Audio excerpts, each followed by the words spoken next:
December 16th. When the Saints Go Marching In.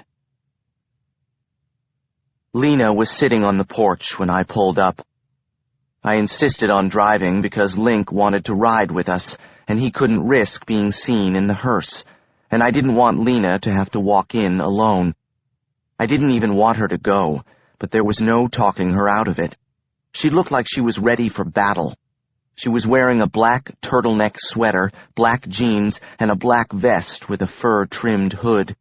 She was about to face the firing squad, and she knew it.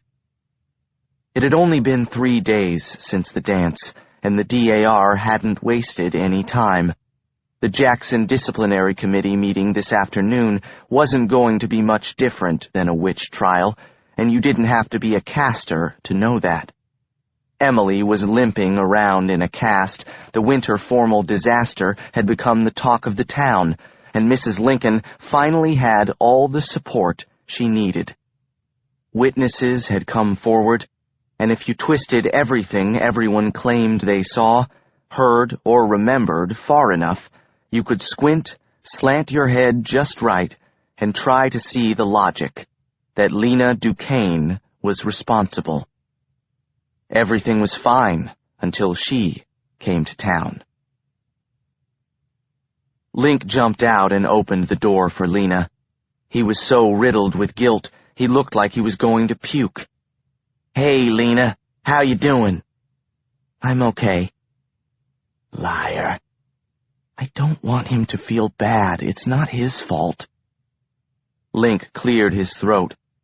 "I'm real sorry about this. I've been fighting with my mom all weekend.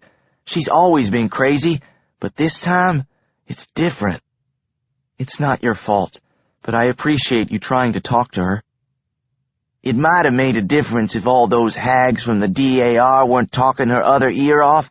Mrs. Snow and Mrs. Asher must have called my house 100 times in the last 2 days. We drove past the Stop and Steal.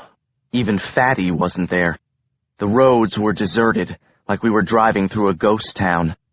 The disciplinary committee meeting was scheduled for 5 o'clock sharp, and we were going to be right on time. The meeting was in the gym because it was the only place at Jackson big enough to accommodate the number of people that were likely to show up. That was another thing about Gatlin. Everything that went on involved everyone. There were no closed proceedings around here. From the look of the streets, the whole town had all but shut down, which meant just about everyone was going to be at the meeting. "I just don't know how your mom pulled this off so quickly. This is fast, even for her." "From what I overheard, Doc Asher got involved. He hunts with Principal Harper and some bigwig on the school board." Doc Asher was Emily's dad and the only real doctor in town. "Great." "You guys know I'm probably going to get kicked out, right? I'll bet it's already been decided. This meeting is just for show." Link looked confused. "They can't kick you out without hearing your side of the story. You didn't even do anything." "None of that matters. These things are decided behind closed doors. Nothing I say is going to matter." She was right, and we both knew it. So I didn't say anything. Instead, I pulled her hand up to my mouth and kissed it, wishing for the 100th time that it was me going up against the whole school board instead of Lena. But the thing was, it would never have been me. No matter what I did, no matter what I said, I would always be one of them. Lena never would. And I think that was the thing that made me the angriest and the most embarrassed. I hated them even more because deep down, they still claimed me as one of their own. Even when I dated Old Man Ravenwood's niece and took on Mrs. Lincoln and wasn't invited to Savannah Snow's parties, I was one of them. I belonged to them, and there was nothing I could do to change that. And if the opposite were true, and in some way they belonged to me, then what Lena was up against wasn't just them.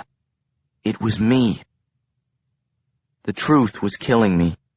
Maybe Lena was going to be claimed on her 16th birthday, but I had been claimed since birth.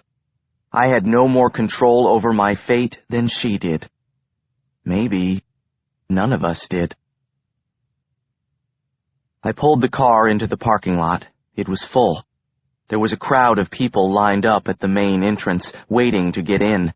I hadn't seen this many people in one place since the opening of Gods and Generals, the longest and most boring Civil War movie ever made, and one that half my relatives starred in as extras because they owned their own uniforms. Link ducked down in the back seat. "I'm gonna slide out here. I'll see y'all in there." He pushed open the door and crawled out between the cars. "Good luck." Lena's hands were in her lap, shaking. It killed me to see her this nervous. "You don't have to go in there. We can turn around and I can drive you right back to your house." "No, I'm going in." "Why do you want to subject yourself to this? You said it yourself, this is probably just for show." "I'm not going to let them think I'm scared to face them. I left my last school, but I'm not going to run away this time." She took a deep breath. "It's not running away." "It is to me." "Is your uncle coming, at least?" "He can't." "Why the hell not?" She was all alone in this, even though I was standing right next to her. "It's too early. I didn't even tell him." "Too early? What is that about, anyway? Is he locked up in his crypt or something?" "More like, or something." It wasn't worth trying to talk about now. She was going to have enough to deal with in a few minutes. We walked toward the building. It started to rain. I looked at her. "Believe me, I'm trying. If I let go, it would be a tornado." People were staring, even pointing. Not that I was surprised. So much for common decency. I looked around, half expecting to see Boo Radley sitting by the door, but tonight he was nowhere in sight. We entered the gym from the side, coincidentally, the visitors' entrance, Link's idea, which turned out to be a good one, because once we got inside, I realized people weren't standing out front waiting to get in. They were just hoping to hear the meeting.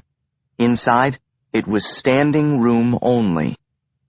It looked like a pathetic version of a grand jury hearing from an episode of one of those courtroom dramas on TV. There was a big plastic folding table in the front of the room, and a few teachers, Mr. Lee, of course, sporting a red bow tie and his own backwoods brand of prejudice, Principal Harper, and a couple of people who must have been members of the school board, sitting in a row at the tables. They all looked old and annoyed, like they wished they could be at home watching QVC or religious programming. The bleachers were filled with Gatlin's finest. Mrs. Lincoln and her DAR lynch mob were taking up the first 3 rows, with the members of the Sisters of the Confederacy, the First Methodist Choir, and the Historical Society taking up the next few. Right behind them were the Jackson Angels, also known as the girls who wanted to be Emily and Savannah, and the guys who wanted to get into Emily's and Savannah's pants, sporting their freshly screened Guardian tees. The front of the shirts had a picture of an angel that looked suspiciously like Emily Asher, with her huge white angel wings spread wide open, wearing, what else? A Jackson High Wildcats t-shirt. On the back, there was simply a pair of white wings, designed to look like they were sprouting right out of the person's back, and the angel's battle cry, "We'll be watching you." Emily was sitting next to Mrs. Asher, her leg and its huge cast propped up on one of the orange cafeteria chairs. Mrs. Lincoln narrowed her eyes when she saw us, and Mrs. Asher put her arm around Emily protectively, as if one of us might run over there and beat her with a club like a defenseless baby seal pup. I saw Emily slip her phone out of her tiny silver bag, text ready. Soon her fingers would be flying, Our school gym was probably the epicenter of local gossip for 4 counties tonight. Amma was sitting a few rows back, fiddling with the charm around her neck. Hopefully it would make Mrs. Lincoln grow the horns she'd been so artfully hiding all these years. Of course, my dad wasn't there, but the sisters were sitting next to Thelma, across the aisle from Amma. Things must have been worse than I thought. The sisters hadn't been out of the house this late since 1980, when Aunt Grace ate too much spicy Hoppin' John and thought she was having a heart attack. Aunt Mercy caught my eye and waved her handkerchief. I walked Lena to the seat in the front of the room, obviously reserved for her. It was right in front of the firing squad, dead center. "It's going to be okay. Promise?" I could hear the rain pounding on the roof outside. "I promise this doesn't matter.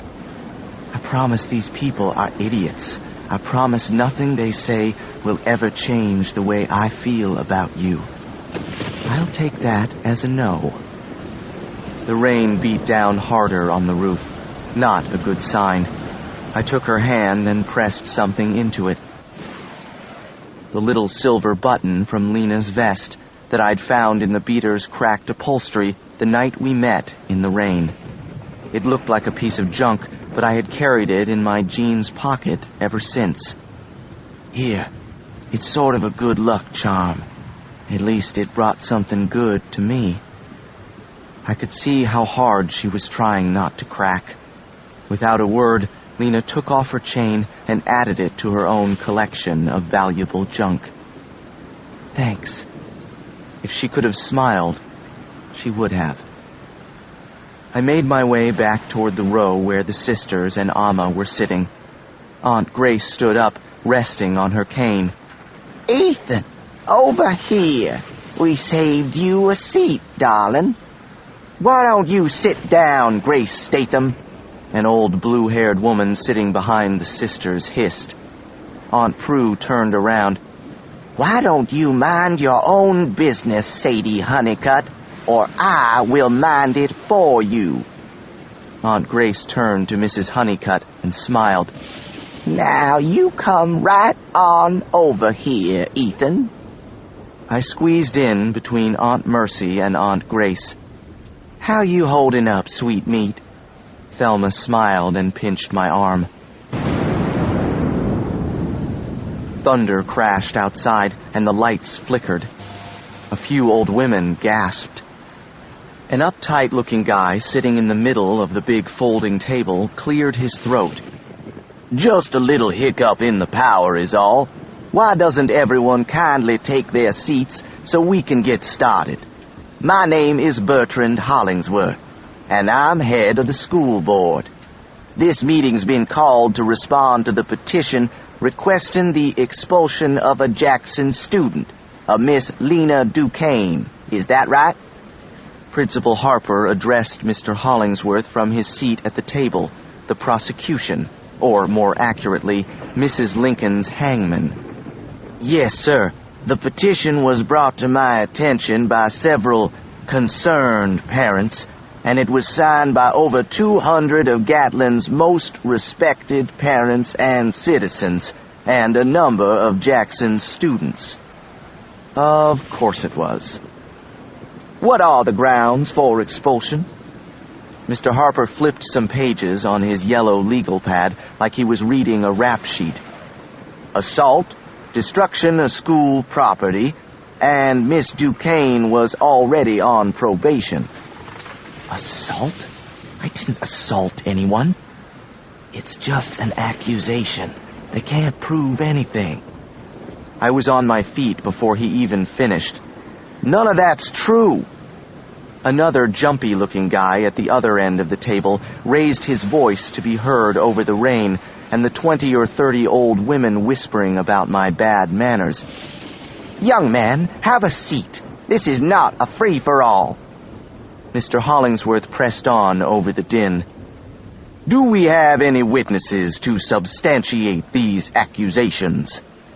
Now there were more than a few people whispering to each other to see if anyone knew what substantiate meant. Principal Harper cleared his throat awkwardly.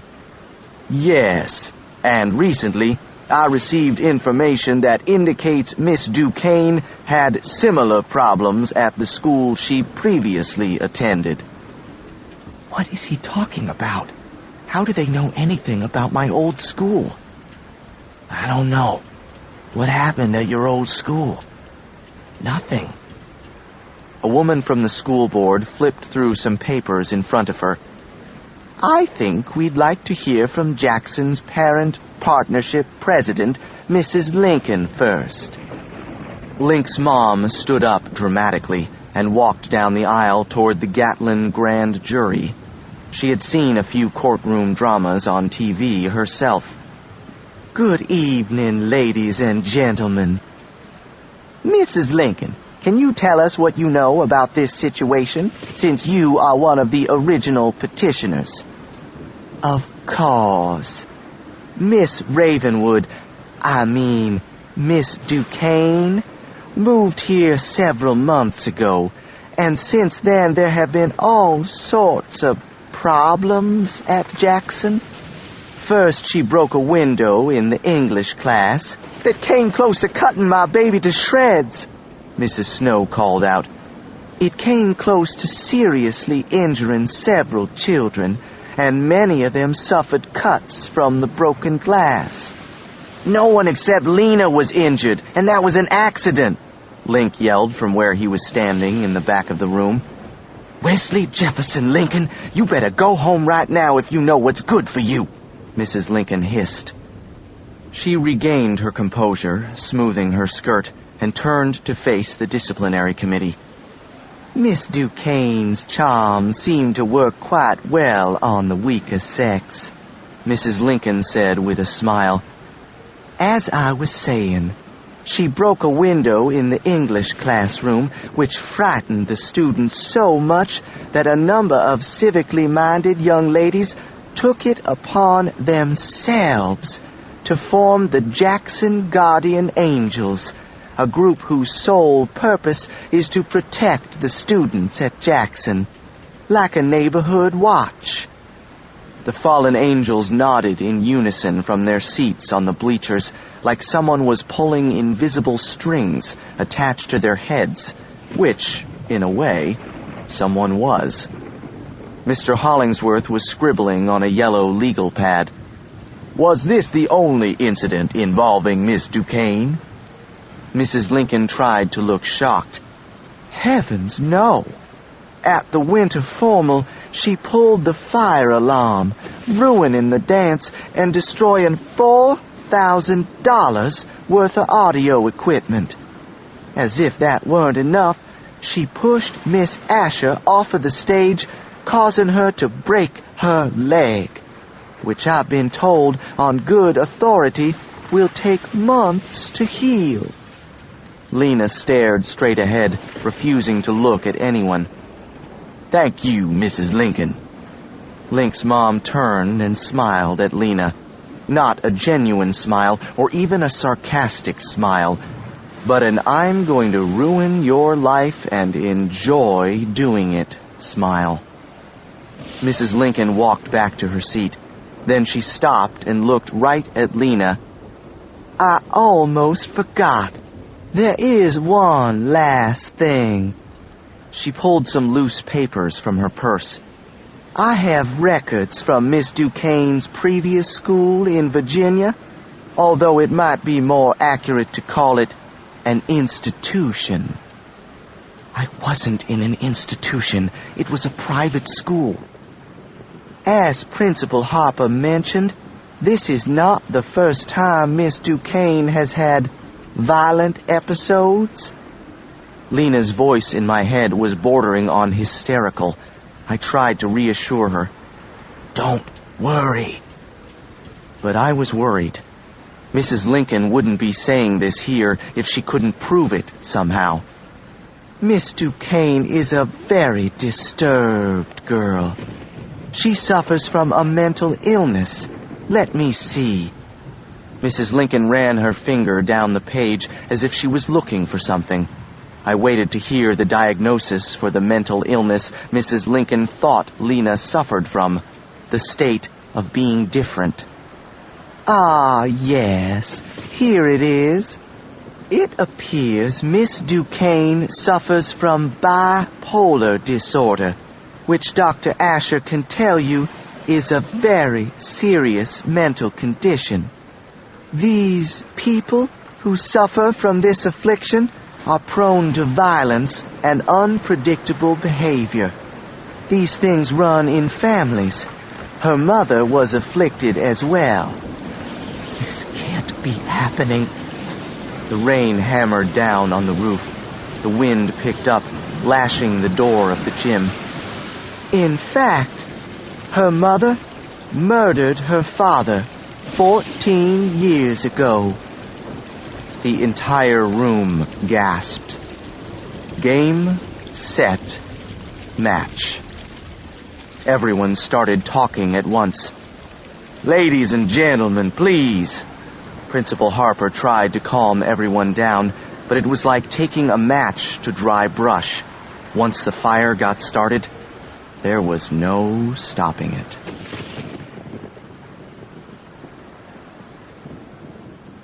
It took 10 minutes for the gym to settle back down again, but Lena never did. I could feel her heart racing like it was my own, and the knot in her throat from choking back her tears. Although judging by the downpour outside, she was having a tough time with that. I was surprised she hadn't run out of the gym already, but she was either too brave or too stunned to move. I knew Mrs. Lincoln was lying. I didn't believe Lena had been in an institution any more than I believed the angels wanted to protect the students at Jackson. What I didn't know was if Mrs. Lincoln was lying about the rest, the part about Lena's mother murdering her father. But I knew I wanted to kill Mrs. Lincoln.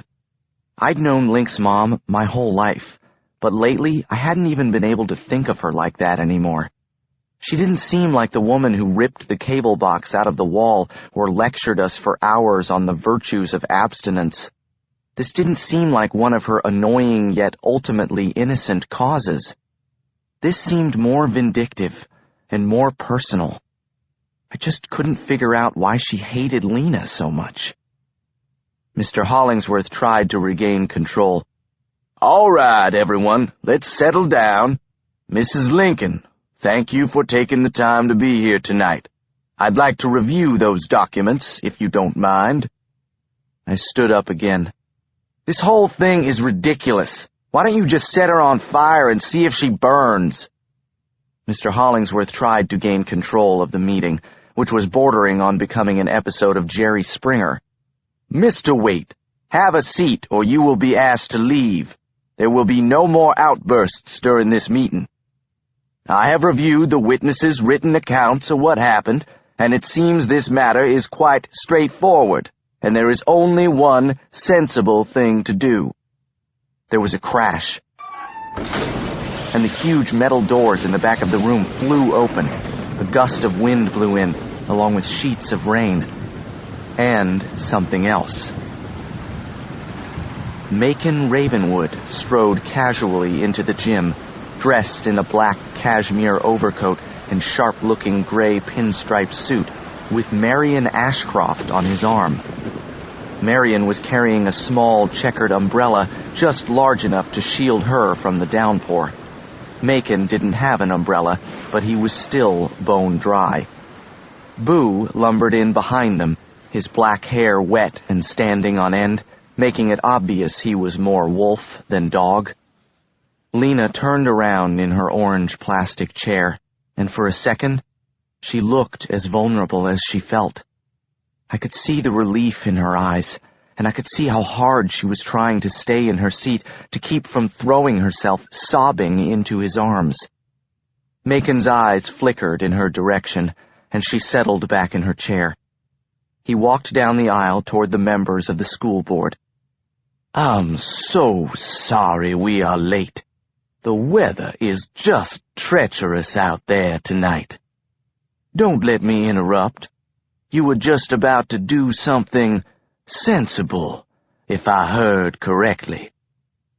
Mr. Hollingsworth looked confused.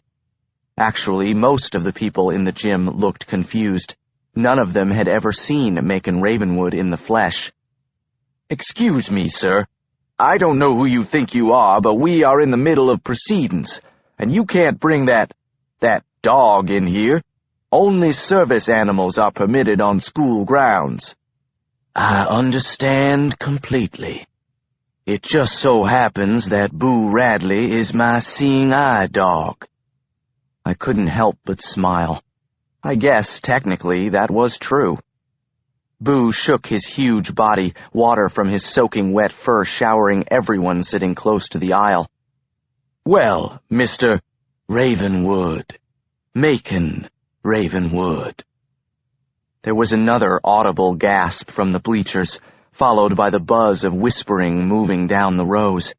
The whole town had been waiting for this day since before I was born. You could feel the energy in the room pick up from the sheer spectacle of it all. There was nothing Gatlin loved better than a spectacle. "Ladies and gentlemen of Gatlin, how nice to finally meet you all. I trust you know my dear friend, the beautiful Dr. Ashcroft. She has been kind enough to escort me this evening, as I don't quite know my way around our fair town." Marion waved. "Let me apologize once again for being late. Please, do continue. I'm sure you were just about to explain that the accusations against my niece are completely unfounded and encourage these children to go home and get a good night's sleep for school tomorrow." For a minute, Mr. Hollingsworth looked like he might be convinced to do just that, and I wondered if maybe Uncle Macon had the same power of persuasion Ridley possessed. A woman with a beehive whispered something to Mr. Hollingsworth, and he seemed to remember his original train of thought. "No, sir, that's not what I was about to do, not at all. In fact, the accusations against your niece are quite serious. It seems there are several witnesses to the events that transpired. Based on the written accounts and the information presented at this meeting, I'm afraid we are faced with no choice but to expel her." Macon waved his hand toward Emily, Savannah, Charlotte, and Eden. "Are these your witnesses? An imaginative band of little girls suffering from a bad case of sour grapes?" Mrs. Snow leapt to her feet. "Are you insinuating that my daughter is lying?" Macon smiled his movie star smile. "Not at all, my dear. I'm saying that your daughter is lying. I'm sure you can appreciate the difference." "How dare you!" Link's mother pounced like a wildcat. "You have no right to be here, railroading these proceedings." Marion smiled and stepped forward. "As the great man said, injustice anywhere is a threat to justice everywhere. And I see no justice in this room, Mrs. Lincoln." "Don't you talk your Harvard talk around here." Marion snapped her umbrella shut. "I don't believe Martin Luther King, Jr. went to Harvard." Mr. Hollingsworth spoke up authoritatively. "The fact remains that according to witnesses, Miss Duquesne pulled the fire alarm, resulting in thousands of dollars in damages to Jackson High School property, and pushed Miss Asher off the stage, resulting in injuries to Miss Asher. Based on these events alone, we have grounds to expel her." Marion sighed loudly, snapping her umbrella shut. "It is difficult to free fools from the chains they revere." She looked pointedly at Mrs. Lincoln. "Voltaire, another man who did not go to Harvard."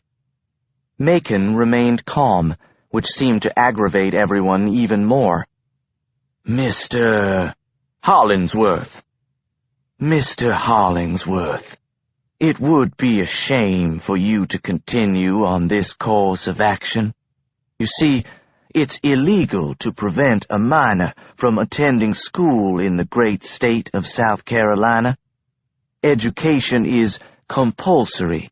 That means required. You cannot dismiss an innocent girl from school without grounds. Those days are over, even in the South. As I have explained, Mr. Ravenwood, we do have grounds, and we are well within our power to expel your niece. Mrs. Lincoln jumped to her feet. You can't just show up here out of the blue, interfering with town business. You haven't left your house in years. What gives you the right to have a say in what happens in this town, or with our children? Are you referring to your little collection of marionettes, dressed like, what is it, unicorns? You'll have to forgive my poor eyesight. Macon gestured toward the angels. They are angels, Mr. Ravenwood, not unicorns. Not that I expect you to recognize our Lord's messengers, since I don't ever recall seeing you in church. Let he who is without sin cast the first stone, Mrs. Lincoln. Macon paused for a second, as if he thought Mrs. Lincoln might need a moment or two to get her mind around that. As for your original point, you're absolutely right, Mrs. Lincoln. I spend a great deal of time in my house, which I don't mind. It's an enchanting place, really. But perhaps I should spend more time in town, spend some more time with all of you. Shake things up a bit, for lack of a better expression. Mrs. Lincoln looked horrified, and the DAR members were turning around in their seats, looking at one another nervously at the thought of it. In fact, if Lena will not be returning to Jackson, she will have to be homeschooled. Perhaps I should invite a few of her cousins to stay with me as well. I wouldn't want her to miss out on the social aspect of her education. Some of her cousins are quite captivating. In fact, I believe you met one of them at your little Midwinter's Eve masquerade ball. It wasn't a masquerade ball. My apologies. I only assumed those dresses were costumes, based on the garish nature of the plumage. Mrs. Lincoln reddened. She was no longer just a woman trying to ban books. This was not a woman to be messed with. I was worried for Macon. I was worried for all of us. Let's be honest, Mr. Ravenwood. You have no place in this town. You are not part of it, and clearly neither is your niece. I don't think you are in any position to make demands. Macon's expression changed slightly. He turned his ring around on his finger. Mrs. Lincoln, I appreciate your candor, and I will try to be as frank with you as you have been with me. It would be a grave error for you, for anyone in this town, really, to pursue this matter. You see, I have a great deal of means. I'm a bit of a spendthrift, if you will. If you try to prevent my niece from returning to Stonewall Jackson High School, I will be forced to spend some of that money. Who knows? Perhaps I'll bring in a Walmart. There was another gasp from the bleachers. Is that a threat? Not at all. Quite coincidentally, I also own the land upon which the Southern Comfort Hotel resides. Its closure would be most inconvenient for you, Mrs. Snow, as your husband would have to drive a great deal farther to meet his lady friends, which I'm sure would make him late for supper on a regular basis. Now, we couldn't have that, could we? Mr. Snow turned beet red and scrunched down behind a couple of guys on the football team, but Macon was just getting started. And Mr. Hollingsworth, You look very familiar, sir, as does that striking Confederate flower to your left." Macon gestured to the lady from the school board sitting next to him. "Haven't I seen you two somewhere before? I could swear." Mr. Hollingsworth swayed a little. "Absolutely not, Mr. Ravenwood. I am a married man." Macon turned his attention to the balding man sitting on the other side of Mr. Hollingsworth. "And Mr. Ebbett, if I decide to stop leasing the land to the wayward dog, where will you spend the evenings drinking when your wife thinks you're studying at the Good Book Bible Group?" "Wilson, how could you? To use our Lord Almighty as an alibi? You will burn in the fires of hell, sure as I'm standing here." Mrs. Ebbett collected her purse and started to push her way toward the aisle. "It's not true, Rosalie." "Isn't it, though?" Macon smiled. "I can't even imagine what Boo here would tell me if he could talk. You know, he's been in and out of every yard and parking lot in your fair town, and I'll bet he's seen a thing or two." I stifled a laugh. Boo's ears perked up at the sound of his name, and more than a few people started to squirm in their seats, as if Boo might open his mouth and start talking. After Halloween night, it wouldn't have surprised me, and considering Macon Ravenwood's reputation, nobody in Gatlin would have been too shocked either. "As you can see, there are more than a few people in this town who are less than honest. So you can imagine my concern when I learned that 4 teenage girls are the only witnesses to these scathing accusations made against my own family. Wouldn't it be in all of our interests to drop this matter? Wouldn't it be the gentlemanly thing to do, sir?" Mr. Hollingsworth looked like he was going to be sick, and the woman next to him looked like she was hoping she'd get sucked down into the ground. Mr. Ebbett, whose name I realized was never mentioned before Macon said it, had already left, chasing after his wife.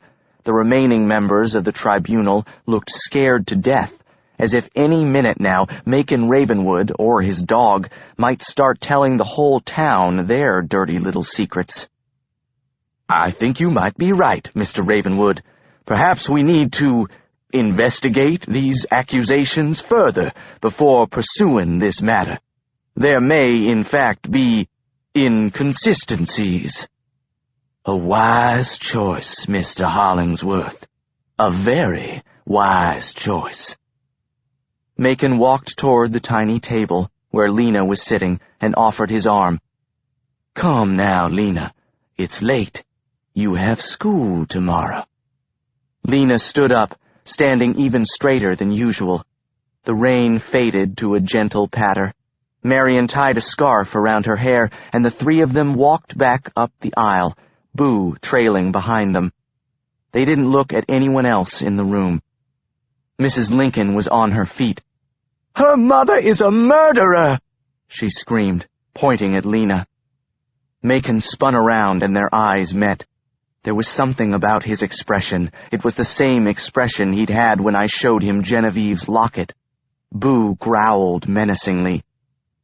"Be careful, Martha. You never know when we'll run into each other again." "Oh, but I do, Macon." She smiled, but it was nothing like a smile. I don't know what passed between them, but it didn't look like Macon was just battling Mrs. Lincoln anymore. Marion opened her umbrella again, even though they weren't outside yet. She smiled diplomatically at the crowd. "Now, I hope to see all of you at the library.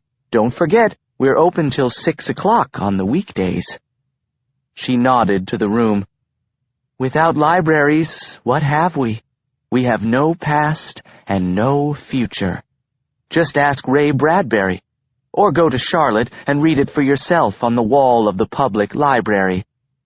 Macon took Marion's arm, but she wasn't finished.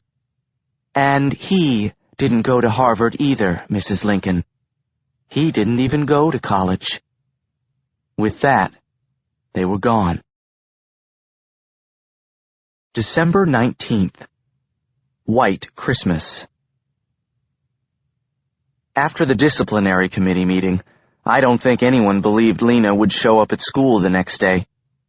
But she did, just like I knew she would. No one else knew she had given up the right to go to school once. She wasn't going to let anyone take it away from her again. To everyone else, school was prison. To Lena, it was freedom.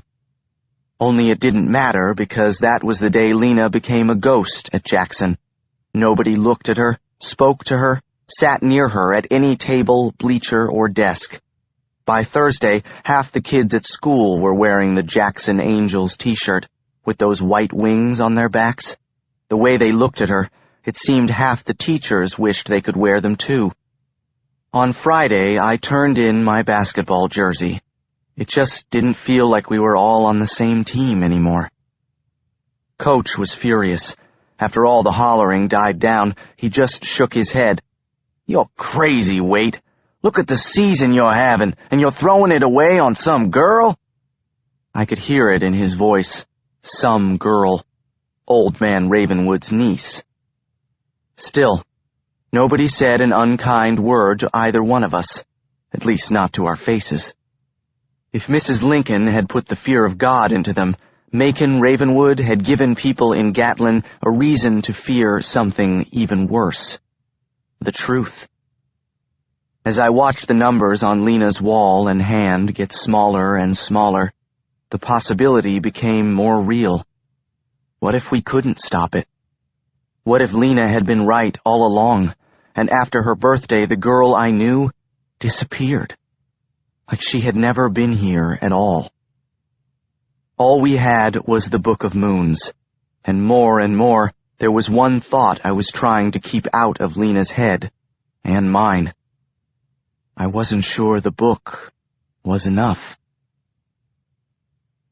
Amongst persons of power, there being twin forces from which spring all magic, the darkness and the light. I think we've got the whole darkness and light thing worked out. You think we could get to the good part? The part called loopholes for your claiming day? How to vanquish a rogue cataclysm? How to reverse the passage of time? I was frustrated, and Lena wasn't talking. From where we sat on the cold bleachers, the school looked deserted. We were supposed to be at the science fair, watching Alice Milkhouse soak an egg in vinegar, listening to Jackson Freeman argue there was no such thing as global warming, and Annie Honeycutt counter with how to make Jackson a green school. Maybe the Angels were going to have to start recycling their flyers. I stared at the Algebra 2 book hanging out of my backpack. It didn't seem like there was anything worth learning at this place anymore. I'd learned enough in the last few months. Lena was a million miles away, still buried in the book. I had started carrying it around in my backpack, out of fear Amma would find it if I left it in my room. Here's more about cataclysts. The greatest of the darkness being the power closest to the world and the underworld, the cataclyst. The greatest of the light being the power closest to the world and the underworld, the natural. Where there is not one, there cannot be the other, as without darkness, there can be no light. See? You're not going dark. You're light because you're the natural. Lena shook her head and pointed at the next paragraph. Not necessarily. That's what my uncle thinks, but listen to this. At the time of claiming, the truth will be made manifest. What appears darkness may be the greatest light. What appears light may be the greatest darkness. She was right. There was no way to be sure. Then it gets really complicated. I'm not even sure I understand the words. For the dark matter made the dark fire, and the dark fire made the powers of all Lilim in the demon world and casters of darkness and light. Without all power, there can be no power. The dark fire made the great darkness, and the great light. All power is dark power, as dark power is even the light. Dark matter, dark fire, what is this, the Big Bang for casters? What about Lilum? I've never heard of any of this, but then again, nobody tells me anything. I didn't even know my own mother was alive. She tried to sound sarcastic, but I could hear the pain in her voice. Maybe Lilum is an old word for casters or something. The more I find out, the less I understand. And the less time we have. Don't say that. The bell rang and I stood up. You coming? She shook her head. I'm going to stay out here a while longer. Alone, in the cold. More and more it was like that. She hadn't even looked me in the eye since the disciplinary committee meeting, almost as if I were one of them. I couldn't really blame her, considering the whole school and half the town had basically decided she was the institutionalized, bipolar child of a murderer. You better show up in class sooner or later. Don't give Principal Harper any more ammunition. She looked back toward the building. I don't see how it matters now. For the rest of the afternoon, she was nowhere to be found. At least, if she wasn't listening. In chemistry, she wasn't there for our quiz on the periodic table. You're not dark, Elle. I would know. In history, she wasn't there while we reenacted the Lincoln-Douglas debate, and Mr. Lee tried to make me argue the pro-slavery side, most likely as punishment for some future, liberally minded paper I was bound to write. Don't let them get to you like this. They don't matter. In ASL, she wasn't there while I had to stand up in front of the class and sign Twinkle, Twinkle, Little Star, while the rest of the basketball team just sat there smirking. I'm not going anywhere, Elle. You can't shut me out. That's when I realized she could. By lunch, I couldn't take it anymore. I waited for her to come out of trig, and I pulled her over to the side of the hall, dropping my backpack to the floor. I took her face in my hands and drew her into me. Ethan, what are you doing? This. I pulled her face into mine with both hands. When our lips touched, I could feel the warmth from my body seep into the coldness of hers. I could feel her body melting into mine, the inexplicable pull that had bound us together from the beginning, bringing us together again. Lena dropped her books and wrapped her arms around my neck, responding to my touch. I was becoming lightheaded. The bell rang. She pushed away from me, gasping. I bent down to pick up her copy of Bukowski's Pleasures of the Damned and her battered spiral notebook. The notebook was practically falling apart, but then again, she'd had a lot to write about lately. You shouldn't have done that. Why not? You're my girlfriend, and I miss you. 54 days, Ethan. That's all I have. It's time to stop pretending we can change things. It'll be easier if we both accept it. There was something about the way she said it, like she was talking about more than just her birthday. She was talking about other things we couldn't change. She turned away, but I caught her arm before she could turn her back on me. If she was saying what I thought she was saying, I wanted her to look at me when she said it. What do you mean, Elle? I almost couldn't ask. She looked away. Ethan, I know you think this can have a happy ending, and for a while, maybe I did too. But we don't live in the same world, and in mine, wanting something badly enough won't make it happen. She wouldn't look at me. We're just too different. Now we're too different. After everything we've been through? My voice was getting louder. A couple of people turned and stared at me. They didn't even look at Lena. We are different. You're a mortal, and I'm a caster, and those worlds might intersect, but they'll never be the same. We aren't meant to live in both. What she was saying was she wasn't meant to live in both. Emily and Savannah, the basketball team, Mrs. Lincoln, Mr. Harper, the Jackson Angels. They were all finally getting what they wanted. "This is about the disciplinary meeting, isn't it? Don't let them—" "It isn't just about the meeting. It's everything. I don't belong here, Ethan. And you do. So now I'm one of them. Is that what you're saying?" She closed her eyes, and I could almost see her thoughts tangled up in her mind. "I'm not saying you're like them, but you are one of them. This is where you've lived your whole life, and after this is all over, after I'm claimed, you're still going to be here. You're going to have to walk down these halls and those streets again, and I probably won't be there. But you will, for who knows how long, and you said it yourself. People in Gatlin never forget anything." 2 years. What? That's how long I'll be here.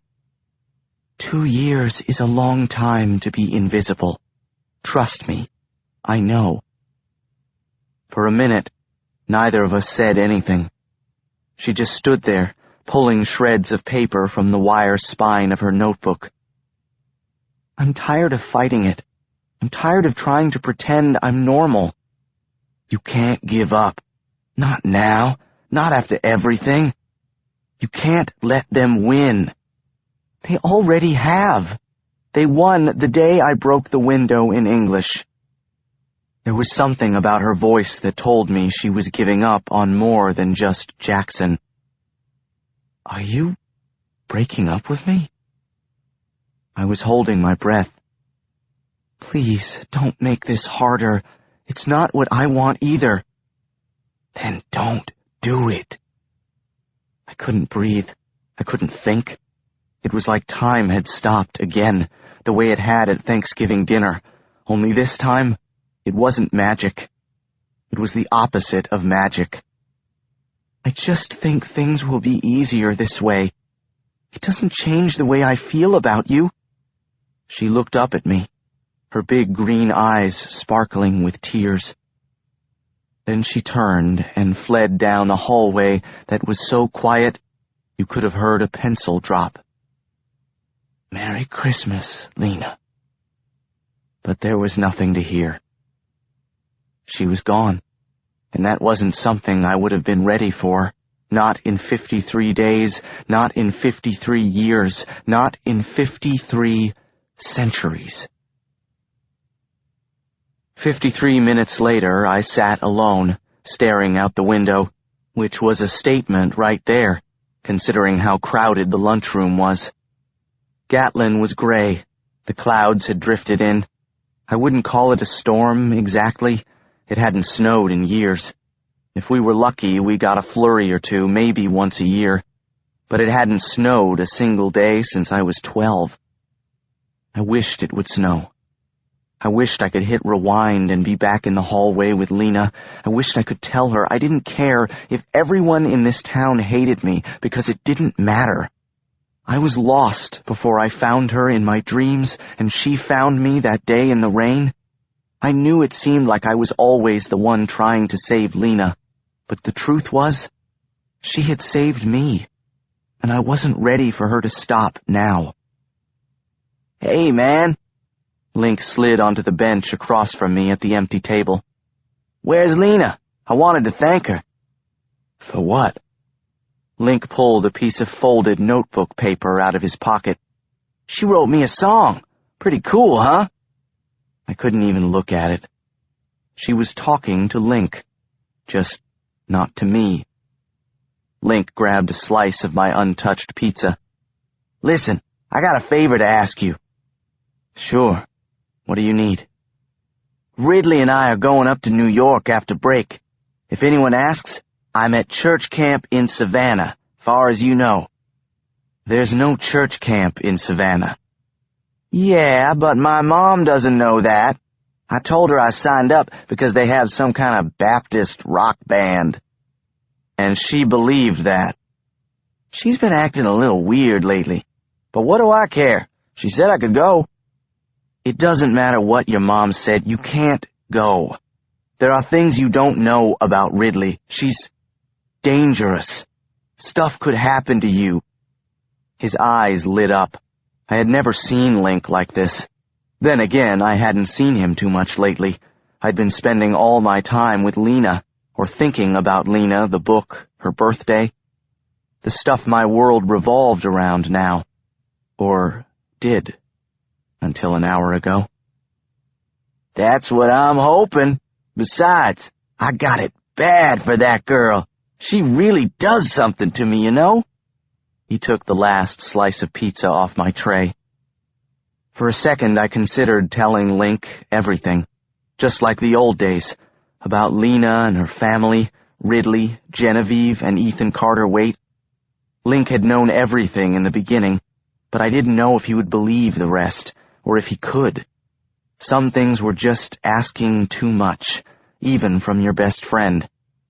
Right now I couldn't risk losing Link, too, but I had to do something. I couldn't let him go to New York or anywhere else with Ridley. "Listen, man, you've gotta trust me. Don't get mixed up with her. She's just using you. You're gonna get hurt." He crushed a Coke can in his hand. "Oh, I get it. If the hottest girl in town is hanging out with me, she must be using me? I guess you think you're the only one who can pull a hot chick? When did you get so full of yourself?" "That's not what I'm saying." Link got up. "I think we both know what you're saying. Forget I asked." It was too late. Ridley had already gotten to him. Nothing I said was going to change his mind, and I couldn't lose my girlfriend and my best friend in the same day. "Listen, I didn't mean it like that. I won't say anything. Not like your mom is speaking to me anyway." "It's cool. It's gotta be hard to have a best friend who's good-looking and as talented as me." Link took the cookie off my tray and broke it in half. It might as well have been the dirty Twinkie off the floor of the bus. It was over. It would take a lot more than a girl, even a siren, to come between us. Emily was eyeing him. "You'd better go before Emily rats you out to your mom. Then you won't be going to any church camp, real or imaginary." "I'm not worried about her." But he was. He didn't want to be stuck in the house with his mom the whole winter break. And he didn't want to be frozen out by the team, by everyone at Jackson, even if he was too stupid or too loyal to realize it. On Monday, I helped Amma bring the boxes of holiday decorations down from the attic. The dust made my eyes water. At least, that's what I told myself. I found a whole little town, lit by little white lights, that my mom used to lay out every year under the Christmas tree, on a piece of cotton we pretended was snow.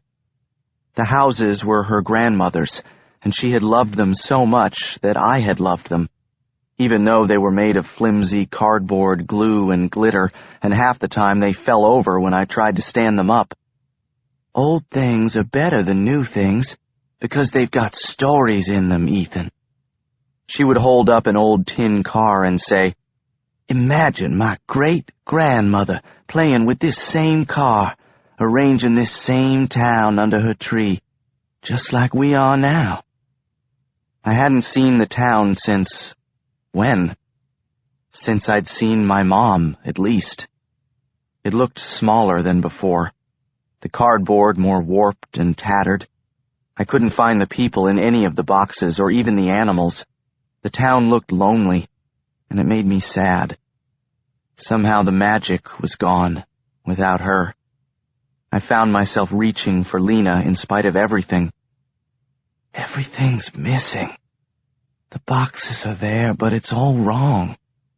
She's not here. It's not even a town anymore, and she's never going to meet you." But there was no response. Lena had vanished, or banished me. I didn't know which was worse. I really was alone, and the only thing worse than being alone was having everyone else see how lonely you were. So I went to the only place in town where I knew I wouldn't run into anyone. The Gatlin County Library. Aunt Marion? The library was freezing and completely empty as usual. After the way the disciplinary committee meeting had gone, I was guessing Marion hadn't had any visitors. "I'm back here." She was sitting on the floor in her overcoat, waist high amidst a pile of open books, as if they had just fallen off the shelves around her. She was holding a book, reading aloud, in one of her familiar book trances.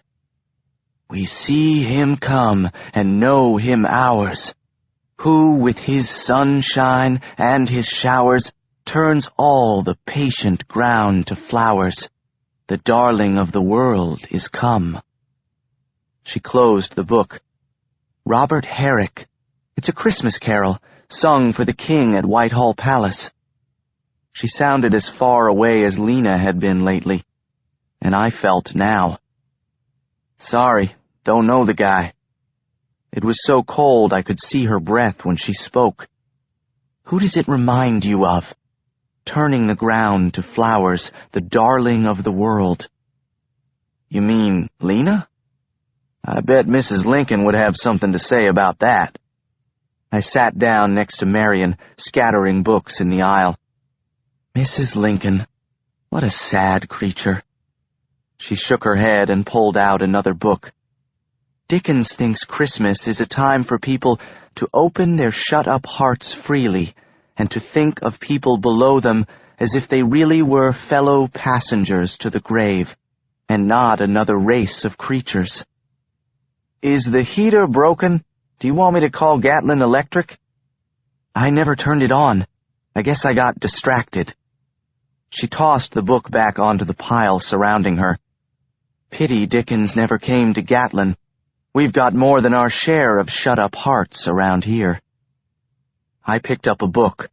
Richard Wilbur. I opened it, burying my face in the smell of the pages. I glanced at the words. "What is the opposite of two? A lonely me, a lonely you." Weird. That was exactly how I was feeling. I snapped the book shut and looked at Marion. "Thanks for coming to the meeting, Aunt Marion. I hope it didn't make trouble for you. I feel like it was all my fault." "It wasn't." "Feels like it was." I tossed the book down. "What, now you're the author of all ignorance?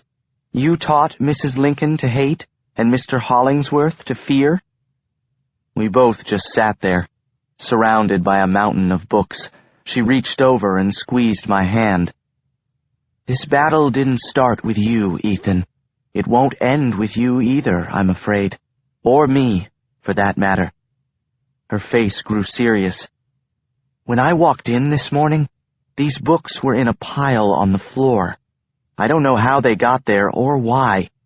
I locked the doors when I left last night, and they were still locked this morning.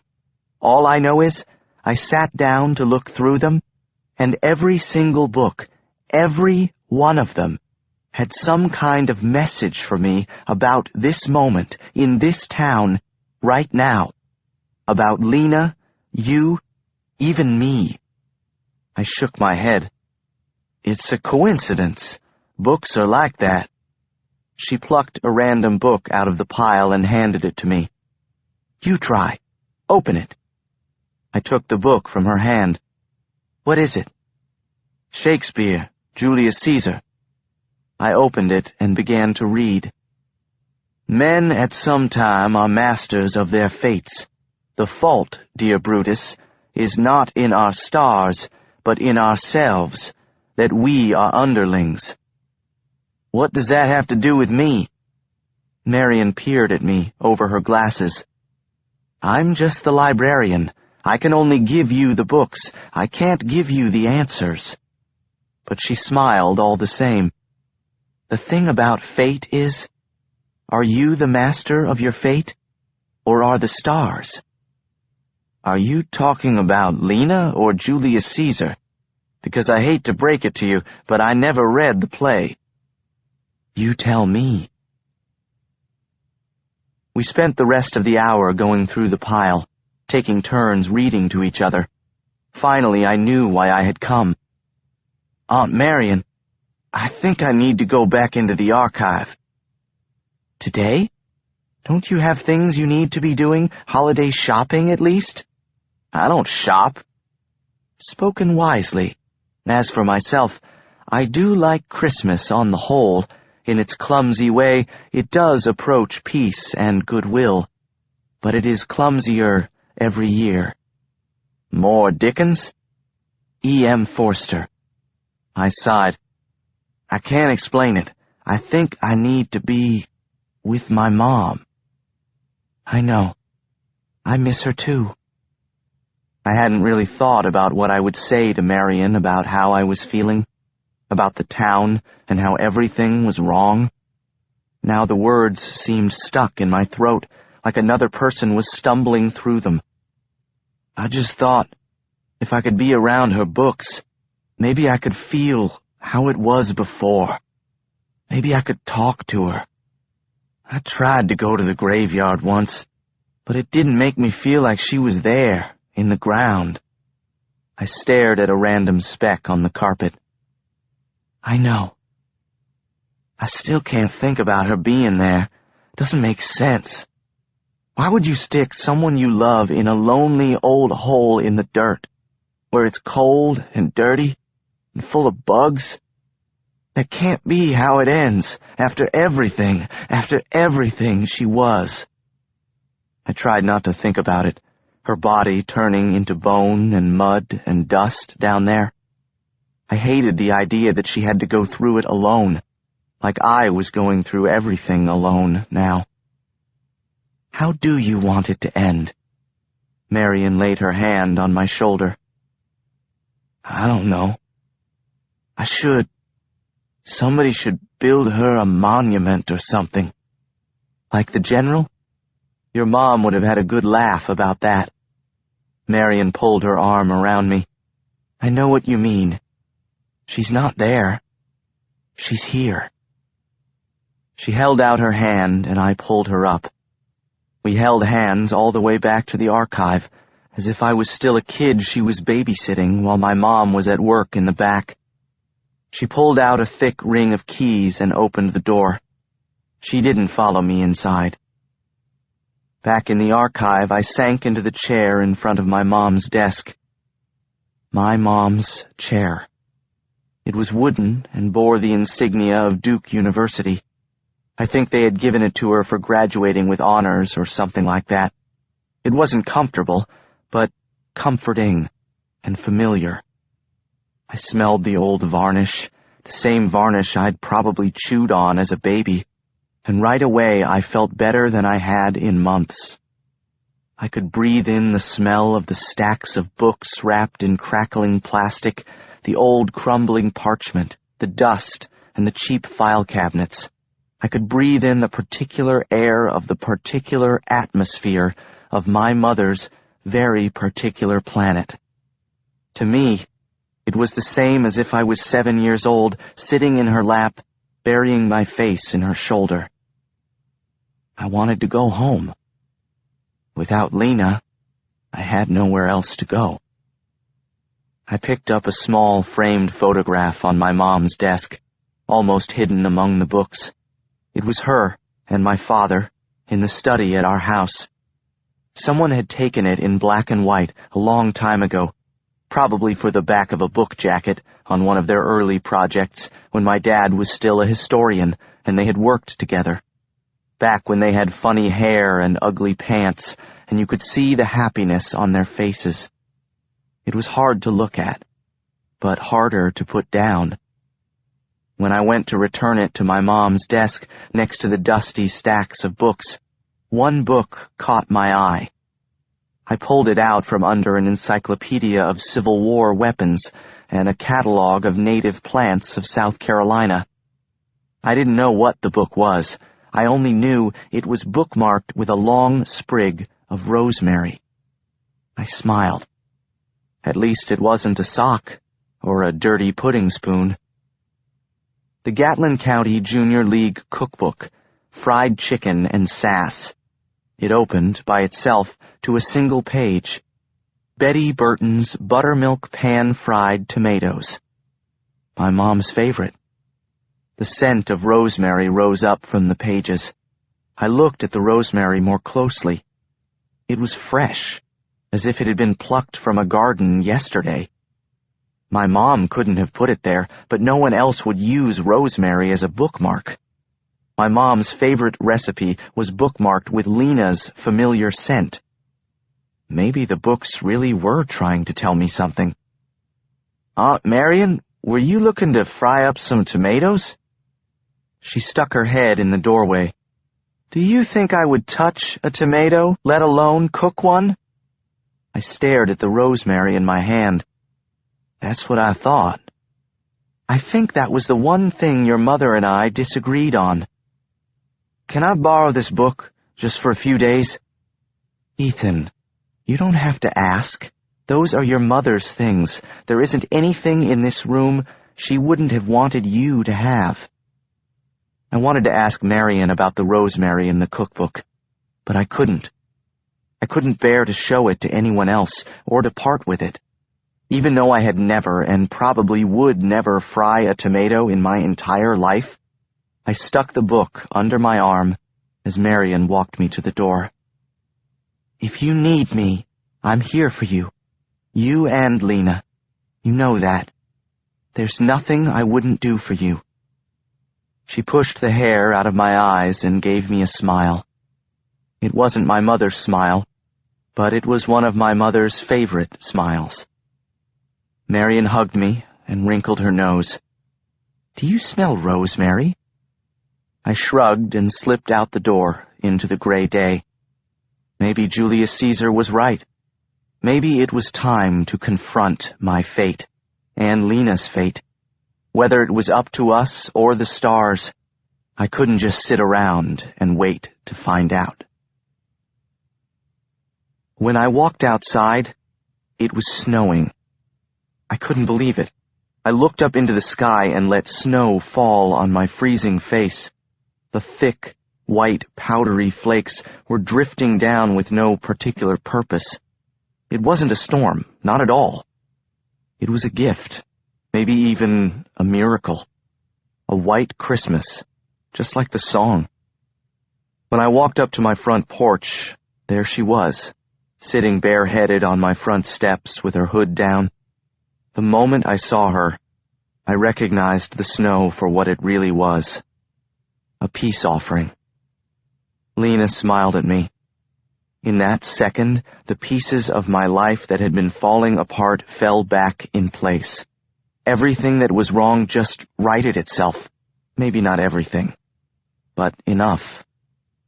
I sat down next to her on the step. "Thanks, Elle." She leaned against me.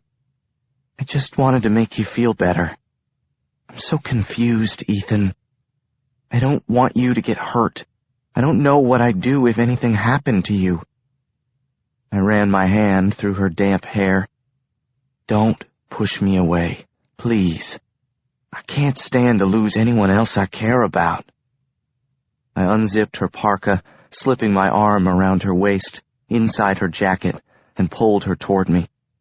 I kissed her as she pressed into me, until I felt like we would melt the whole front yard if we didn't stop. "What was that?" she asked, catching her breath. I kissed her again, until I couldn't take it any longer, and pulled back. "I think that's called fate. I've been waiting to do that since the winter formal, and I'm not going to wait any longer." "You're not?" "Nope." "Well, you'll have to wait a little longer. I'm still grounded. Uncle M thinks I'm at the library." "I don't care if you're grounded. I'm not. I'll move into your house if I have to and sleep with Boo in his dog bed." "He has a bedroom. He sleeps in a 4-poster bed." "Even better." She smiled and held on to my hand. The snowflakes melted as they landed on our warm skin. "I've missed you, Ethan Waite." She kissed me back. The snow fell harder, dripping off us. We were practically radioactive. "Maybe you were right. We should spend as much time together as we can before—" She stopped, but I knew what she was thinking. We're gonna figure something out, Elle. I promise. She nodded half-heartedly and snuggled inside my arms. I could feel the calm beginning to spread between us. I don't want to think about that today. She pushed me away, playfully, back among the living. Yeah? What do you want to think about, then? Snow angels. I've never made one. Really? You guys don't do angels? It's not the angels. We only moved to Virginia for a few months, so I've never lived anywhere it snows. An hour later, we were soggy and wet and sitting around the kitchen table. Amma had gone to the Stop and Steal, and we were drinking the sorry hot chocolate I had attempted to make myself. I'm not sure this is the way you make hot chocolate, Lena teased me as I scraped a microwaved bowl of chocolate chips into hot milk. The result was brown and white and lumpy. It looked great to me. Yeah? How would you know? Kitchen, hot chocolate, please. I mimicked her high voice with my low one, and the result was a strange, cracking falsetto. She smiled. I had missed that smile, even though it had only been days. I missed it even when it had only been minutes. Speaking of kitchen, I have to go. I told my uncle I was at the library and it's closed by now. I pulled her onto my lap, sitting at the kitchen table. I was having trouble not touching her every second, now that I could again. I found myself making excuses to tickle her, anything to touch her hair, her hands, her knees. The pull between us was like a magnet. She leaned against my chest, and we just sat there until I heard feet padding across the floor upstairs. She bolted out of my lap like a frightened cat. Don't worry, that's my dad. He's just taking a shower.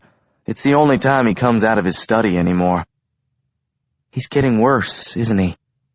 She took my hand. We both knew it wasn't really a question.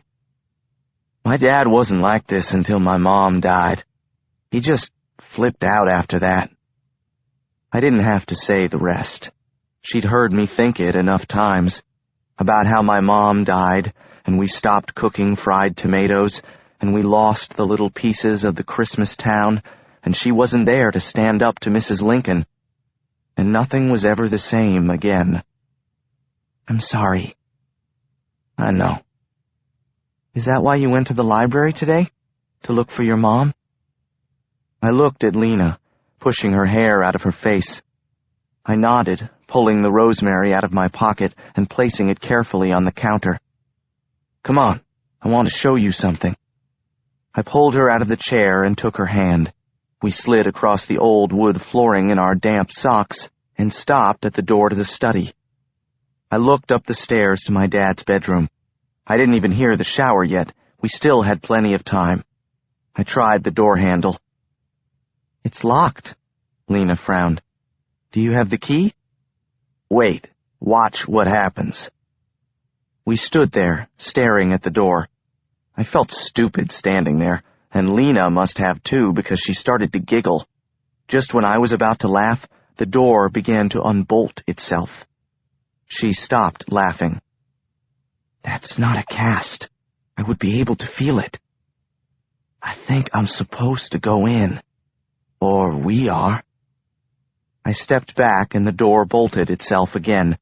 Lena held up her hand as if she was going to use her powers to open the door for me.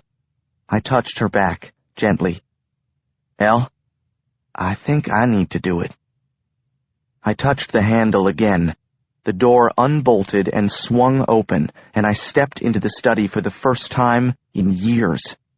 It was still a dark, frightening place. The painting, covered with a sheet, was still hanging over the faded sofa. Under the window, my dad's carved mahogany desk was papered with his latest novel, stacked on his computer, stacked on his chair, stacked meticulously across the Persian rug on the floor. Don't touch anything. He'll know. Lena squatted down and stared at the nearest pile. Then she picked up a piece of paper and turned on the brass desk lamp. Ethan, don't turn on the light. I don't want him to come down here and freak out on us. He'd kill me if he knew we were in here. All he cares about is his book." She handed me the paper without a word. I took it. It was covered with scribbles.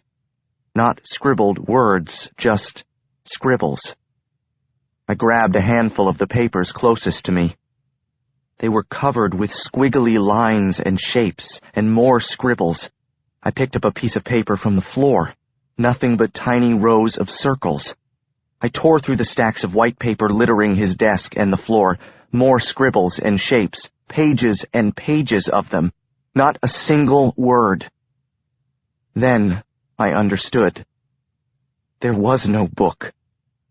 My father wasn't a writer. He wasn't even a vampire. He was a madman. I bent down, my hands on my knees. I was going to be sick. I should have seen this coming. Lena rubbed my back. "It's okay. He's just going through a hard time. He'll come back to you." "He won't. He's gone. She's gone, and now I'm losing him, too."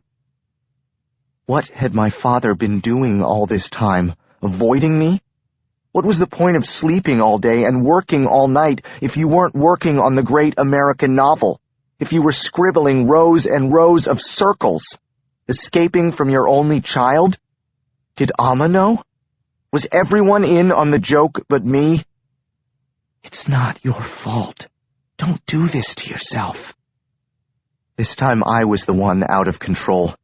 The anger welled up inside me, and I pushed his laptop off his desk, sending his papers flying. I knocked over the brass lamp, and without even thinking, yanked the sheet off the painting over the couch. The painting went tumbling to the ground, knocking over a low bookshelf. A pile of books went flying to the floor, sprawling open on the rug. "Look at the painting." She righted it, amidst the books on the floor. It was a painting of me. Me, as a Confederate soldier in 1865, but it was me nonetheless. Neither one of us needed to read the penciled label on the back of the frame to know who it was. He even had the lanky brown hair hanging down in his face. "About time we met you, Ethan Carter Waite," I said, just as I heard my father lumbering down the stairs. "Ethan Waite!" Lena looked at the door, panicking. "Door!" It slammed shut and bolted. I raised an eyebrow. I didn't think I was ever going to get used to that. There was pounding on the door. "Ethan, are you okay? What's going on in there?" I ignored him. I couldn't figure out what else to do, and I couldn't stand to look at him right now. Then I noticed the books. "Look." I knelt on the floor in front of the nearest one. It was open to page 3. I flipped the page to 4, and it flipped back to 3, just like the bolt on the study door. "Did you just do that?" "What are you talking about? We can't stay in here all night." Marion and I spent the day in the library, and as crazy as it sounds, she thought the books were telling us things. "What things?" "I don't know. Stuff about fate and Mrs. Lincoln and you." "Me?" "Ethan, open this door!" My dad was pounding now, but he had kept me out long enough. It was my turn. "In the archive, I found a picture of my mom in this study, and then a cookbook, open to her favorite recipe, with a bookmark made of rosemary. Fresh rosemary. Don't you get it? It has to do with you somehow, and my mom. And now we're here like something wanted me to come here. Or, I don't know, someone. Or maybe you just thought of it because you saw her picture. Maybe. But look at this." I flipped the page of the constitutional history book in front of me, turning it from page 3 to page 4. Once again, no sooner had I turned it than the page flipped back by itself. "That's weird." She turned to the next book, South Carolina, Cradle to Grave. It was open to page 12. She flipped it back to 11. It flipped to 12. I pushed my hair out of my eyes. But this page doesn't say anything. It's a chart. Marion's books were open to certain pages because they were trying to tell us something, like messages. My mom's books don't seem to be telling us anything. Maybe it's some kind of code. My mom was terrible at math. She was a writer, I said, as if that was explanation enough. But I wasn't, and my mom knew that better than anyone. Lena considered the next book. Page 1. This is just the title page. It can't be the content. Why would she leave me a code? I was thinking out loud, but Lena still had the answer. Because you always know the end of the movie. Because you grew up with Amma and the mystery novels and the crosswords. Maybe your mom thought you would figure out something that no one else would get. My father half-heartedly banged away at the door. I looked at the next book, page 9 and then 13. None of the numbers went higher than 26, and yet lots of the books had way more pages than that. There are 26 letters in the alphabet, right? Yeah? That's it. When I was little and couldn't sit still in church with the sisters, my mom would make up games for me to play on the back of the church program. Hangman, scrambled words, and this, the alphabet code. Wait, let me get a pen. She grabbed a pen from the desk. If A is 1 and B is 2, let me write it out. Careful. Sometimes I used to do it backward, where Z was 1. Lena and I sat in the middle of the circle of the books, moving from book to book, while my father banged on the door outside. I ignored him, just like he had been ignoring me. I wasn't going to answer to him or give him an explanation. Let him see how it felt for a change. 3, 12, 1, 9, 13. Ethan, what are you doing in there? What was all that racket? 25, 15, 21, 18, 19, 5, 12, 6. I looked at Lena and held out the paper. I was already a step ahead. I think it's meant for you. It was as clear as if my mom was standing in the study, telling us in her own words, with her own voice. Claim yourself. It was a message for Lena. My mom was there. In some form, in some sense, in some universe, my mom was still my mom, even if she only lived in books and door locks and the smell of fried tomatoes and old paper. She lived. When I finally opened the door, my dad was standing there in his bathrobe. He stared past me, into the study, where the pages of his imaginary novel were scattered all over the floor and the painting of Ethan Carter Waite was resting against the sofa, uncovered. Ethan, what? Were you going to tell me that you've been locked in your study for months doing this? I held up one of the crumpled pages in my hand. He looked down at the floor. My dad may have been crazy, but he was still sane enough to know that I had figured out the truth. Lena sat down on the sofa, looking uncomfortable. Why? That's all I want to know. Was there ever a book, or were you just trying to avoid me? My dad raised his head slowly, his eyes tired and bloodshot. He looked old, like life had worn him down one disappointment at a time. I just wanted to be close to her. When I'm in there, with her books and her things, it feels like she isn't really gone. I can still smell her. Fried tomatoes? His voice trailed off, as if he was lost in his own mind again, and the rare moment of clarity was gone. He walked past me, back into the study, and bent down to pick up one of the pages covered with circles. His hand was shaking. I was trying to write. He looked over at my mom's chair. I just don't know what to write anymore. It wasn't about me. It had never been about me. It was about my mom. A few hours ago I had felt the same way in the library, sitting among her things, trying to feel her there with me. But now I knew she wasn't gone, and everything was different. My dad didn't know. She wasn't unlocking doors for him and leaving him messages. He didn't even have that. The next week, on Christmas Eve, the weathered and warped cardboard town didn't seem so small. The lopsided steeple stayed on the church, and the farmhouse even stood up by itself, if you said it just right. The white glitter glue sparkled, and the same old piece of cotton snow secured the town, constant as time. I lay on my stomach on the floor, with my head tucked under the lowest branches of the fat white pine, just as I always had. The blue-green needles scratched my neck as I carefully pushed a string of tiny white lights, one by one, into the circular holes in the back of the broken village. I sat back to take a look, the soft white light turning colors through the painted paper windows of the town. We never found the people, and the tin cars and animals were still gone. The town was empty, but for the first time, it didn't seem deserted, and I didn't feel alone. As I sat there listening to Amma's pencil scratching and my dad's scratchy old holiday record, something caught my eye. It was small and dark and snagged in a fold between layers of the cotton snow.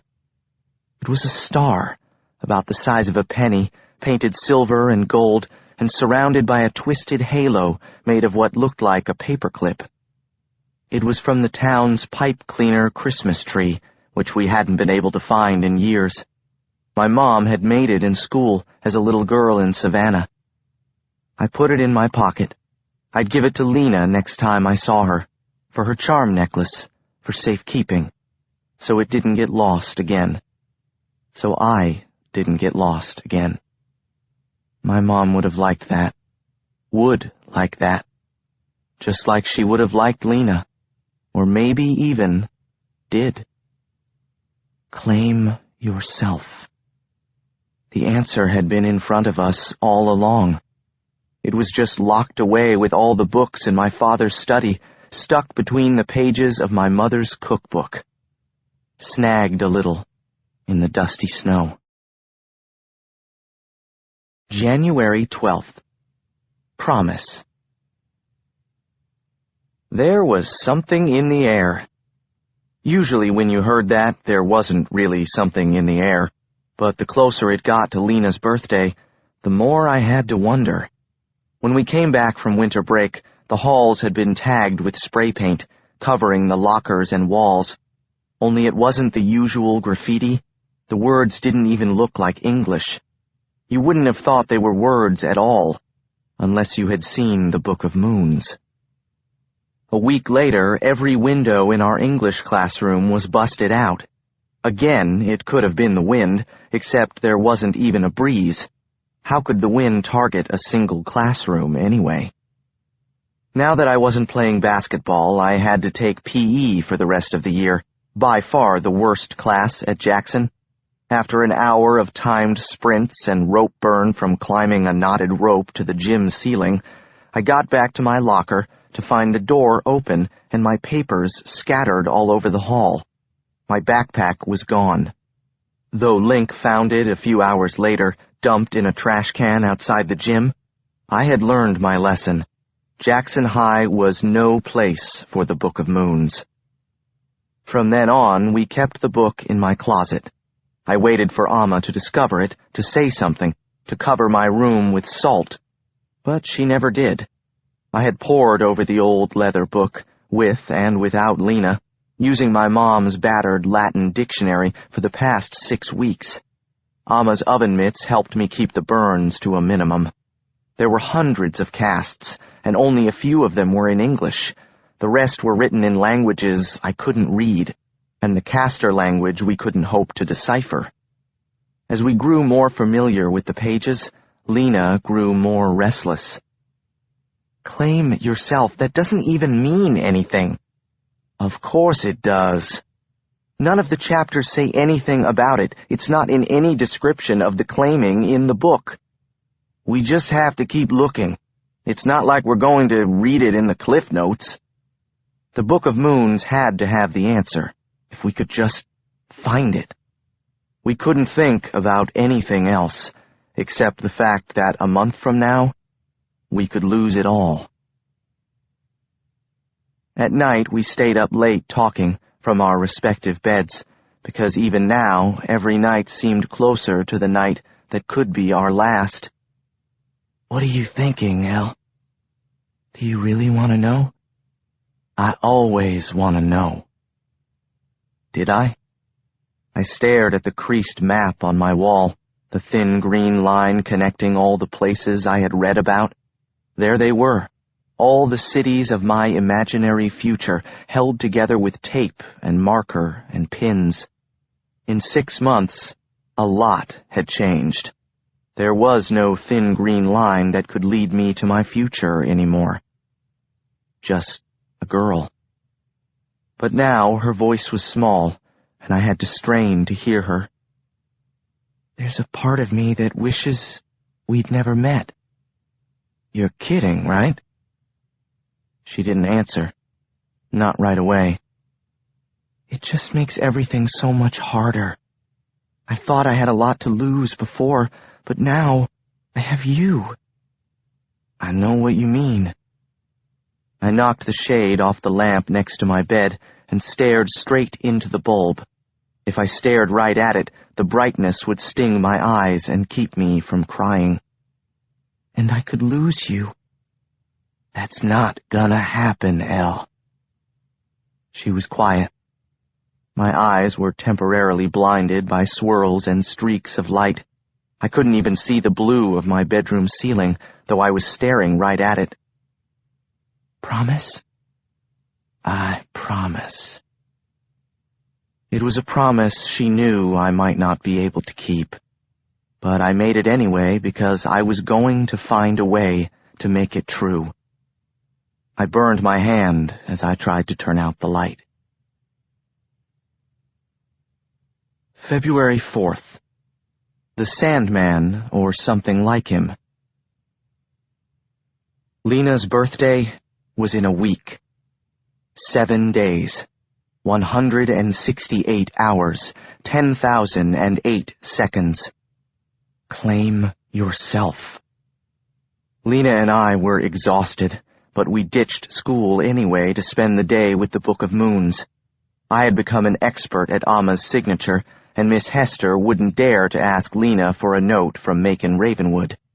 It was a cold, clear day, and we curled together in the freezing garden at Greenbrier, huddled under the old sleeping bag from the beater, trying to figure out for the 1,000th time if anything in the book could help.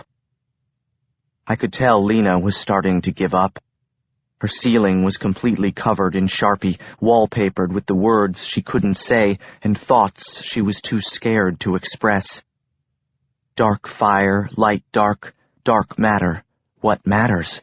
The great darkness swallows the great light as they swallow my life. Caster, girl, super, natural, before. First sight.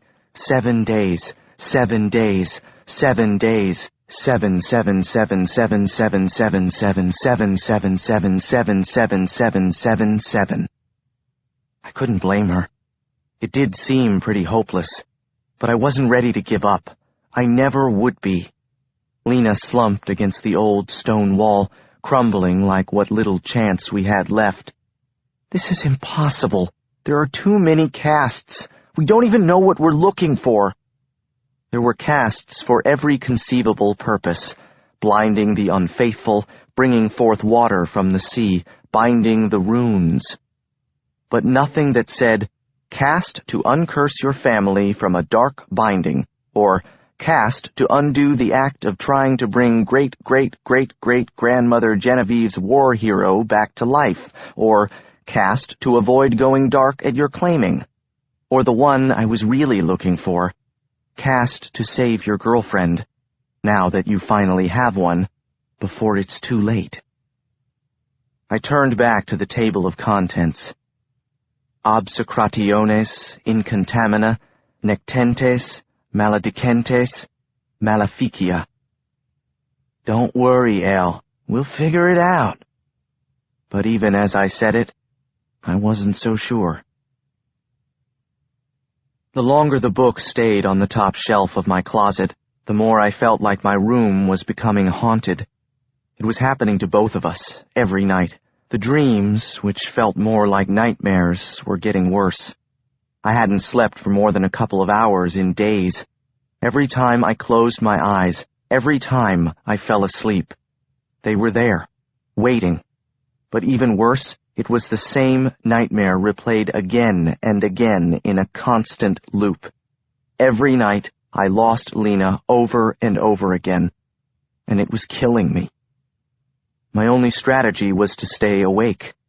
Jacked up on sugar and caffeine from drinking Coke and Red Bull, playing video games, reading everything from Heart of Darkness to my favorite issue of Silver Surfer, the one where Galactus swallows the universe, over and over. But as anyone who hasn't slept in days knows, by the third or fourth night, you're so tired, you could fall asleep standing up. Even Galactus didn't stand a chance.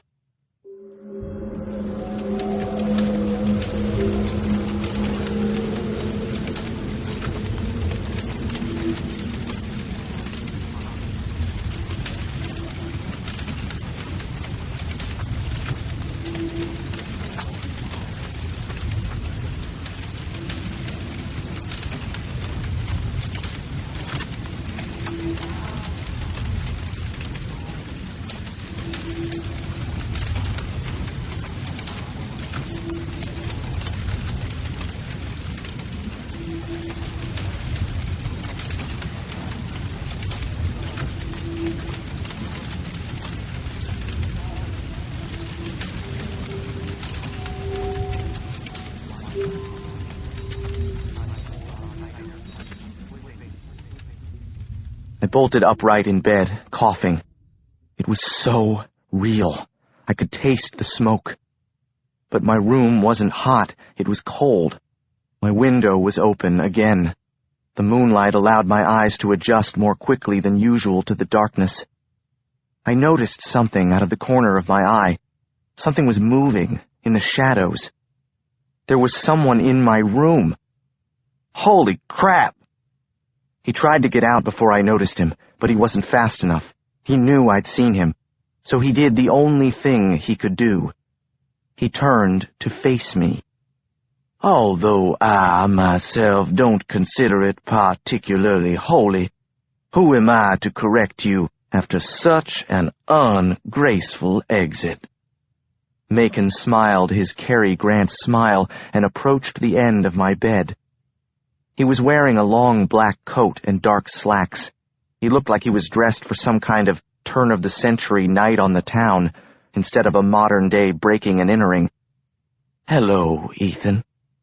What the hell are you doing in my bedroom?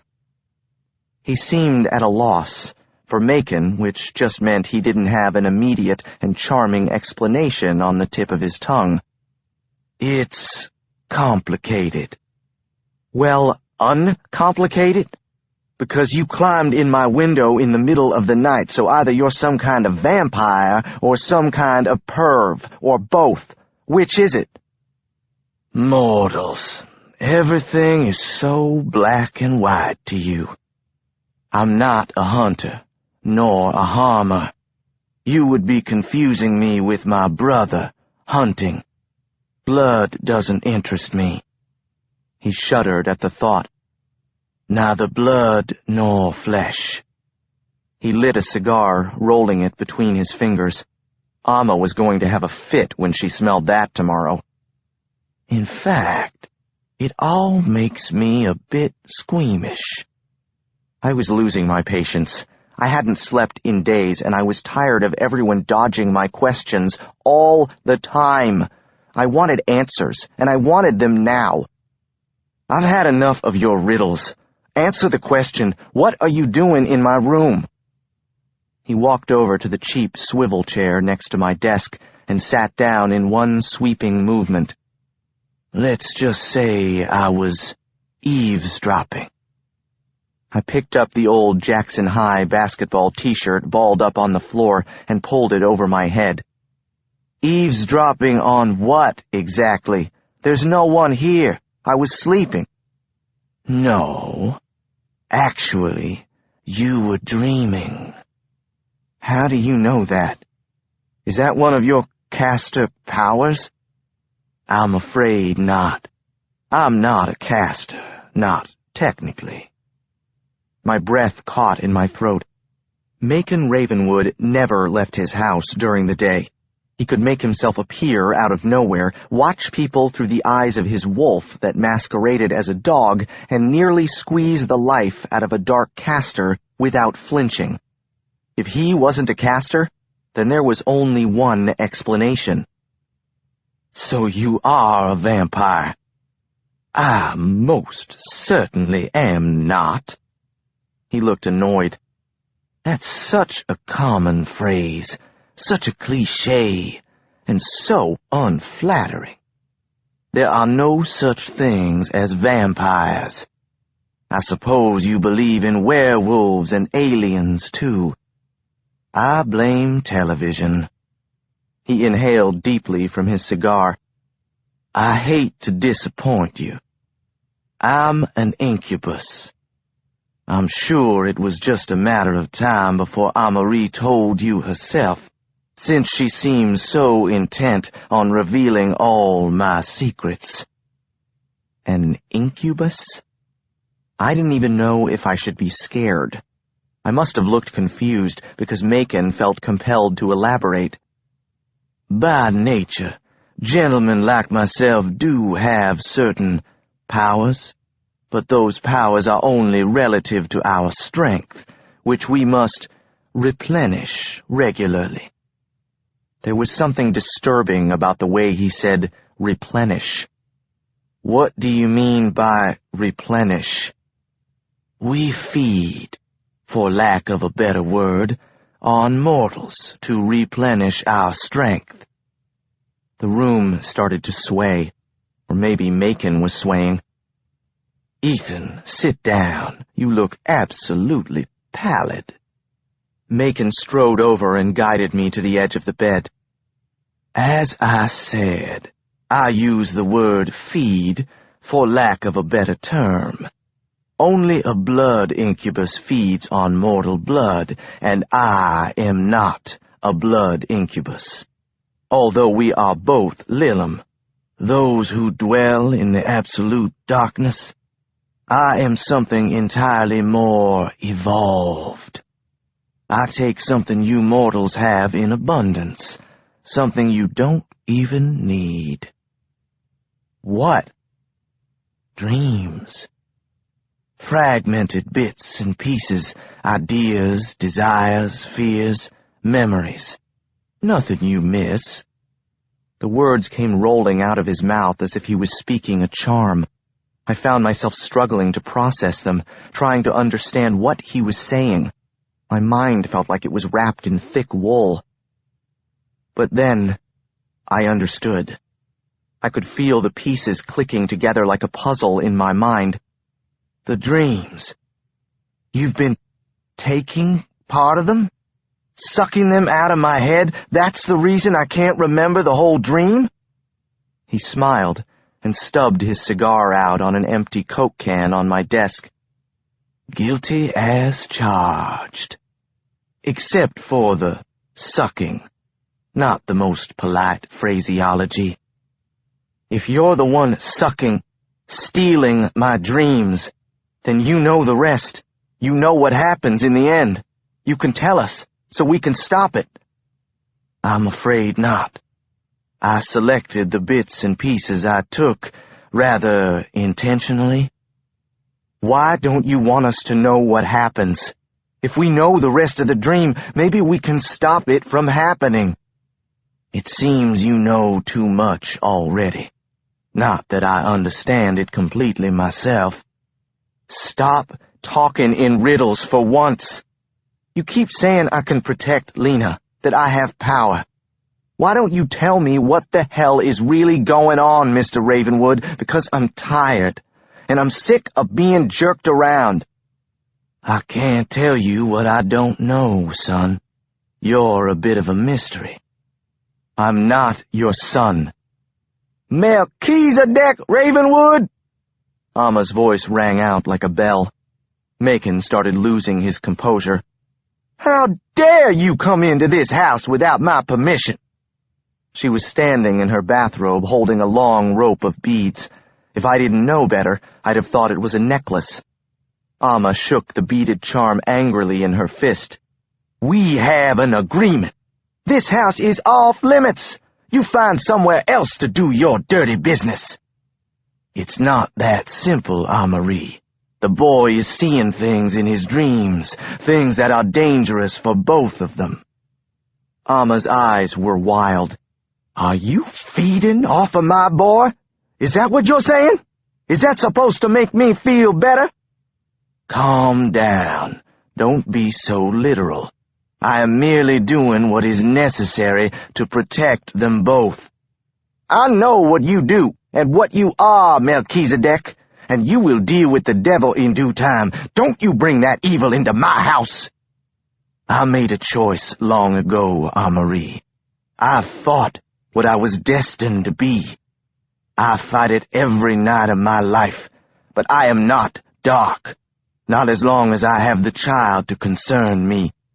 Doesn't change what you are. That's not a choice you get to make. Macon's eyes narrowed. It was clear that the bargain between the two of them was a delicate one, and he had jeopardized it by coming here. How many times? I didn't even know. Why don't you just tell me what happens at the end of the dream? I have a right to know. It's my dream. It's a powerful dream, a disturbing dream, and Lena doesn't need to see it. She's not ready to see it, and you two are so inexplicably connected. She sees what you see, so you can understand why I had to take it. The rage welled up inside me. I was so angry, angrier than when Mrs. Lincoln stood up and lied about Lena at the disciplinary committee meeting, angrier than when I found the pages and pages of scribble in my father's study. No, I don't understand. If you know something that can help her, why won't you tell us? Or just stop using your Jedi mind tricks on me and my dreams and let me see it for myself.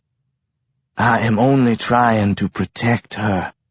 I love Lena, and I would never. I know, I've heard it. You'd never do anything to hurt her. What you forgot to say is that you won't do anything to help her either. His jaw tightened. Now he was the one who was angry. I knew how to recognize it now.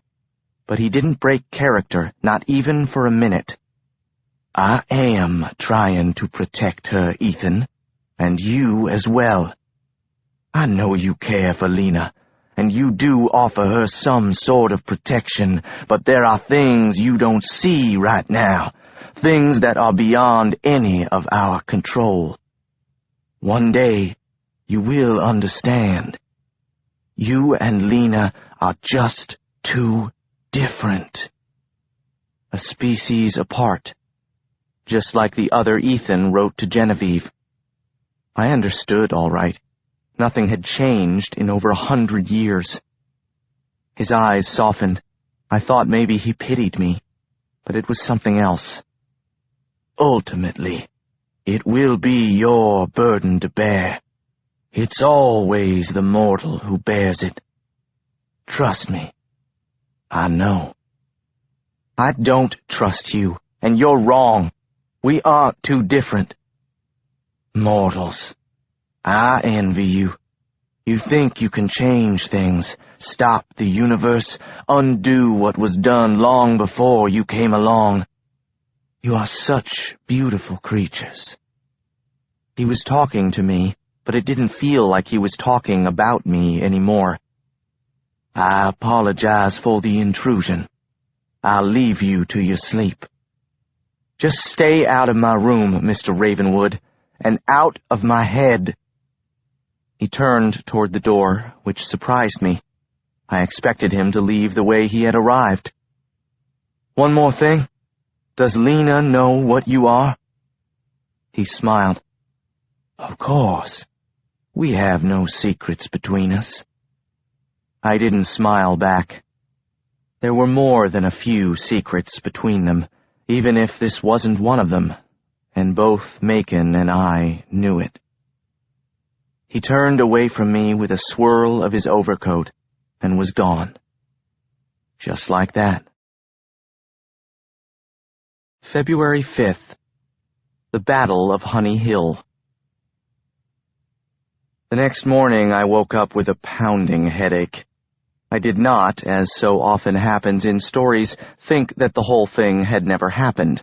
I did not believe that Macon Ravenwood appearing and disappearing in my bedroom the night before had been a dream.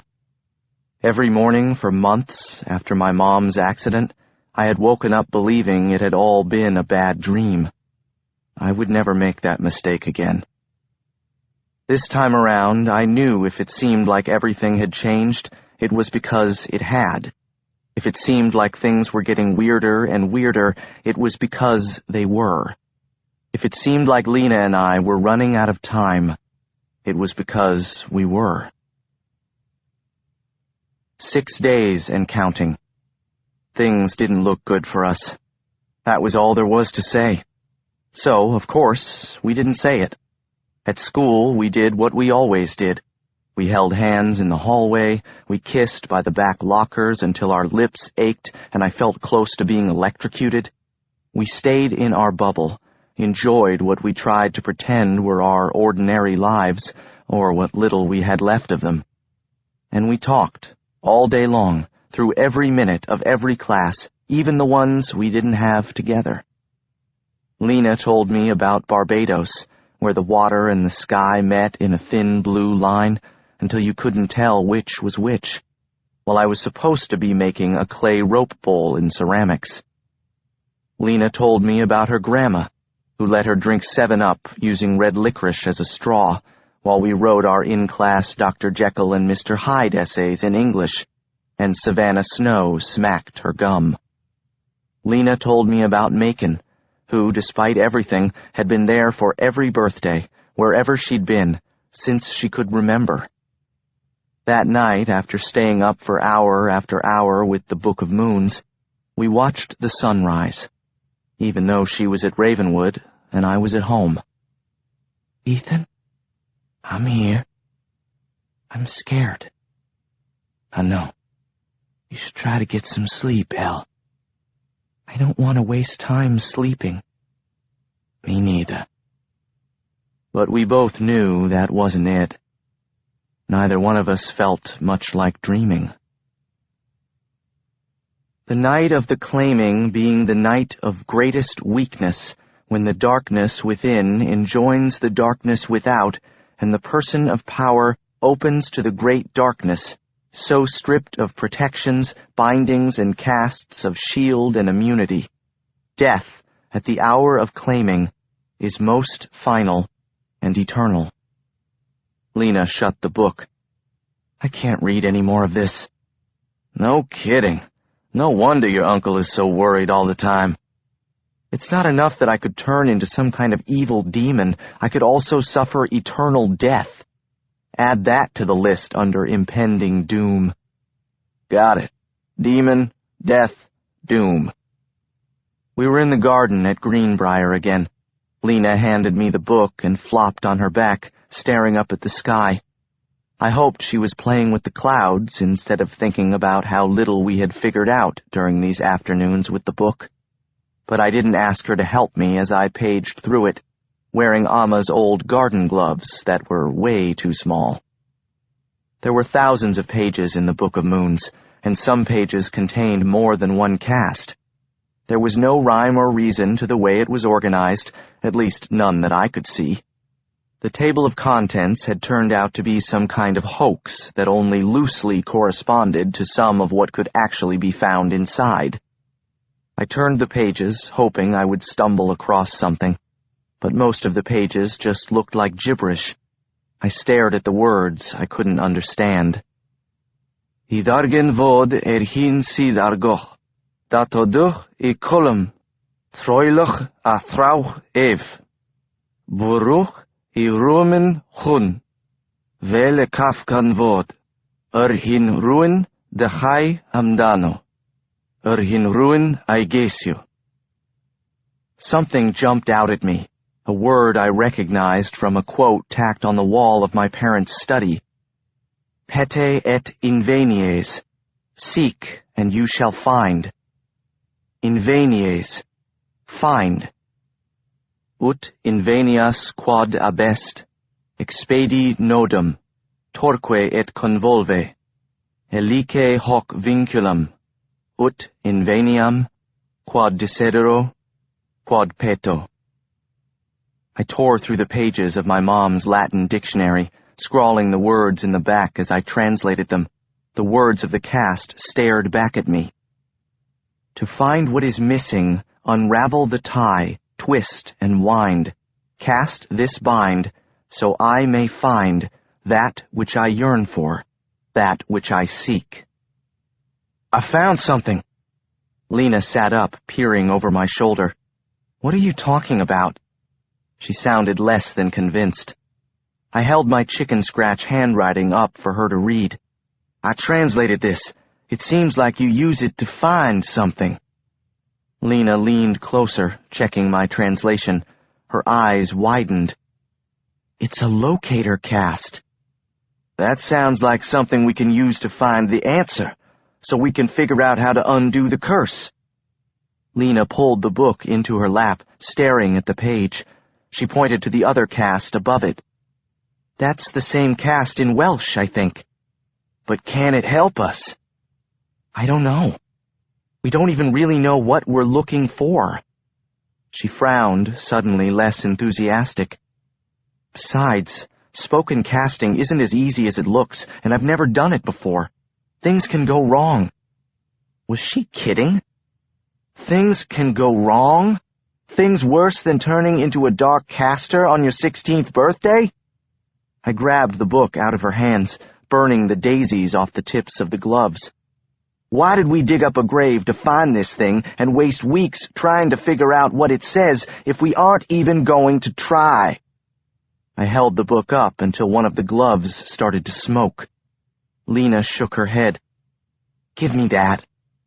She took a deep breath. Okay, I'll try, but I have no idea what will happen. This isn't usually how I do it. It? You know, the way I use my powers, all the natural stuff. I mean, that's the whole point, isn't it? It's supposed to be natural. I don't even know what I'm doing half the time. Okay, so this time you do, and I'll help. What do I need to do? Draw a circle, light some candles? Lena rolled her eyes. How about sit over there? She pointed to a spot a few feet away. Just in case. I was expecting a little bit more preparation, but I was just a mortal. What did I know? I ignored Lena's order to put some distance between myself and her first spoken cast, but I did take a few steps back. Lena held the book in one hand, which was a feat in itself because it was incredibly heavy, and took a deep breath. Her eyes ran slowly down the page as she read. Unravel the tie, twist and wind, cast this bind, so I may find that which I yearn for. She looked up and spoke the last line, clear and strong. That which I seek. For a second, nothing happened. The clouds still lingered overhead. The air was still cold. It didn't work. Lena shrugged her shoulders. I knew she was thinking the same thing. Until we both heard it, a sound like a rush of air echoing through a tunnel. The tree behind me caught fire. It actually ignited from the bottom up. Flames raced up the trunk, roaring, spreading out to every branch. I had never seen anything catch fire that quickly. The wood started to smoke immediately. I pulled Lena away from the fire, coughing. Are you okay? She was coughing, too. I pushed her black curls away from her face. Well, obviously that didn't work, unless you were looking to toast some really big marshmallows. Lena smiled weakly. I told you things could go wrong. That's an understatement. We stared up at the burning cypress. That was 5 days, and counting. 4 days and counting. The storm clouds rolled in, and Lena stayed home sick. The Santee flooded and the roads were washed out north of town. The local news chalked it up to global warming, but I knew better. As I sat in Algebra 2, Lena and I argued about the book, which wasn't going to help my grade on the pop quiz. Forget about the book, Ethan. I'm sick of it. It's not helping. We can't forget about it. It's your only chance. You heard your uncle. It's the most powerful book in the Castor world. It's also the book that cursed my whole family. Don't give up. The answer has to be somewhere in the book. I was losing her. She wouldn't listen to me, and I was about to fail my 3rd quiz of the semester. Great. By the way, can you simplify 7x minus 2 times 4x minus 6? I knew she could. She was already in trig. What does that have to do with anything? Nothing, but I'm failing this quiz. She sighed. A Castor girlfriend had some perks. 3 days and counting. The mudslides started and the upper field slid into the gym. The squad wouldn't be cheering for a while, and the disciplinary committee was going to have to find a new place to hold their witch trials. Lena was still not back in school, but she was in my head the whole day. Her voice grew smaller, until I could barely hear it over the chaos of another day at Jackson High.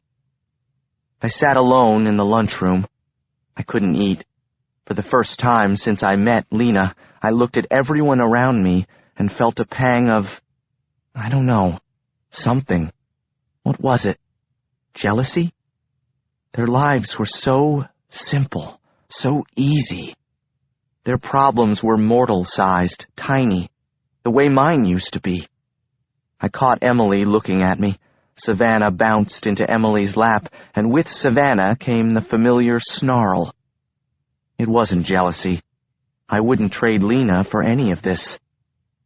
I couldn't imagine going back to such a tiny life. 2 days and counting. Lena wouldn't even speak to me. Half the roof blew off the DAR headquarters when the high winds hit. The member registries Mrs. Lincoln and Mrs. Asher had spent years compiling, the family trees going back to the Mayflower and the Revolution, were destroyed. The Gatlin County Patriots would have to prove their blood was better than the rest of ours, all over again. I drove to Ravenwood on my way to school and banged on the door as hard as I could. Lena wouldn't come out of the house. When I finally got her to open the door, I could see why. Ravenwood had changed again. Inside, it looked like a maximum security prison.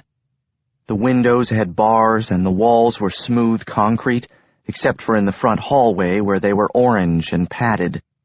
Lena was wearing an orange jumpsuit with the numbers 0211, her birthday, stamped on it, her hands covered in writing. She looked kind of cool, actually, her messy black hair falling around her. She could even make a prison jumpsuit look good. What's going on, Elle? She followed my gaze over her shoulder. Oh, this? Nothing. It's a joke. I didn't know Macon joked. She pulled at a loose string on her sleeve. He doesn't. It's my joke. Since when can you control Ravenwood? She shrugged.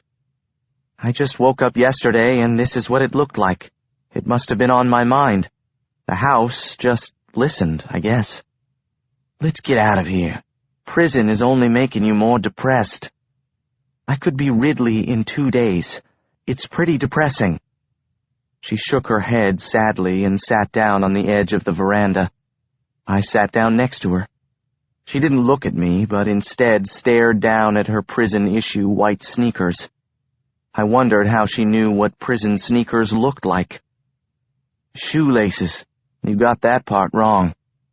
What? I pointed. They take away your shoelaces in real prisons. You have to let go, Ethan. It's over. I can't stop my birthday from coming, or the curse. I can't pretend I'm a regular girl anymore. I'm not like Savannah Snow or Emily Asher. I'm a caster. I picked up a handful of pebbles from the bottom step of the veranda and chucked one as far as I could. I won't say goodbye, Elle. I can't. She took a pebble from my hand and threw it. Her fingers brushed against mine, and I felt the tiny pulse of warmth. I tried to memorize it. You won't have a chance to. I'll be gone, and I won't even remember I cared about you. I was stubborn. I couldn't listen to this. This time the pebble hit a tree. Nothing will change the way we feel about each other. That's the one thing I know for sure. Ethan, I may not even be capable of feeling. I don't believe that. I flung the rest of the stones out into the overgrown yard. I don't know where they landed. They didn't make a sound.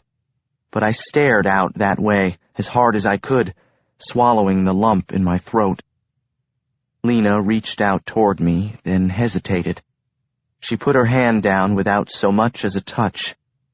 Don't be mad at me. I didn't ask for any of this. That's when I snapped. Maybe not, but what if tomorrow is our last day together, and I could be spending it with you, but instead you're here, moping around like you're already claimed. She got up. You don't understand. I heard the door slam behind me as she went back into the house, her cell block. Whatever. I hadn't had a girlfriend before, so I wasn't prepared to deal with all this. I didn't even know what to call it, especially not with a caster girl. Not having a better idea of what to do, I stood up, gave up, and drove back to school. Late, as usual. 24 hours and counting. A low-pressure system settled over Gatlin. You couldn't tell if it was going to snow or hail, but the skies didn't look right. Today, anything could happen.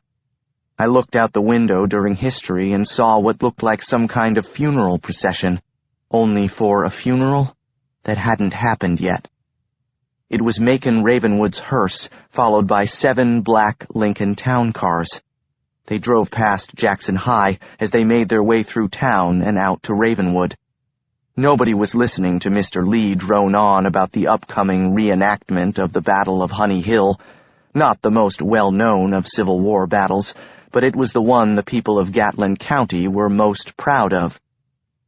In 1864, Sherman ordered Union Major General John Hatch and his troops to cut off the Charleston and Savannah Railroad to keep Confederate soldiers from interfering with his march to the sea. But due to several navigational miscalculations, the Union forces were delayed. He smiled proudly, writing navigational miscalculations out on the chalkboard. Okay, the Union was stupid. We got it. That was the point of the Battle of Honey Hill, the point of the war between the states, as it had been taught to all of us since kindergarten. Neglecting, of course, the fact that the Union had actually won the war. In Gatlin, everyone kind of talked about it like a gentlemanly concession on the part of the more gentlemanly South. The South had taken, historically speaking, the high road, at least according to Mr. Lee. But today, nobody was looking at the board. Everyone was staring out the windows. The black Lincolns followed the hearse in a convoy down the street, behind the athletic field. Now that Macon had come out, so to speak, he seemed to enjoy making a spectacle of himself. For a guy who only came out at night, he managed to command a lot of attention. I felt a kick in my shin. Link was hunched over the desk, so Mr. Lee couldn't see his face. "Dude, who do you think is in all those cars?" "Mr. Lincoln, would you like to tell us what happened next? Especially since your father will be commanding the cavalry tomorrow." Mr. Lee was staring at us with his arms crossed. Link pretended to cough. Link's dad, a brow-beaten shell of a man, had the honor of commanding the cavalry in the reenactment since Big Earl Eaton died last year, which was the only way a reenactor ever advanced in rank. Someone had to die. It would have been a big deal in Savannah Snow's family. Link? He wasn't too big on the whole living history scene. "Let's see, Mr. Lee. Wait, I got it. We, won the battle and lost the war, or was it the other way around? 'Cause around here, it's hard to tell sometimes." Mr. Lee ignored Link's comment. He probably hung the stars and bars, the Confederate flag, in front of his house all year round. I mean, his double-wide. "Mr. Lincoln, by the time Hatch and the Federals reached Honey Hill, Colonel Colcock—" The class snickered, while Mr. Lee glared. "Yes, that was his real name. The colonel and his brigade of Confederate soldiers and militia formed an impassable battery of 7 guns across the road." How many times were we going to have to hear about the 7 guns? You would have thought it was the miracle of the fish and the loaves. Link looked back to me, nodding in the direction of Maine. "Well?" "I think it's Lena's family. They were supposed to be coming in for her birthday." "Yeah, Ridley said something about that." "You guys still hanging out?" I was almost afraid to ask. "Yeah, man. Can you keep a secret?" "Haven't I always?" Link pulled up the sleeve of his Ramones t-shirt to reveal a tattoo of what looked like an anime version of Ridley, complete with the Catholic schoolgirl Minnie and knee socks. I was hoping Link's fascination with Ridley had lost some steam, but deep down, I knew the truth. Link would only get over Ridley when she was good and done with him, if she didn't make him jump headlong off a cliff first. And even then, he might not get over her. "I got it over Christmas break. Pretty cool, huh? Ridley drew it for me herself. She's a killer artist." The killer part, I believed. What could I say? You tattooed a comic book version of a Dark Caster on your arm, who, by the way, has you under some kind of love spell, and who also happens to be your girlfriend?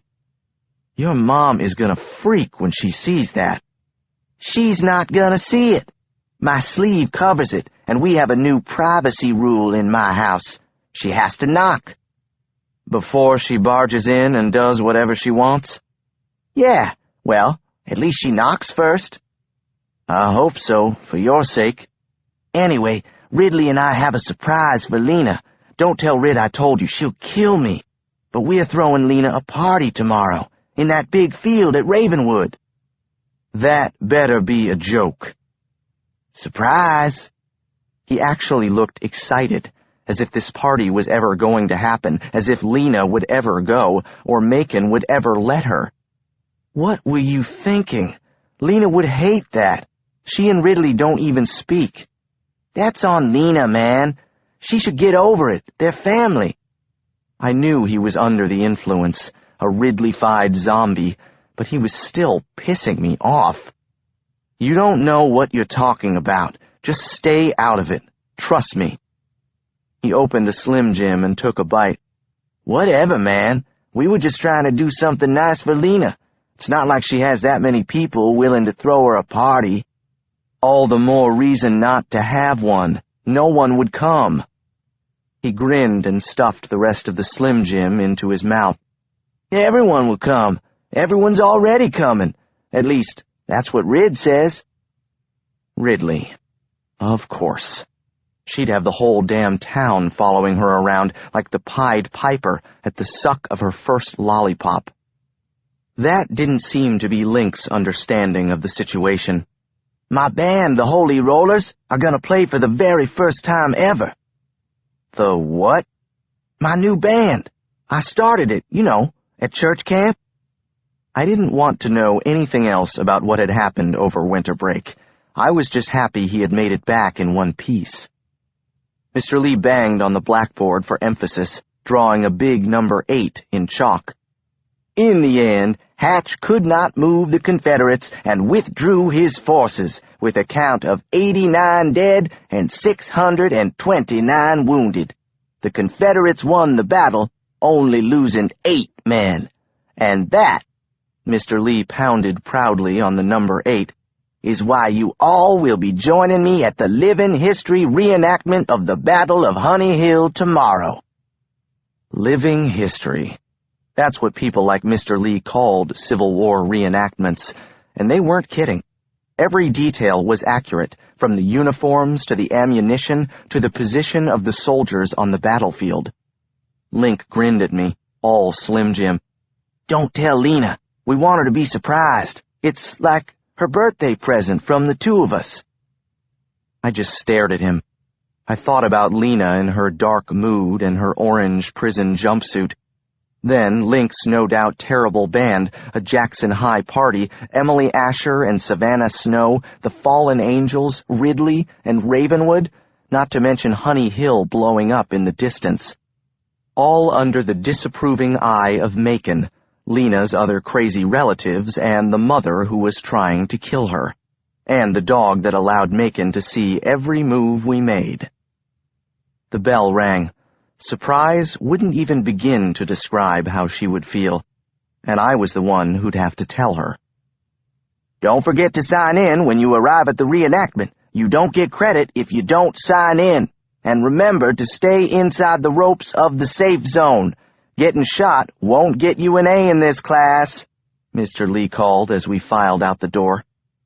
Right about now, getting shot didn't seem like the worst thing in the world.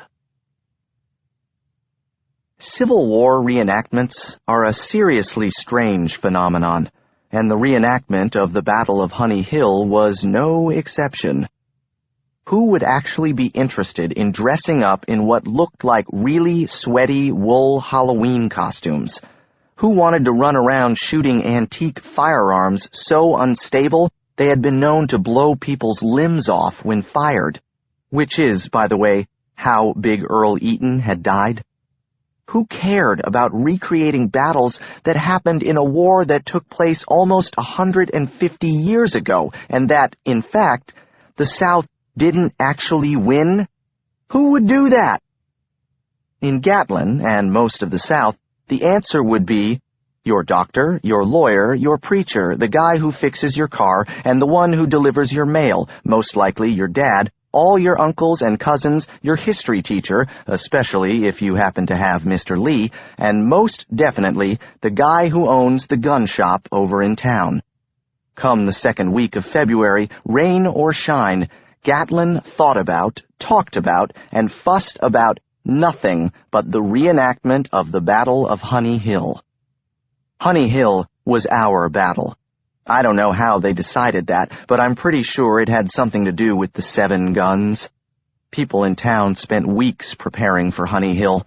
Now that it was down to the last minute, Confederate uniforms were being steamed and pressed all over the county, the smell of warm wool wafting through the air.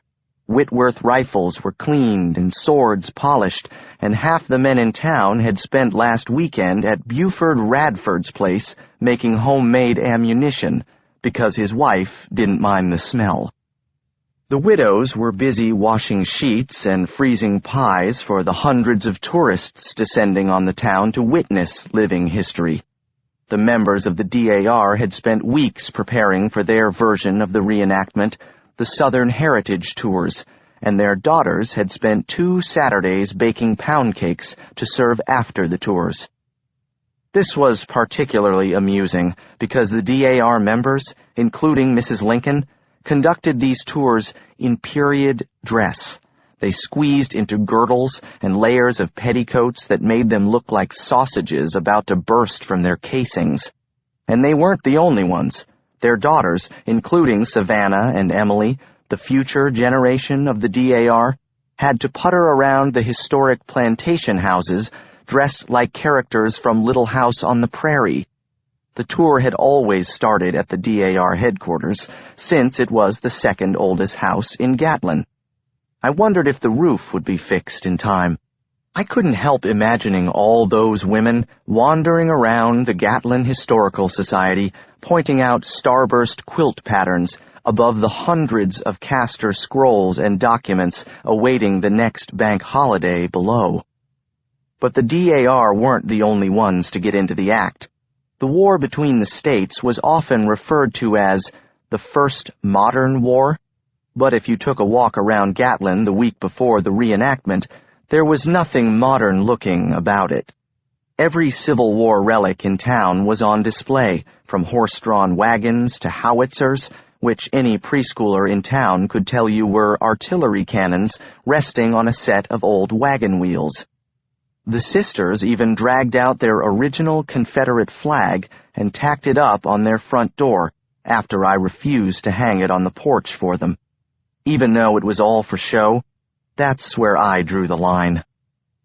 There was a big parade the day before the reenactment, which gave the reenactors an opportunity to march through town in full regalia in front of all the tourists, because the next day they'd be so covered in smoke and dirt that no one would notice the shiny brass buttons on their authentic shell jackets.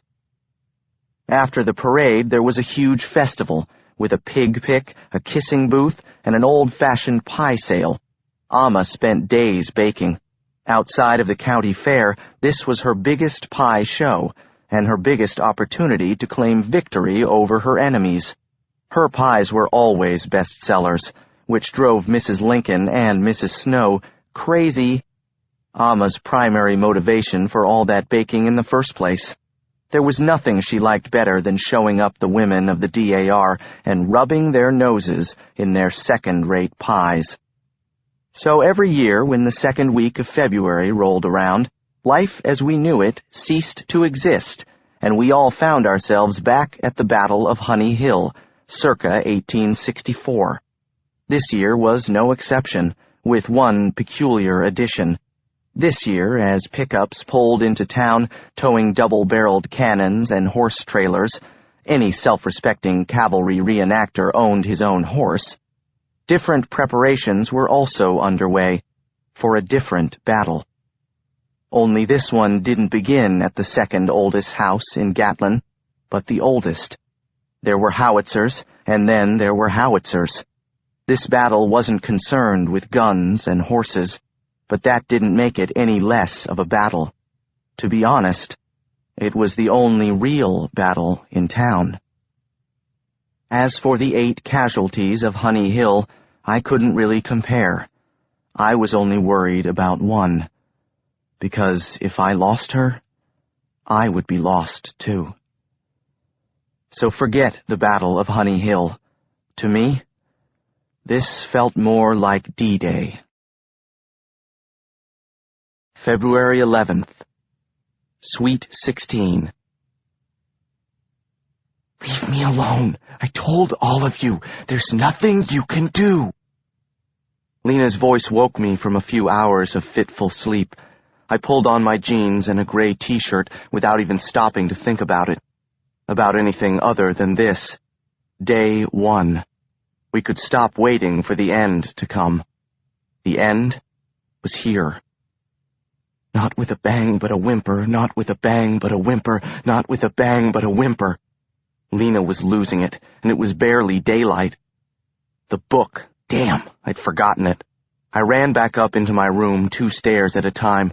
I reached up to the top shelf of my closet where I'd hidden it, bracing myself for the scorching that went along with touching a Castor book. Only it didn't happen, because it wasn't there. The Book of Moons, our book, was gone. We needed that book, today of all days, but Lena's voice was pounding in my head. This is the way the world ends, not with a bang but a whimper. Lena reciting T.S. Eliot was not a good sign. I grabbed the keys to the Volvo and ran. The sun was rising as I drove down Dove Street. Greenbrier, or the only empty field in Gatlin to everyone else in town, making it the location of the Battle of Honey Hill, was beginning to come to life too. The funny thing was, I couldn't even hear the artillery outside my car window, because of the artillery going off in my head. By the time I ran up the steps of Ravenwood's veranda, Boo was waiting for me, barking. Larkin was on the steps too, leaning against one of the pillars. He was in his leather jacket, playing with the snake that curled and uncurled its way around his arm. First it was his arm, then it was a snake. He shifted idly between shapes, like a dealer shuffling a deck of cards. The sight of it caught me off guard for a second. That and the way he made Boo bark. Come to think of it, I couldn't tell if Boo was barking at me or Larkin. Boo belonged to Macon, and Macon and I hadn't exactly left things on speaking terms. "Hey, Larkin." He nodded, disinterested. It was cold, and a puff of breath crept out of his mouth, as if from an imaginary cigarette. The puff stretched out into a circle that became a tiny white snake, which then bit into its own tail, devouring itself until it disappeared. "I wouldn't go in there if I was you. Your girlfriend is a little, how should I put it, venomous?" The snake curved its length around his neck, then became the collar of his leather jacket. Aunt Dell flung the door open. "Finally! We've been waiting for you. Lena's in her room and she won't let any of us in." I looked at Aunt Dell, so muddled, her scarf dangling lopsidedly from one shoulder, her glasses askew, even her off-kilter gray bun coming unraveled from its twist. I leaned in to give her a hug. She smelled like one of the sisters' antique cabinets, full of lavender sachets and old linens, handed down from sister to sister. Reese and Ryan stood behind her like a mournful family in a grim hospital lobby, waiting for bad news. Again, Ravenwood seemed more attuned to Lena and her mood than to Macon's, or maybe this was a mood they shared. Macon was nowhere to be found, so I couldn't tell. If you could imagine the color of anger, it had been splashed over every wall. Rage, or something equally dense and seething, was hanging from every chandelier, resentment woven into thick carpets padding the room, hatred flickering underneath every lampshade. The floor was bathed in a creeping shadow, a particular darkness that had seeped up into the walls, and right now was rolling across my Converse so I almost couldn't see them. Absolute darkness. I can't say for sure how the room looked. I was too distracted by how it felt, and it felt pretty rank. I took a tentative step onto the grand flying staircase that led up to Lena's bedroom. I'd gone up those stairs 100 times before. It's not like I didn't know where they went. And yet somehow, today felt different. Aunt Dell looked at Reese and Ryan, following behind me, as if I was leading the way into an unknown war front. When I stepped onto the second stair, the whole house shook. The 1,000 candles of the ancient chandelier swinging over my head shuddered and dripped wax down onto my face. I winced and jerked back. Without warning, the stairway curled up beneath my feet and snapped underneath me, tossing me back onto my butt, sending me skidding halfway across the polished floors of the entry hall.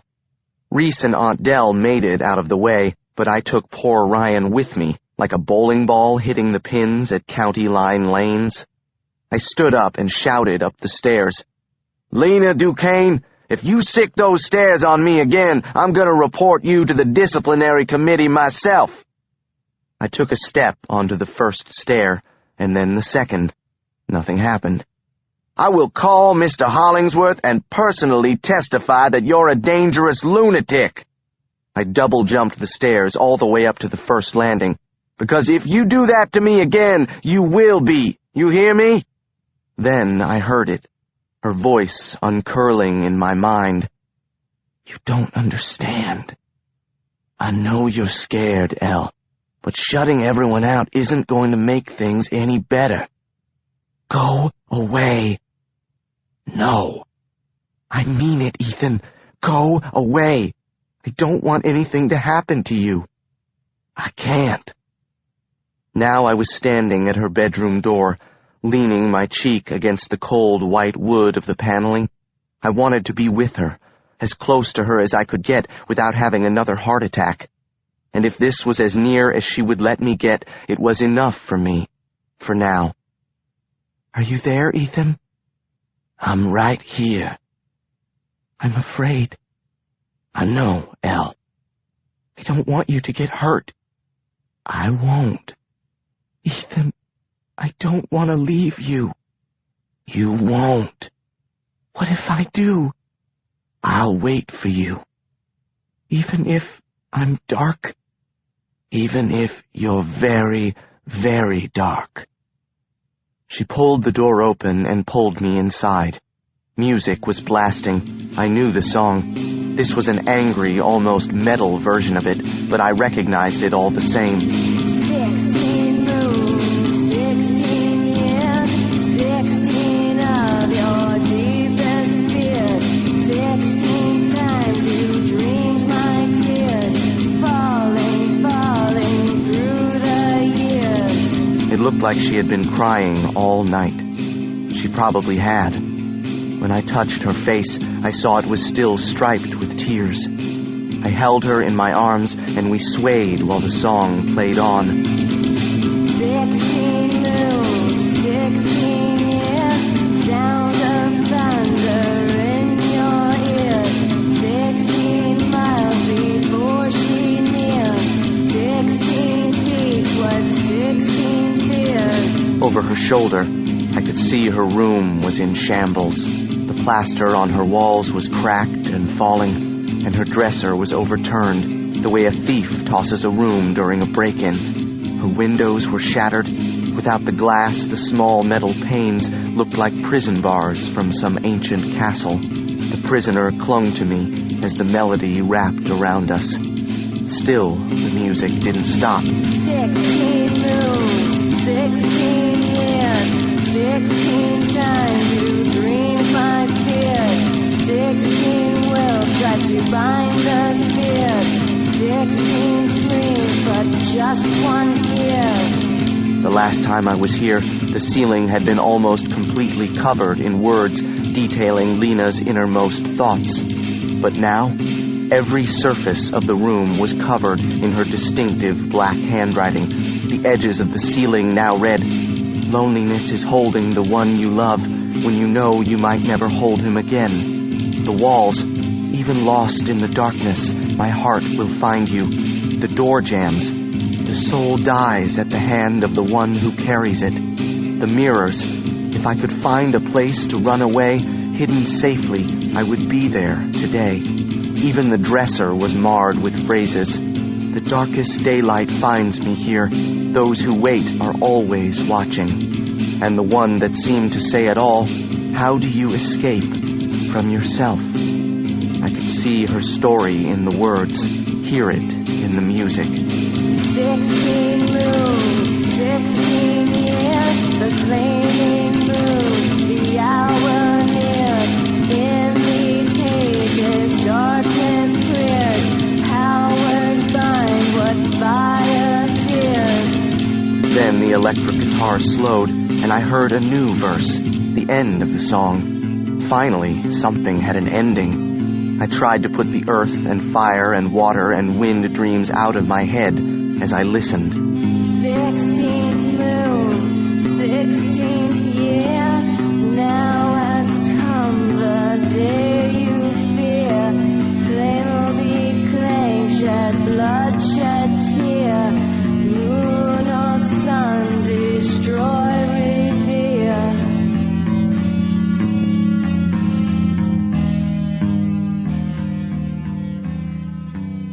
The guitar died out, and now we were standing in silence.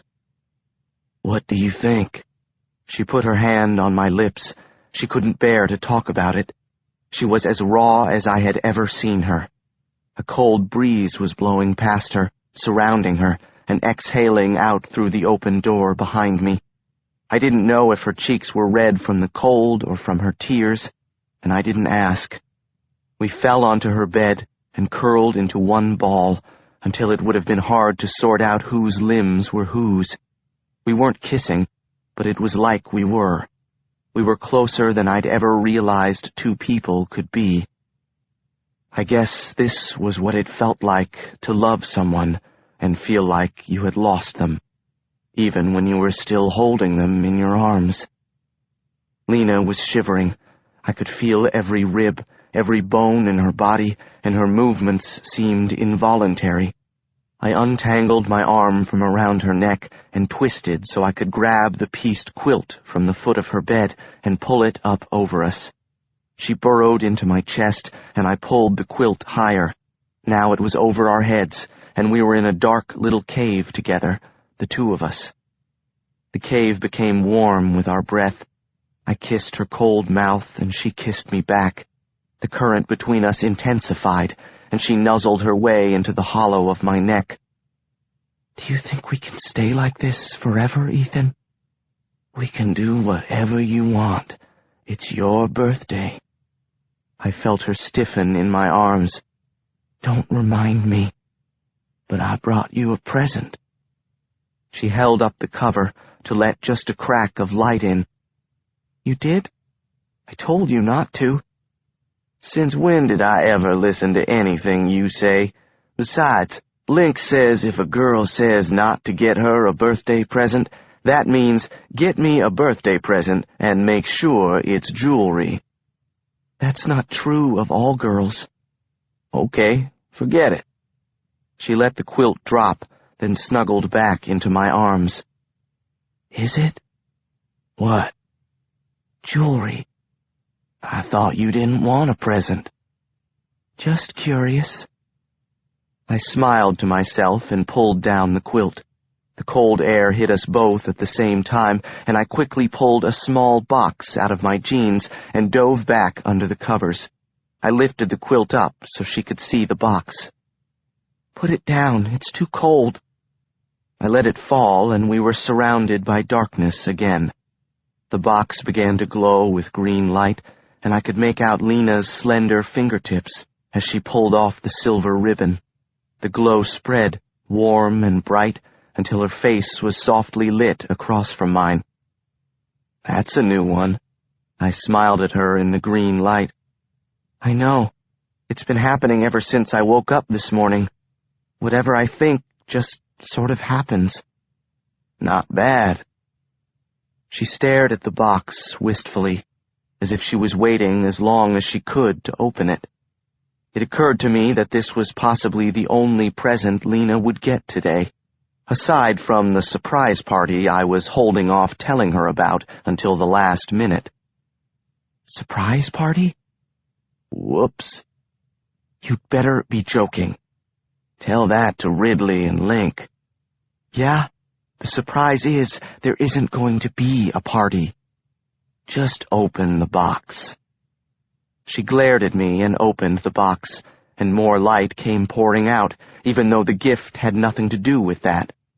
Her face softened, and I knew I was off the hook about the party.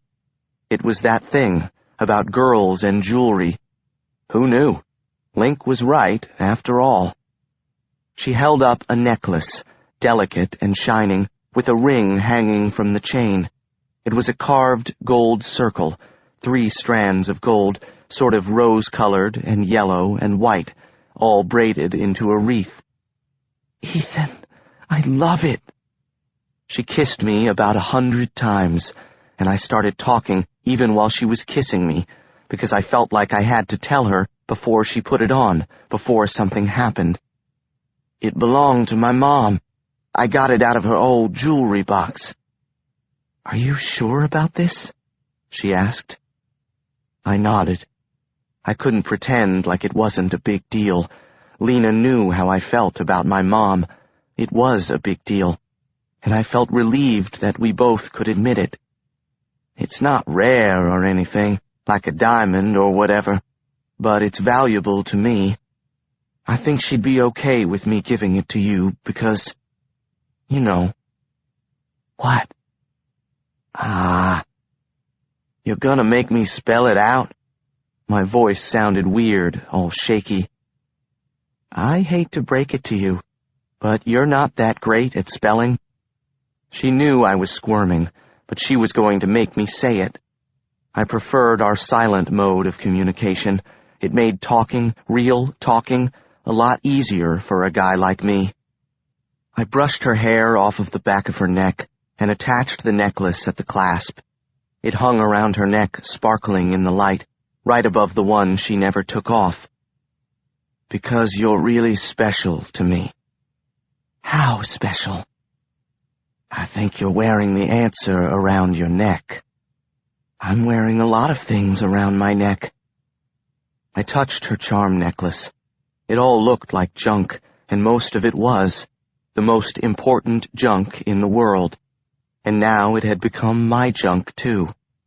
A flattened penny with a hole in it from one of those machines at the food court across from the movie theater where we had gone on our first date. A piece of yarn from the red sweater she had worn to go parking at the water tower, which had become an inside joke between us. The silver button I had given her for luck at the disciplinary meeting. My mom's little paperclip star. Then you should already know the answer. She leaned in to kiss me again, a real kiss. This was the kind of kiss that couldn't really be called a kiss, the kind that involves arms and legs and necks and hair, the kind where the quilt finally slides down to the floor, and in this case, the windows unshatter themselves, the bureau rights itself, the clothes return to their hangers, and the freezing cold room is finally warm. A fire burst into flame in the small, cold fireplace in her room, which was nothing compared to the heat running through my body. I felt the electricity, stronger than what I'd become used to, and my heartbeat quickened. I pulled back, out of breath. Where's Ryan when you need her? We're really going to have to figure out what to do about that. Don't worry, she's downstairs. She pulled me back down, and the fire in the grate crackled even louder, threatening to overpower the chimney with smoke and flame. Jewelry. I'm telling you, it's a thing. And love. And maybe danger. "Coming, Uncle Macon." Lena turned to me and sighed.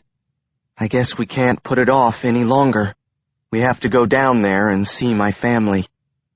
She stared at the door. The bolt unlocked itself. I rubbed her back, making a face. It was over. The day had turned to dusk by the time we made it out of Lena's room. I had thought we'd have to sneak down to visit Kitchen around lunchtime, but Lena simply closed her eyes and a room service cart rolled through the door and into the middle of her room. I guess even Kitchen was feeling sorry for her today. Either that, or Kitchen couldn't resist Lena's newfound powers any more than I could. I ate my weight in chocolate chip pancakes drenched in chocolate syrup, washed down with chocolate milk. Lena had a sandwich and an apple. Then everything dissolved back into kissing. I think we both knew this could be the last time we lay around in her room like this. It seemed like there was nothing else we could do. The situation was what it was, and if today was all we had, then at least we would have this. In reality, I was as terrified as I was exhilarated, but still, it wasn't even dinner time, and it was already the best and worst day of my life. I grabbed Lena's hand as we headed down the stairs. It was still warm, which was how I could tell Lena was in a better mood. The necklaces sparkled at her neck, and silver and gold candles hung in the air as we walked through them and beneath them down the stairs. I wasn't used to seeing Ravenwood looking so festive and full of light, which for a second made it feel almost like a real birthday, where the people celebrating are happy and light-hearted. For a second. Then I saw Macon and Aunt Dell. They were both holding candles, and behind them, Ravenwood was shrouded in shadows and darkness. There were other dark figures moving in the background, also holding candles. Worse, Macon and Dell were dressed in long, dark robes, like acolytes of a strange order, or druid priests and priestesses. It just didn't seem like, well, a birthday party. More like a really creepy funeral. Happy Sweet 16. No wonder you didn't want to come out of your room. Now you see what I was talking about. When Lena reached the last stair, she paused and looked back at me. She looked so out of place in her old jeans and my oversized Jackson High hoodie. I doubted Lena had ever dressed like this in her whole life. I think she just wanted to keep a piece of me with her, as long as she could. "Don't be scared. It's just the binding, to keep me safe until moonrise. The claiming can't happen until the moon is high." "I'm not scared, Elle." "I know. I was talking to myself." She let go of my hand and took the last step down from the landing. When her foot touched the polished black floor, she was transformed. The flowing dark robes of the binding now hid the curves of her body. The black of her hair and the black of the robes blended into a shadow that covered her from head to toe, with the exception of her face, which was as pale and luminescent as the moon itself. She touched her throat, my mother's gold ring still hanging at her neck. I hoped it would help to remind her that I was there with her, just as I hoped it was my mom who had been trying to help us all along. "What are they going to do to you? This isn't going to be some freaky pagan sex thing, is it?" Lena burst out laughing. Aunt Dell looked over at her, horrified. Reese smoothed her robe primly with one hand, looking superior, while Ryan started to giggle. "Compose yourself," Macon hissed. Larkin, somehow managing to look as cool in a black robe as he did in a leather jacket, snickered. Lena smothered the giggles down into the folds of her robe. As their candles moved, I could see the faces nearest to me: Macon, Dell, Lena, Larkin, Reese, Ryan, and Barkley. There were also faces that were less familiar: Aurelia, Macon's mother, and an older face, wrinkled and tanned. But even from where I stood, or tried to stand, she looked enough like her granddaughter that I instantly knew who she was. Lena saw her at the same time I did. "Grandma!" "Happy birthday, sweetheart!" The circle broke, briefly, as Lena ran over to fling her arms around the white-haired woman. "I didn't think you would come." "Of course I did. I wanted to surprise you. Barbados is an easy trip. I was here in the blink of an eye." "She means that literally, right? What is she, another traveler? An incubus like Macon?" "A frequent flyer, Ethan. On United." I could feel what Lena was feeling, a brief moment of relief, even if I was only feeling stranger and stranger.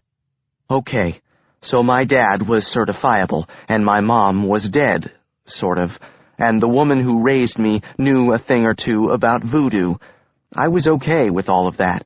It was just standing there, surrounded by the actual card-carrying, candle-bearing, robe-wearing casters. It felt like I needed to know about a lot more than living with Amma had prepared me for, before they started in with all the Latin and the casting. Macon stepped forward in the circle.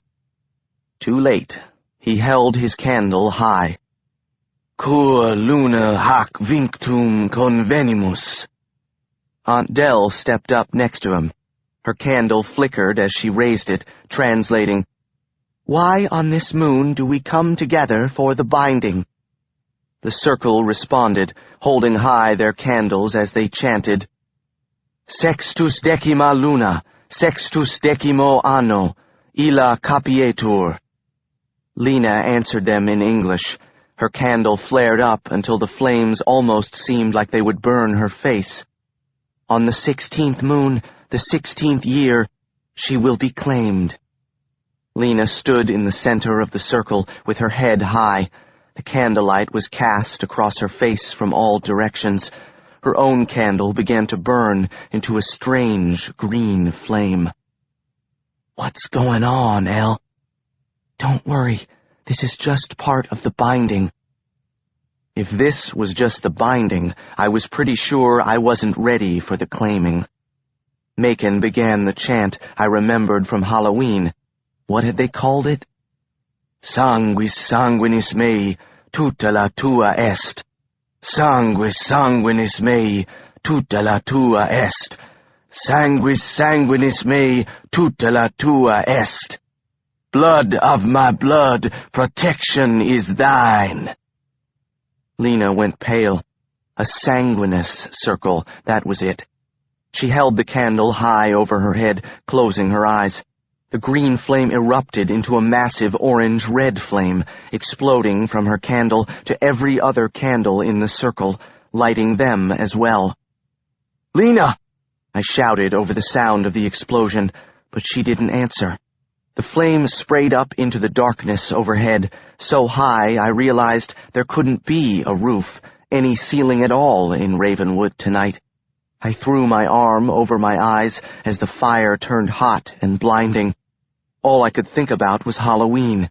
What if it was happening all over again? I tried to remember what they were doing that night to fight off Seraphine. What had they been chanting? What had Macon's mother called it? The Sanguinis.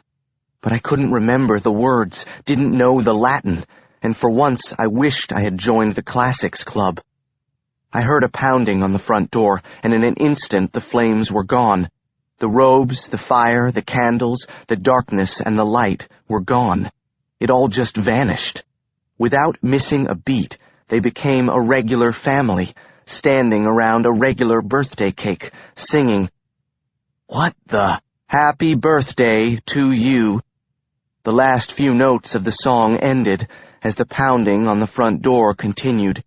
A massive birthday cake, 3 tiers of pink, white, and silver, sat on the coffee table in the center of the parlor, along with a formal tea service and white linens. Lena blew out the candles, waving the smoke away from her face, where seconds before there had been billowing flame. Her family burst into applause. Back in my Jackson High sweatshirt and jeans, she looked like any other 16-year-old. "That's our girl." Grandma put down her knitting and started to cut the cake, while Aunt Dell scurried to pour the tea. Reese and Ryan carried in an enormous stack of presents, while Macon sat in his Victorian wing-back chair and poured himself and Barkley a scotch. "What's going on, El? What just happened?" "Someone's at the door. They're just being careful." "I can't keep up with your family." "Have some cake.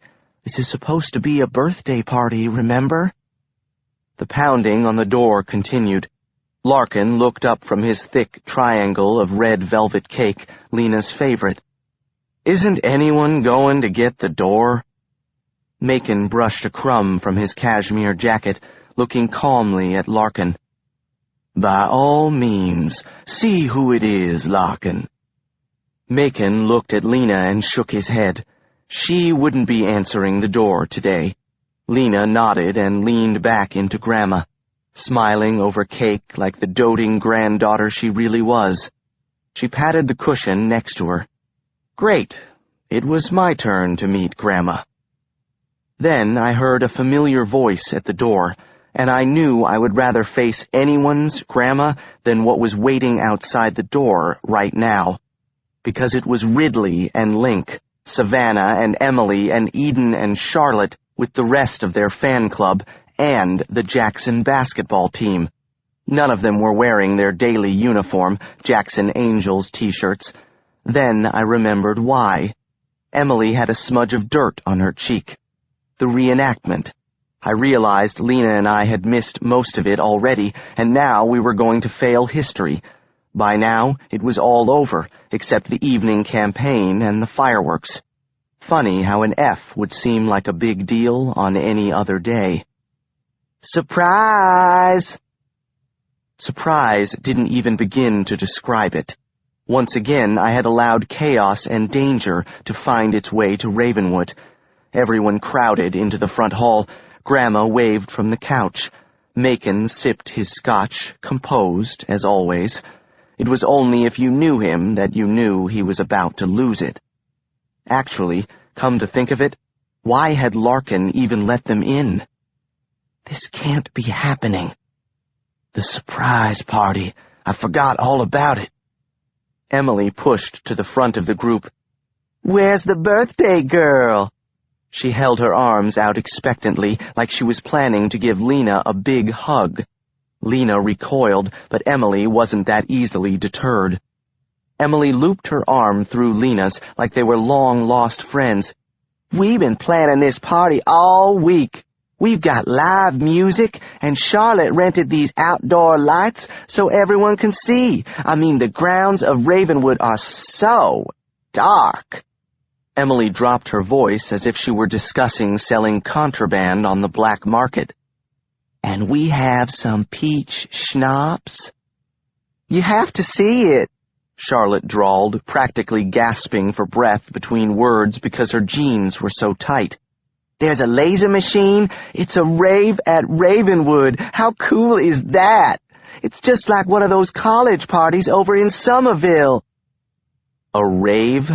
Ridley must have really pulled out all the stops for this one. Emily and Savannah throwing Lena a party and fawning over her like she was their snow queen? This must have been harder than getting them all to jump off a cliff. "Now, let's go up to your room and get you ready, birthday girl." Charlotte sounded even more like a cheerleader than she normally did, always overcompensating. Lena looked green. Her room, half the writing on her walls was probably about them. "What are you talking about, Charlotte? She looks just gorgeous. Don't you think so, Savannah?" Emily gave Lena a little squeeze and looked at Charlotte disapprovingly, like maybe she should lay off the pie and put some effort into looking that gorgeous. "Are you kidding? I would just die for this hair," Savannah said, winding a strand of Lena's hair around her finger. "It's so amazingly black." "My hair was black last year, at least underneath," Eden protested. Last year, Eden had dyed the underside of her hair black, leaving the top blonde, in one of her misguided attempts to distinguish herself. Savannah and Emily had teased her mercilessly until she dyed it back, a whole day later. "You look like a skunk," Savannah smiled at Lena approvingly. "She looks like an Italian." "Let's go. Everyone's waiting on you," Emily said, grabbing Lena's arm. Lena shrugged them off. "This has to be some kind of trick." "It's a trick, all right, but I don't think it's the kind you're imagining. It probably has more to do with a siren and a lollipop." "Ridley, I should have known." Lena looked at Aunt Dell and Uncle Macon. They were horrified, as if all the Latin in the world hadn't prepared them for this one. Grandma smiled, unfamiliar with this particular brand of angel. "What's the rush? Would you children like to stay and have a cup of tea?" "Hiya, Grandma," Ridley called from the doorway, where she was hanging back on the veranda, sucking on her red lollipop with an intensity that made me think, if she stopped, this whole thing might fall like a house of cards. She didn't have me to get her through the door this time. She was an inch away from Larkin, who looked amused but stood directly in front of her. Ridley was spilling out of a tightly laced vest that looked like a cross between lingerie and something a girl on the cover of Hot Rod magazine would wear, and a low-slung jean skirt. Ridley leaned against the door frame. "Surprise, surprise." Grandma put her teacup down. She picked up her knitting. "Ridley, what a pleasure to see you, dear. Your new look is very becoming, darling. I'm sure you'll have lots of gentlemen callers." Grandma flashed Ridley an innocent smile, though her eyes weren't smiling. Ridley pouted, but continued sucking on her lollipop. I walked over to where she was standing. "How many licks does it take, Rid?" "For what, Short Straw?" "To get Savannah Snow and Emily Asher to throw a party for Lena." "More than you know, boyfriend." She stuck out her tongue at me, and I could see it was streaked with red and purple. The sight was dizzying. Larkin sighed and looked past me. "There are maybe 100 kids out there, in the field. There's a stage and speakers, cars all along the road." "Really?" Lena looked out the window. "There's a stage in the middle of the magnolia trees." My magnolia trees? Macon was on his feet. I knew the whole thing was a farce, that Ridley was bringing this party to life with every suggestive lick, and Lena knew it too, but I could still see it in Lena's eyes. There was a part of her that wanted to go out there. A surprise party where everyone in school shows up, that must have been on Lena's regular high school girl list too. She could deal with being a caster. She was just tired of being an outcast. Larkin looked at Macon. You're never gonna get them to leave. Let's get this over with. I'll stay with her the whole time, me or Ethan. Link pushed his way to the front of the crowd. Dude, let's go. My band, the Holy Rollers, it's our Jackson High debut. It's gonna be awesome. Link was happier than I'd ever seen him before. I looked over at Ridley suspiciously. She shrugged, chewing on her lolly. We're not going anywhere. Not tonight. I couldn't believe Link was here. His mother would have a heart attack if she ever found out. Larkin looked at Macon, who was irritated, and Aunt Dell, who was panicked. This was the last night either one of them wanted to let Lena out of their sight. No. Macon didn't even consider it. Larkin tried again. 5 minutes. Absolutely not. When's the next time a bunch of people from her school are going to throw her a party? Macon didn't miss a beat. Hopefully, never. Lena's face fell. I was right. She wanted to be part of all this, even if it wasn't real. It was like the dance, or the basketball game. It was the reason she bothered to go to school in the first place, no matter how horribly they treated her. It was why she showed up, day after day, even if she ate on the bleachers and sat on the good eye side. She was 16, caster or not. For one night, that was all she wanted to be. There was only one other person as stubborn as Macon Ravenwood. If I knew Lena, her uncle didn't stand a chance. Not tonight. She walked over to Macon and looped her arm through his. I know this sounds crazy, Uncle M, but can I go to the party, just for a little while, just to hear Link's band? I watched for her hair to curl, the telltale caster breeze. It didn't move. This wasn't caster magic she was working. It was another kind altogether. She couldn't charm her way out from under Macon's watch. She would have to resort to older magic, stronger magic, the kind that had worked best on Macon from the time she first moved to Ravenwood. Plain old love. Why would you want to go anywhere with these people after everything they've put you through? I could hear him softening as he spoke. Nothing's changed. I don't want anything to do with those girls, but I still want to go. You're not making sense. Macon was frustrated. I know, and I know it's stupid, but I just want to know what it feels like to be normal. I want to go to a dance without practically destroying it. I want to go to a party I'm actually invited to. I mean, I know it's all Ridley, but is it wrong if I don't care? She looked up at him, biting on her lip. I can't allow it. Even if I wanted to, it's too dangerous. They locked eyes. Ethan and I never even got to dance, Uncle M. You said it yourself. For a second, it seemed like Macon might relent, but only for a second. Here's what I didn't say. Get used to it. I never got to spend a day in any school, or even walk through town on a Sunday afternoon. We all have disappointments. Lena played her last card. But it's my birthday. Anything could happen. This might be my last chance. The rest of the sentence lingered in the air. To dance with my boyfriend, to be myself, to be happy. She didn't have to say it. We all knew. Lena, I understand how you feel, but it's my responsibility to keep you safe, especially tonight. You have to remain here with me.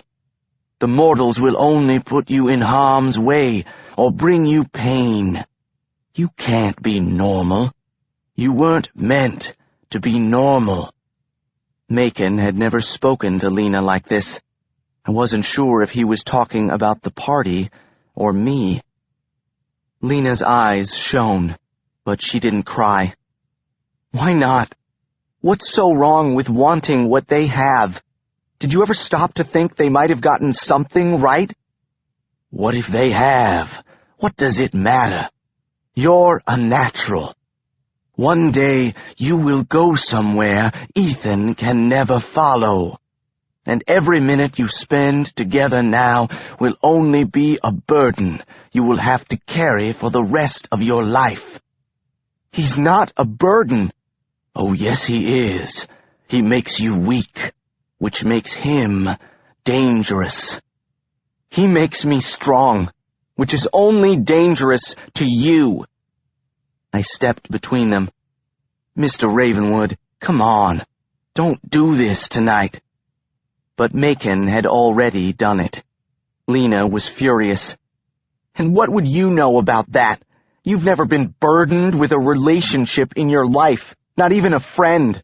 You don't understand anything. How could you? You sleep in your room all day and mope around in your library all night. You hate everyone, and you think you're better than everyone. If you've never really loved anyone, how could you possibly know how it feels to be me? She turned her back on Macon, on all of us, and ran up the staircase, with Boo trailing after her. Her bedroom door slammed, the sound echoing back down into the hall.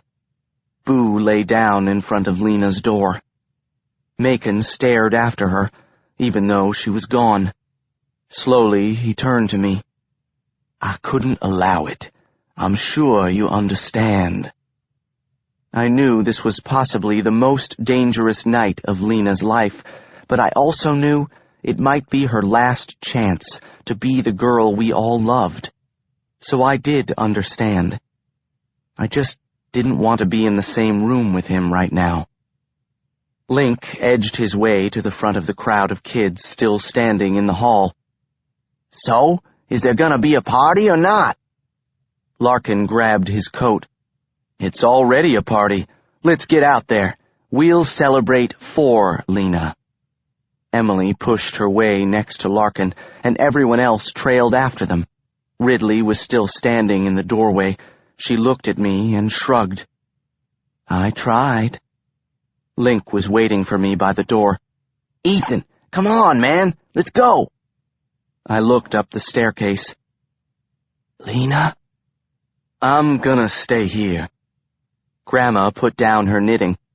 I don't think that she'll be coming down any time soon, Ethan. Why don't you go with your friends and check in on her in a few minutes? But I didn't want to leave. This might be the last night we spent together. Even if we were spending it in Lena's room, I still wanted to be with her. At least come out and hear my new song, man. Then you can come back and wait for her to come down. Link had his drumsticks in his hand. I think that would be best. Macon poured himself another scotch. You can come back in a little while, but we have some things we need to discuss in the meantime. It was decided. He was kicking me out. One song, then I'm going to wait out front. I looked at Macon. For a little while. The field behind Ravenwood was crammed with people. There was a makeshift stage at one end with portable lights, the same kind they used for the night portion of the Battle of Honey Hill. There was music blasting from the speakers, but it was hard to hear over the cannon fire in the distance. I followed Link to the stage, where the Holy Rollers were setting up. There were 3 of them, and they looked about 30. The guy adjusting his guitar amp had tattoos covering both arms and what looked like a bike chain around his neck. The bass player had spiky black hair that matched the black makeup around his eyes.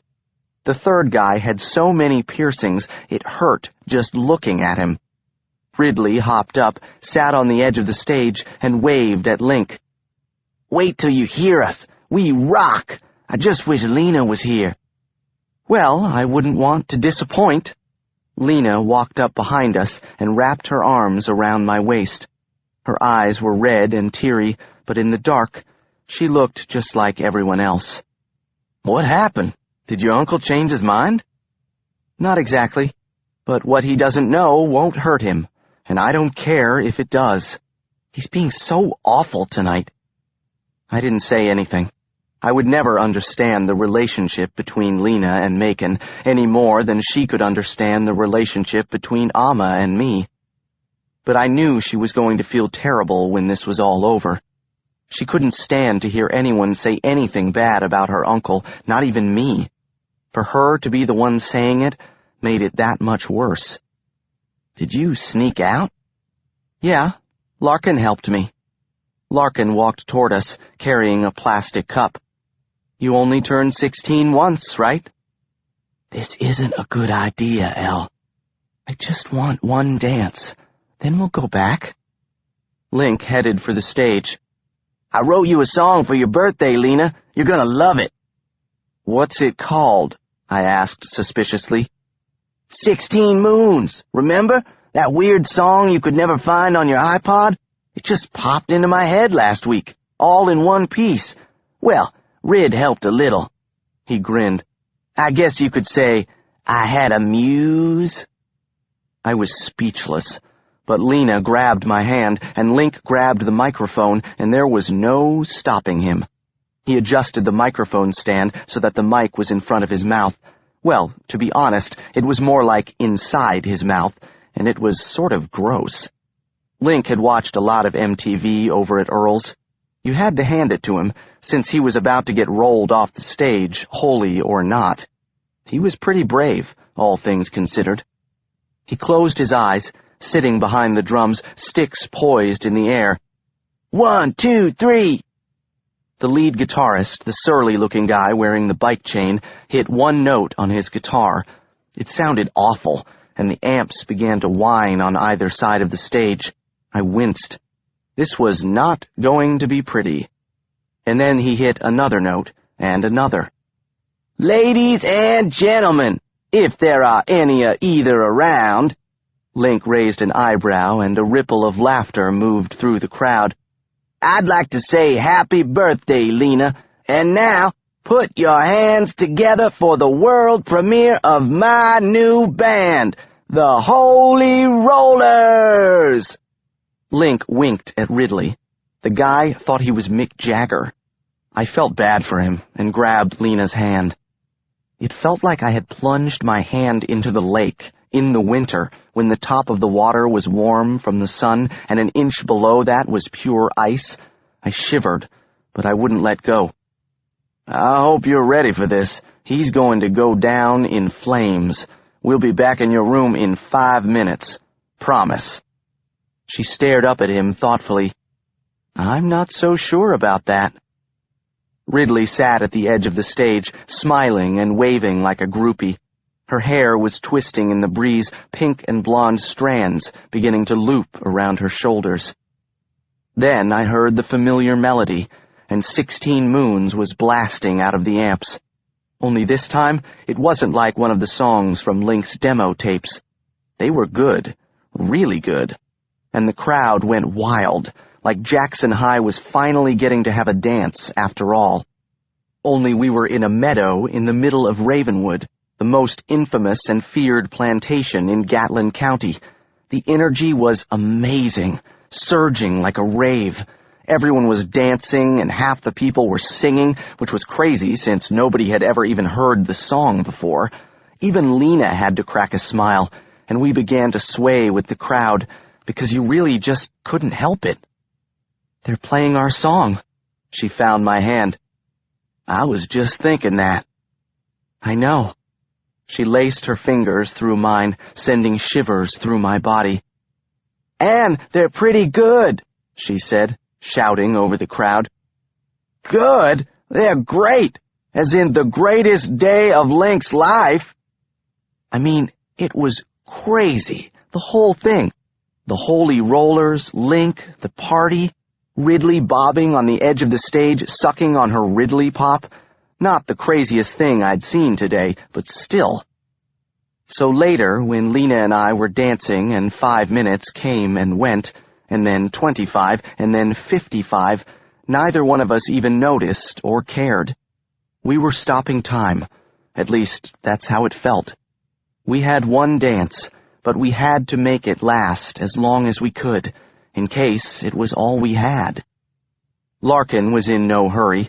He was all tangled up with Emily, making out by the side of one of the bonfires someone had made out of old garbage cans.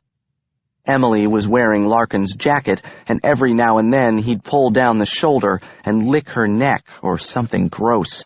He really was a snake. "Larkin, she's like 16!" Lena called over toward the fire from where we were dancing. Larkin stuck out his tongue, which rolled further down toward the ground than any mortals could have.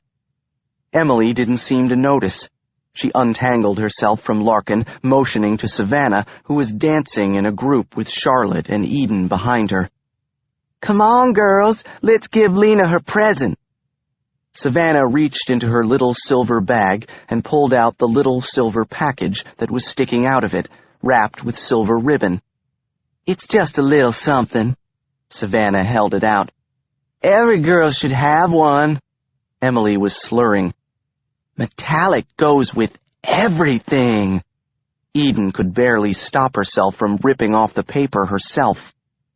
"Just big enough for, like, your phone and your lip gloss."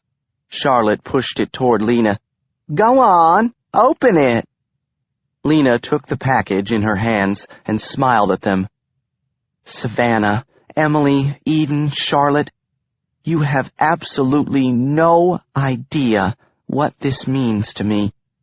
The sarcasm was lost on them. I knew exactly what it was and exactly what it meant to her. Stupid to the power of stupid. Lena couldn't look me in the eye, or we both would have burst out laughing. As we made our way back into the crowd of dancers, Lena tossed the little silver package into the bonfire. The orange and yellow flames ate their way through the wrapping until the tiny metallic purse was nothing but smoke and ash. The Holy Rollers took a break, and Link came over to bask in the glory of his musical debut. "I told you we were good, just one step away from a contract." Link elbowed me in the ribs like old times. "You were right, man. You guys were great." I had to give him that, even if he did have the lollipop on his side. Savannah Snow sauntered up, most likely to burst Link's bubble. "Hey, Link." She batted her eyes suggestively. "Hey, Savannah. Do you think you could save me a dance?" It was unbelievable. She was standing there, staring at him like he was a real rock star. "I just don't know what I'll do if I don't get one." She gave him another Snow Queen smile. I felt like I was trapped in one of Link's dreams, or Ridley's. Speak of the devil. "Hands off, prom queen. This is my hot rod." Ridley draped her arm and a few other key parts around Link to make her point. "Sorry, Savannah. Maybe next time." Link stuck his drumsticks in his back pocket and headed back onto the dance floor with Ridley and her R-rated dance moves. It must have been the greatest moment of his life. You would have thought it was his birthday. After the song ended, he hopped back onto the stage. "We got one last song, written by a good friend of mine, for some very special people at Jackson High. You'll know who you are." The stage went dark. Link unzipped his hoodie, and the lights went up with the twang of the guitar. He was wearing a Jackson Angels t-shirt with the sleeves ripped off, looking as ridiculous on Link as he intended it to. If only his mother could see him now. He leaned into the microphone and began to do a little casting of his own. "Fallen angels all around me, misery spreads misery. Your broken arrows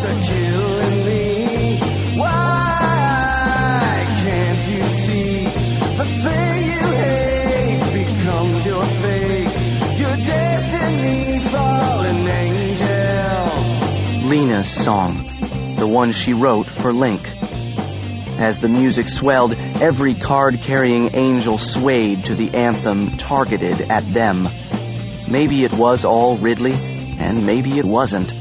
The thing is, by the time the song was over and Link had tossed his winged t-shirt into the bonfire, it felt like a few more things were going up in flames along with it. Everything that had seemed so hard, so insurmountable for so long, just sort of went up in smoke.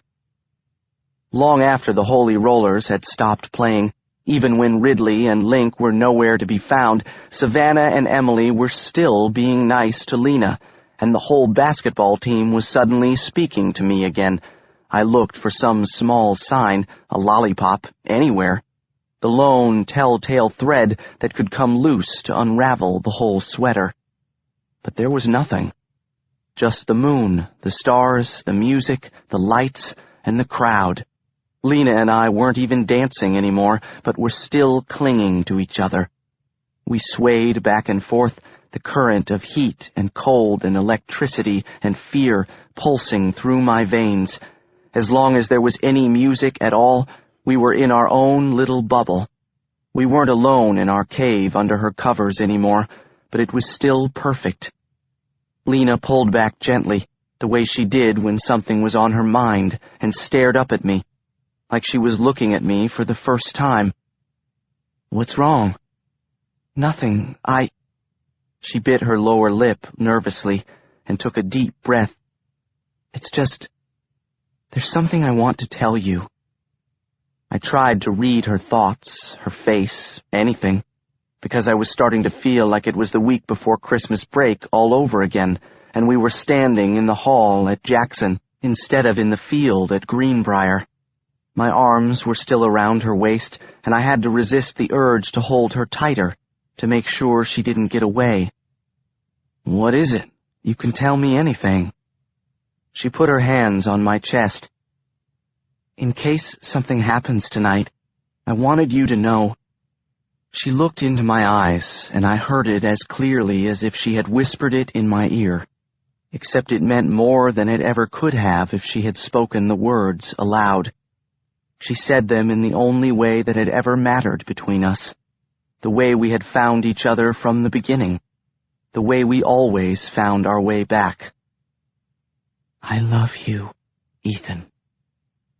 For a second, I didn't know what to say, because "I love you" didn't seem like enough. It didn't say everything I wanted to say, that she had saved me from this town, from my life, my dad, from myself. How can 3 words say all that? They can't. But I said them anyway, because I meant them. "I love you too, Elle. I think I always have." She settled back into me, resting her head on my shoulder, and I felt her hair warm against my chin. And I felt something else. That part of her I thought I would never be able to reach, the part she kept closed off to the world, I felt it open up, just long enough to let me in. She was giving me a piece of herself, the only piece that was really hers. I wanted to remember this feeling, this moment, like a snapshot I could go back to whenever I wanted. I wanted it to stay this way, forever. Which, it turns out, was exactly 5 more minutes. February 11th. Lollipop Girl. Lena and I were still swaying to the music when Link elbowed his way through the crowd. "Hey, man, I've been looking for you everywhere." Link bent over and put his hands on his knees for a second, trying to catch his breath. "Where's the fire?" Link looked worried, which was unusual for a guy who spent most of his time trying to figure out how to hook up and hide from his mom at the same time. "It's your dad. He's up on the balcony of the Fallen Soldiers in his pajamas." According to the South Carolina Visitor's Guide, the Fallen Soldiers was a Civil War museum, but really it was just Galen Evans's old house, which was full of his Civil War memorabilia. Galen left his house and his collection to his daughter, Vera, who was so desperate to become a member of the DAR, she let Mrs. Lincoln and her cronies restore the house and turn it into Gatlin's one and only museum. Great. Embarrassing me in our house wasn't enough. Now my dad had decided to venture out. Link looked confused. He probably expected me to be surprised that my dad was wandering around in his pajamas. He had no idea this was an everyday occurrence. I realized how little Link actually knew about my life these days, considering he was my best friend. My only friend? Ethan, he's out on the balcony like he's gonna jump. I couldn't move. I heard what he was saying, but I couldn't react. Lately, I was ashamed of my dad, but I still loved him, crazy or not, and I couldn't lose him. He was the only parent I had left. Ethan, are you okay? I looked at Lena, at those big green eyes full of concern. Tonight I could lose her, too. I could lose them both. Ethan, did you hear me? Ethan, you have to go. It's going to be okay. Come on, man! Link was pulling me. The rock star was gone. Now he was just my best friend, trying to save me from myself. But I couldn't leave Lena. I'm not going to leave you here. Not by yourself. Out of the corner of my eye, I noticed Larkin coming toward us. He had untangled himself from Emily for a minute. Larkin! Yeah, what's up? He seemed to sense something was going on, and actually looked concerned for a guy whose general expression was disinterest. I need you to take Lena back to the house. Why? Just promise you'll take her back to the house. Ethan, I'll be fine. Just go. Lena was pushing me toward Link. She looked as scared as I felt. But I didn't move. Yeah, man, I'll take her back right now. Link gave me a final jerk, and we were tearing through the crowd, because we both knew I might be a few minutes away from being a guy with 2 dead parents. We ran through the overgrown fields of Ravenwood, toward the road and the fallen soldiers.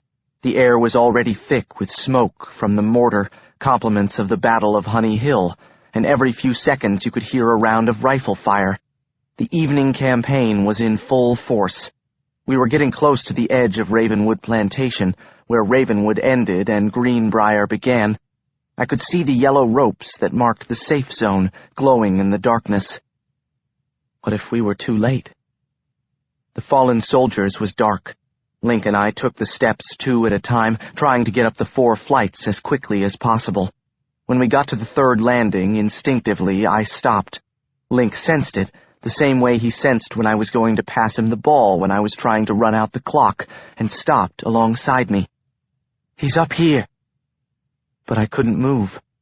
Link read my face. He knew what I was afraid of.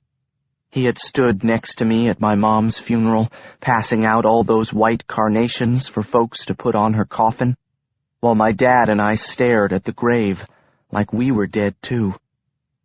What if he's already jumped? No way! I left Rid with him. She'd never let that happen. The floor felt like it dropped out from under me. If she used her power on you and she told you to jump off a cliff, you'd jump.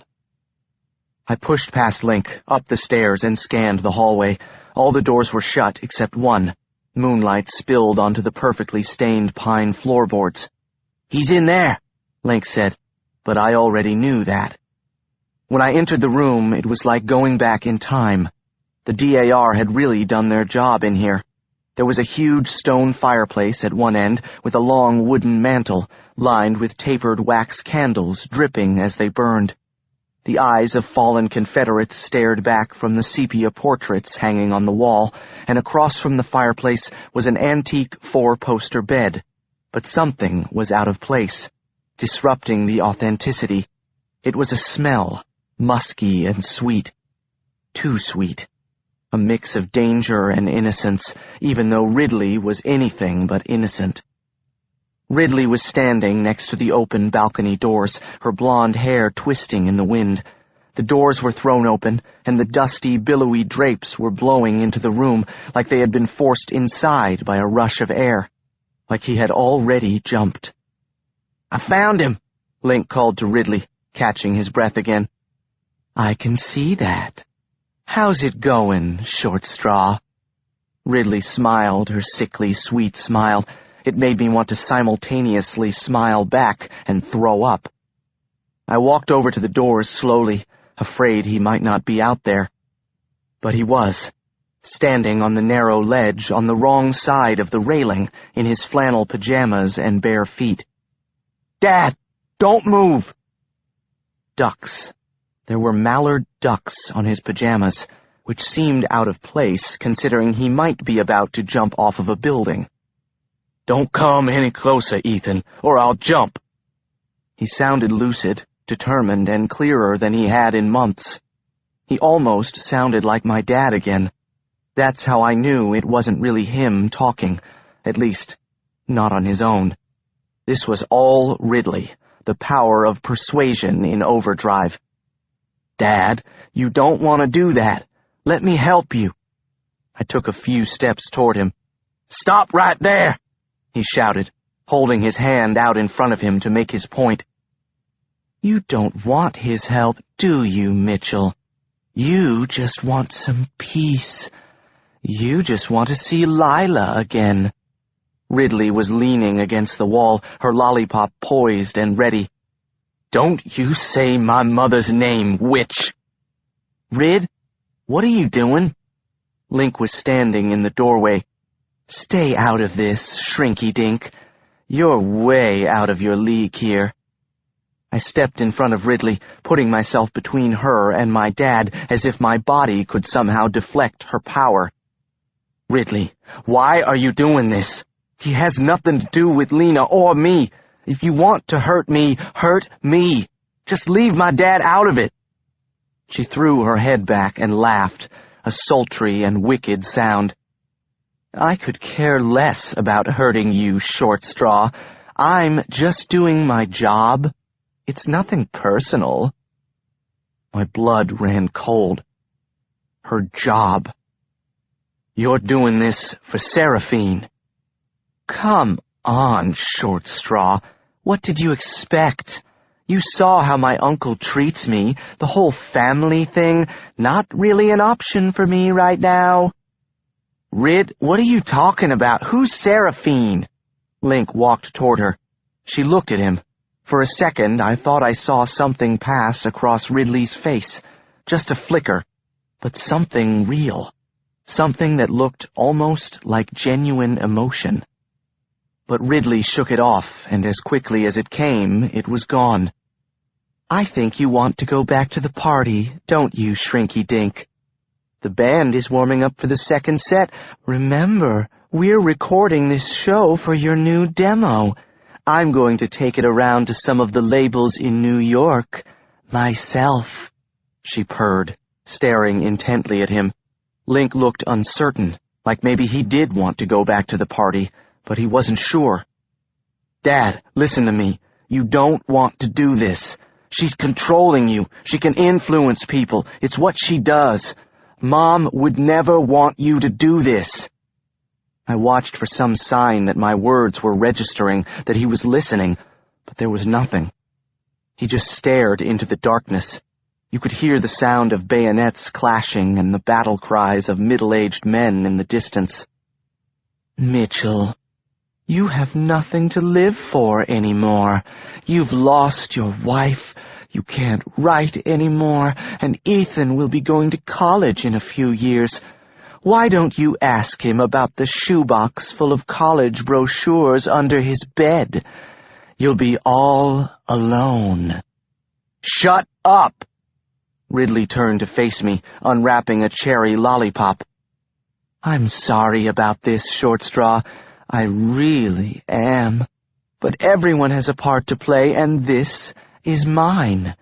Your dad is going to have a little accident tonight. Just like your mom did." "What did you say?" I knew Link was talking, but I couldn't hear his voice. I couldn't hear anything but what she had just said, replaying over and over in my head. Just like your mom did. Did you kill my mother? I started advancing. I didn't care what kind of powers she had. If she killed my mother... Settle down, big boy. It wasn't me. That was a little before my time. Ethan, what the hell's going on? Link was beside me. She's not what she seems, man. I didn't know how to explain it so Link would understand. She's a siren. It's like a witch. And she's been controlling you just like she's controlling my dad right now. Link started to laugh. A witch? You're losing it, man. I didn't take my eyes off Ridley. She smiled and ran her fingers through Link's hair. Come on, baby. You know you love a bad girl. I had no idea what she was capable of, but after her little demonstration at Ravenwood, I knew she could kill any one of us. I should never have treated her like she was just some harmless party girl. I was in over my head. I was only just beginning to realize how far. Link looked from her to me. He didn't know what to believe. I'm not kidding, Link. I should have told you sooner, but I swear I'm telling the truth. Why else would she be trying to kill my father? Link started to pace. He didn't believe me. He probably thought I was going crazy. It sounded crazy to me, even as I was saying it. Ridley, is that true? Have you been using some kind of power on me this whole time? If you want to split hairs. My dad let go of the railing with one hand. He extended his arm like he was trying to balance on a tightrope. Dad, don't do it! Rid, don't do this. Link was walking toward her, slowly. I could hear the chain from his wallet jingling. Didn't you hear what your friend said? I'm a witch, a bad one. She took off her shades, revealing those golden, feline eyes. I could hear Link's breath catch in his throat, as if he was really seeing her for the first time, but only for a second. Maybe you are, but you aren't all bad. I know that. We've spent time together. We've shared things. That was part of the plan, Hot Rod. I needed an in so I could stay close to Lena. Link's face dropped. Whatever Ridley had done to him, whatever she had cast, his feelings for her were bigger than that. So it was all crap? I don't believe you. Believe what you want. It's the truth. As close to the truth as I'm capable of, anyway. I watched my dad shift his weight, his free arms still stretched outward, swaying up and down. It seemed like he was trying to test his wings, to see if he could fly. A few feet away, an artillery shell hit the ground outside, and a spray of dirt burst into the air. What about everything you told me about you and Lena growing up together? How you two were like sisters? Why would you want to hurt her? Something passed across her face. I wasn't sure, but it almost looked like regret. Was that possible? It's not up to me. I'm not the one calling the shots. Like I said, this is my job.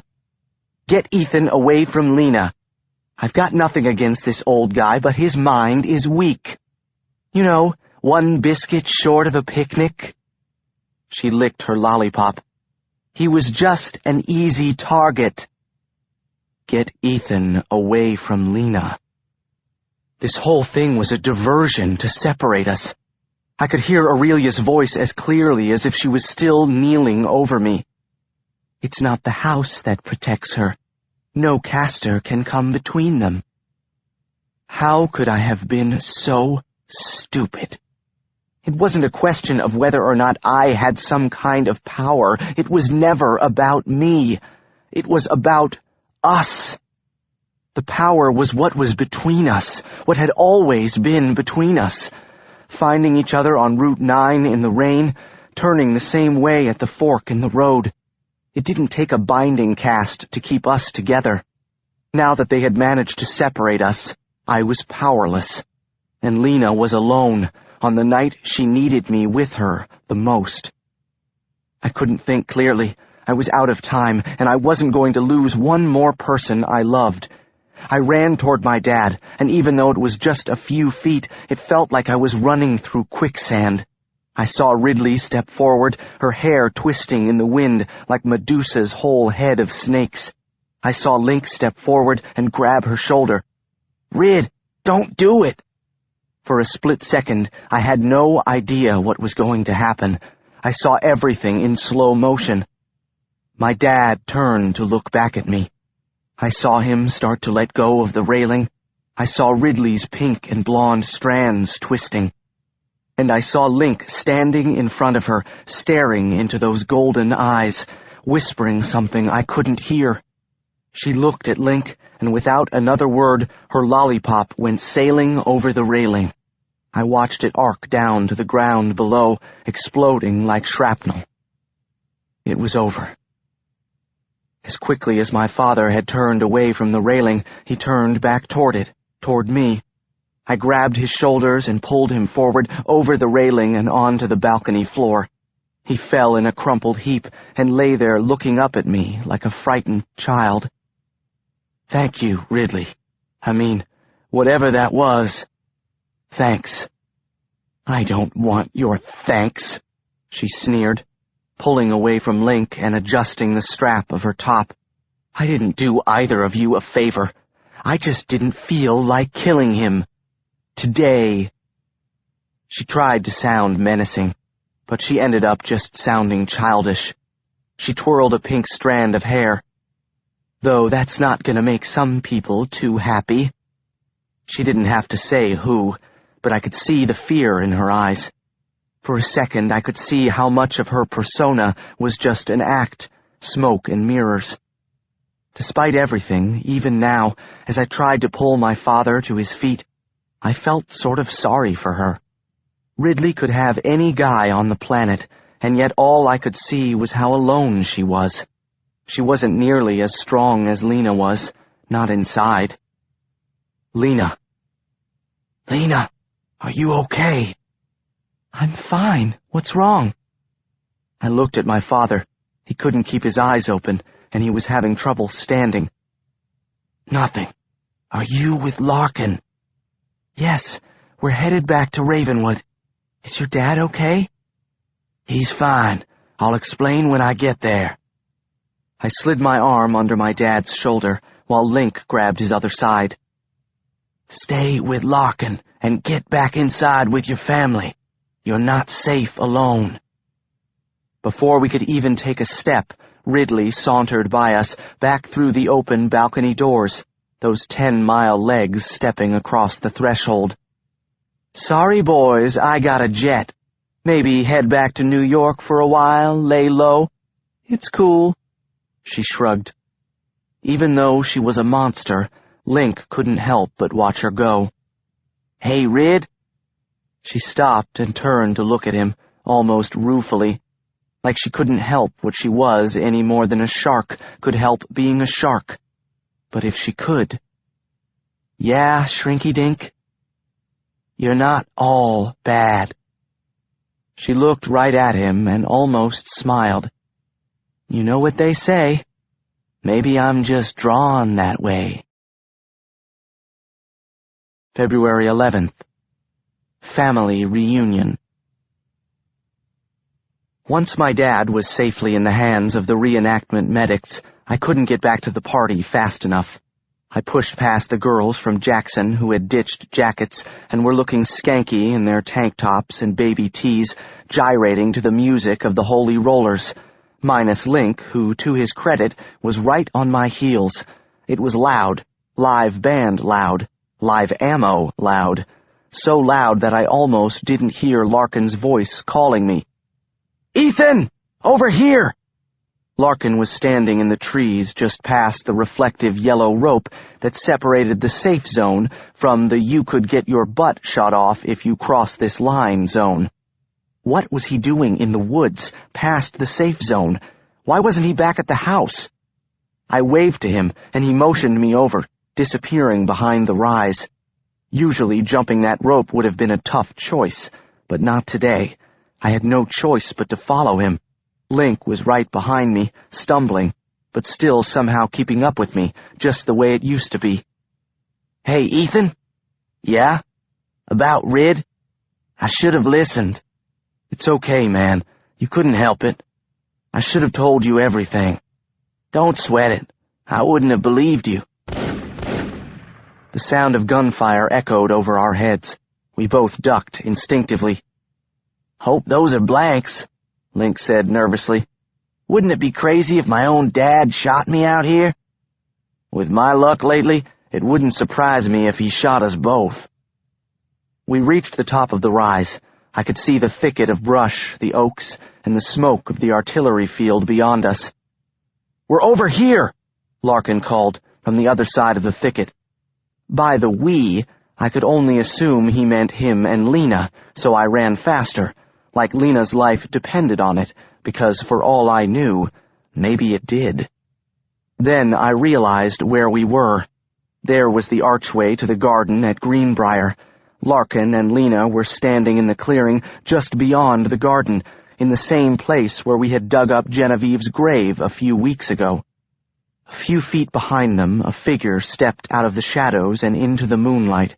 It was dark, but the full moon was right over us. I blinked. It was... "Mom? What the heck are you doing out here?" Link was confused. Because his mom was standing in front of us, Mrs. Lincoln, my worst nightmare, or at least in my top 10. She looked strangely in or out of place, depending on how you looked at it. She was wearing ridiculous volumes of petticoats and the stupid calico dress that cinched her waist way too tightly. And she was standing right at Genevieve's grave. Now, you know how I feel about profanity, young man." Link rubbed his head. This made no sense at all, not to him and not to me. "Lena, what's happening?" "Lena?" There was no response. Something was wrong. "Mrs. Lincoln, are you okay?" "Delightful, Ethan. Isn't it a wonderful battle? And Lena's birthday, too, she tells me. We've been waiting for you, at least one of you." Link stepped closer.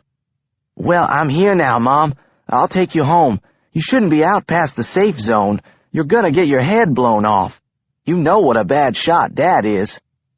I grabbed Link's arm, holding him back. There was something wrong. Something about the way she was smiling at us. Something about the panicked look on Lena's face. "What's going on? Lena!" Why wasn't she answering me? I watched as Lena pulled my mom's ring out of her sweatshirt and grabbed it by the chain in her hand. I could see her lips move in the darkness. I could barely hear something, only a whisper, in the far corner of my mind. "Ethan, get out of here. Get Uncle Macon. Run!" But I couldn't move. I couldn't leave her. "Link, angel, you are such a thoughtful boy." Link? It wasn't Mrs. Lincoln standing in front of us. It couldn't be. Mrs. Lincoln would no more call Wesley Jefferson Lincoln Link than she would streak through the streets naked. "Why you would use that ridiculous nickname when you have such a dignified name, I cannot imagine," she'd say every time one of us accidentally called her house and asked for Link. Link felt my hand on his arm and stopped. It was starting to register with him, too. I could see it on his face. "Mom?" "Ethan, get out of here! Larkin, Link, somebody go get Uncle Macon!" Lena was screaming. She couldn't stop. She looked more frightened than I'd ever seen her. I ran toward her. I could hear the sound of a shell being released from a cannon, then a sudden flurry of gunfire. My back slammed into something hard. I felt my head crack, and everything sort of went out of focus for a second. "Ethan!" I could hear Lena's voice, but I couldn't move. I'd been shot. I was sure of it. I fought to stay conscious. After a few seconds, my eyes came back into focus. I was on the ground, my back against a massive oak. The gunshot must have thrown me backward into the tree. I felt around to see where I'd been hit, but there was no blood. I couldn't find the bullet's point of entry. Link was a few feet away, propped awkwardly against another tree. He looked just as out of it as I felt. I got to my feet, stumbling forward toward Lena, but my face slammed right into something, and I ended up back on the ground. It felt just like the time I had walked into a sliding glass door at the sister's house. I hadn't been shot. This was something else. I'd been hit by a different kind of weapon. "Ethan!" Lena was screaming. I got up again and stepped forward slowly. There was a sliding glass door there, all right, except this one was some kind of invisible wall encircling the tree and me. I banged on it, and my fist smacked against it, but it didn't make a sound. I slammed my palms against it over and over. What else could I do? That's when I noticed Link banging on his own invisible cage. Mrs. Lincoln smiled at me, with a smile more wicked than anything Ridley could muster on her best day. "Let them go!" Lena shrieked. Out of nowhere, the sky opened up and rain literally poured out of the clouds like it was being dumped from a bucket. Lena. Her hair was waving wildly. The rain turned to sleet and fell sideways, attacking Mrs. Lincoln from every direction. In a matter of seconds, we were all soaked to the bone. Mrs. Lincoln, or whoever she was, smiled. There was something about her smile. She looked almost proud. "I'm not going to hurt them. I just want to give us some time to talk." Thunder rumbled in the sky over her head. "I was hoping I would get a chance to see some of your talents. How I've regretted I wasn't there to help you hone your gifts." "Shut up, witch!" Lena was grim. I had never seen her green eyes like this, the steely way they were set on Mrs. Lincoln. Flint hard, resolute, full of hate and anger. She looked like she wanted to rip Mrs. Lincoln's head off, and she looked like she could do it. I finally understood what Lena had been so worried about all year. She had the power to destroy. I had only seen the power to love. When you discovered you had both, who could figure out what to do with that? Mrs. Lincoln turned to Lena. "Wait until you realize what you can really do. How you can manipulate the elements. It's the true gift of a natural. Something we have in common." Something they had in common. Mrs. Lincoln looked up at the sky, the rain running down beside her as if she was holding an umbrella. "Right now you're making rain showers, but soon you'll learn to control fire as well. Let me show you how I do like playing with fire." Rain showers? Was she kidding? We were in the middle of a monsoon. Mrs. Lincoln held up her palm, and lightning sliced through the clouds, electrifying the sky. She held up 3 fingers. Lightning erupted with the flick of every manicured nail. Once, lightning struck the ground, kicking up the dirt 2 feet away from where Link was trapped. Twice, lightning burned through the oak behind me, cleaving the trunk neatly in half.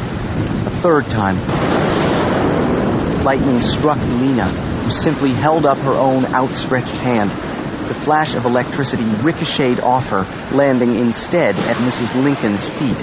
The grass around her started to smolder and burn. Mrs. Lincoln laughed and waved her hand. The fires in the grass died out. She looked at Lena with a glint of pride. "Not bad. I'm happy to see the apple doesn't fall far from the tree." It couldn't be. Lena glared at her and turned up both palms, a protective stance. "Yeah? What do they say about the bad apple?" "Nothing. No one has ever lived to say it." Then Mrs. Lincoln turned to Link and me in her calico dress and miles of petticoats, with her hair braided down her back. She looked right at us, her golden eyes blazing. I'm so sorry, Ethan. I hoped our first meeting would be under different circumstances. It's not every day that you meet your daughter's first boyfriend. She turned to Lena. Or your daughter. I was right. I knew who she was and what we were dealing with. Seraphine. A moment later, Mrs. Lincoln's face, her dress, her whole body literally started to split down the middle.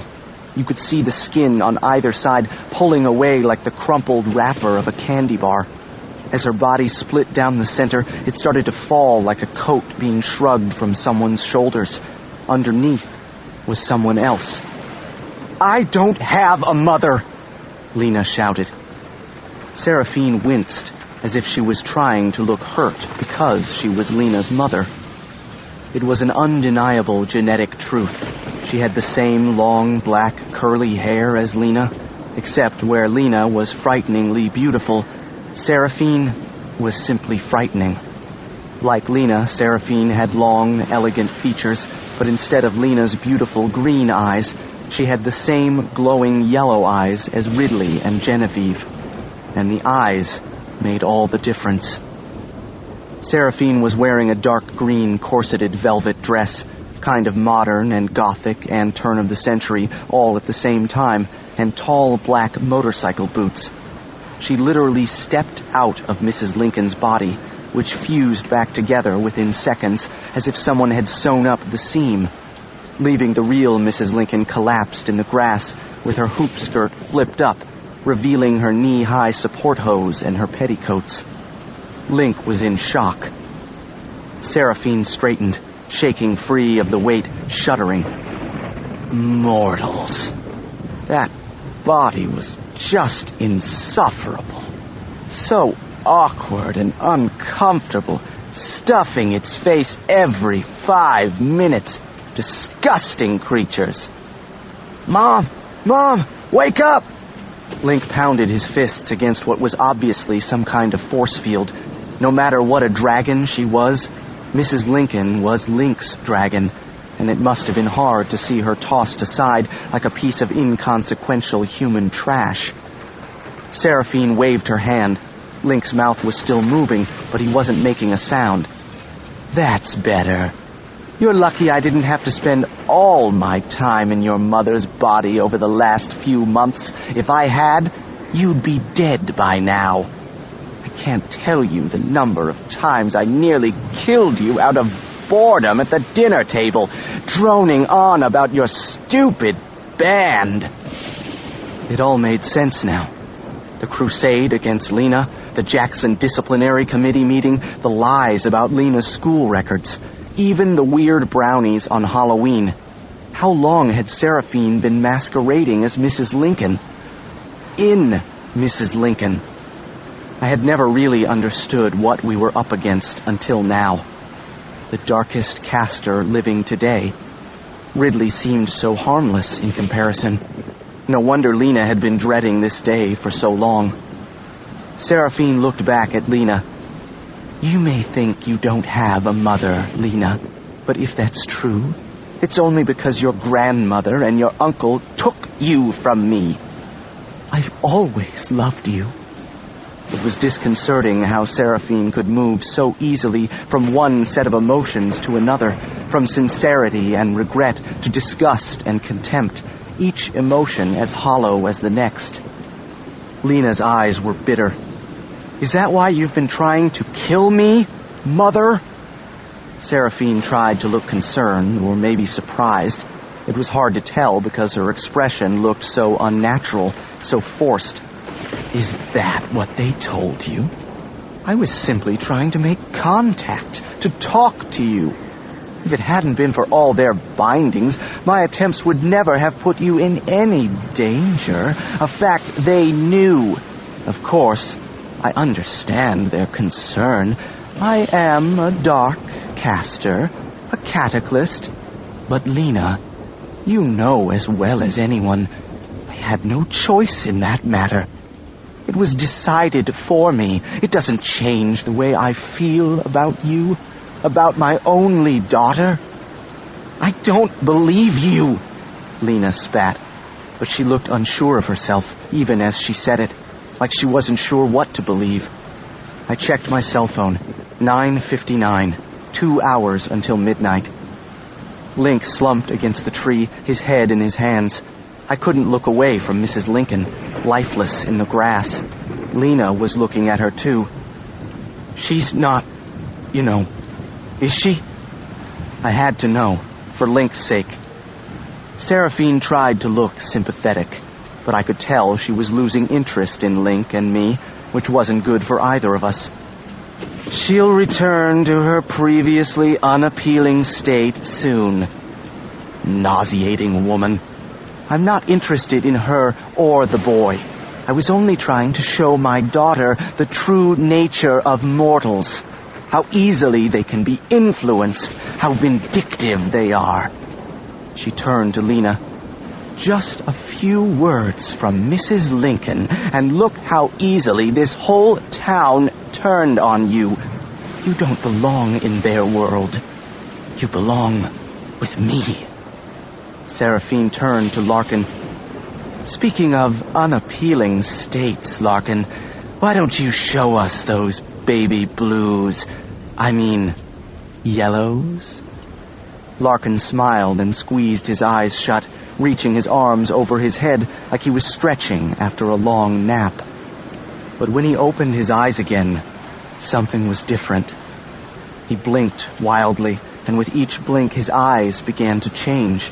You could almost see the molecules rearranging. Larkin transformed, and there, standing in his place, was a pile of snakes. The snakes began to coil and climb onto each other until Larkin emerged once again from the twisting heap. He held out his 2 rattlesnake arms that hissed and crawled back into his leather jacket until they became his hands. Then he opened his eyes. But instead of the green eyes I was used to seeing, Larkin stared back at us with the same golden eyes as Seraphine and Ridley. Green never was my color. One of the perks of being an illusionist. Larkin? My heart sank. He was one of them, a dark caster. Things were worse than I thought. Larkin, what are you? Lena looked confused, but only for a second. Why? But the answer was staring right at us in Larkin's golden eyes. Why not? Why not? Oh, I don't know. How about a little family loyalty? Larkin swiveled his head as the thick gold chain around his neck writhed into a snake, tongue flickering against his cheek. Loyalty's not really my thing. You betrayed everyone. Your own mother. How can you live with yourself? He stuck out his tongue. The snake crawled into his mouth and disappeared. He swallowed. It's a whole lot more fun being dark than light, cousin. You'll see. We are what we are. This is what I was destined to be. There's no reason to fight it. His tongue flickered, now forked like the snake inside of him. I don't know why you're so worked up about it. Look at Ridley. She's having a great time. You're a traitor! Lena was losing control. Thunder rumbled over her head, and the rain intensified again. He's not the only traitor, Lena. Seraphine took a few steps toward Lena. What are you talking about? Your beloved Uncle Macon. Her voice was bitter, and I could tell it wasn't lost on Seraphine that Macon had all but stolen her daughter from her. You're lying. He's the one who has been lying to you all this time. He let you believe your fate was predetermined, that you didn't have a choice, that tonight, on your 16th birthday, you will be claimed light or dark. Lena shook her head stubbornly. She raised her palms. Thunder rumbled. And the rain began to pour in thick sheets and torrents. She shouted to be heard. That's what happens. It happened to Ridley and Reese and Larkin. You're right, but you're different. Tonight, you will not be claimed. You will have to claim yourself. The words hung in the air.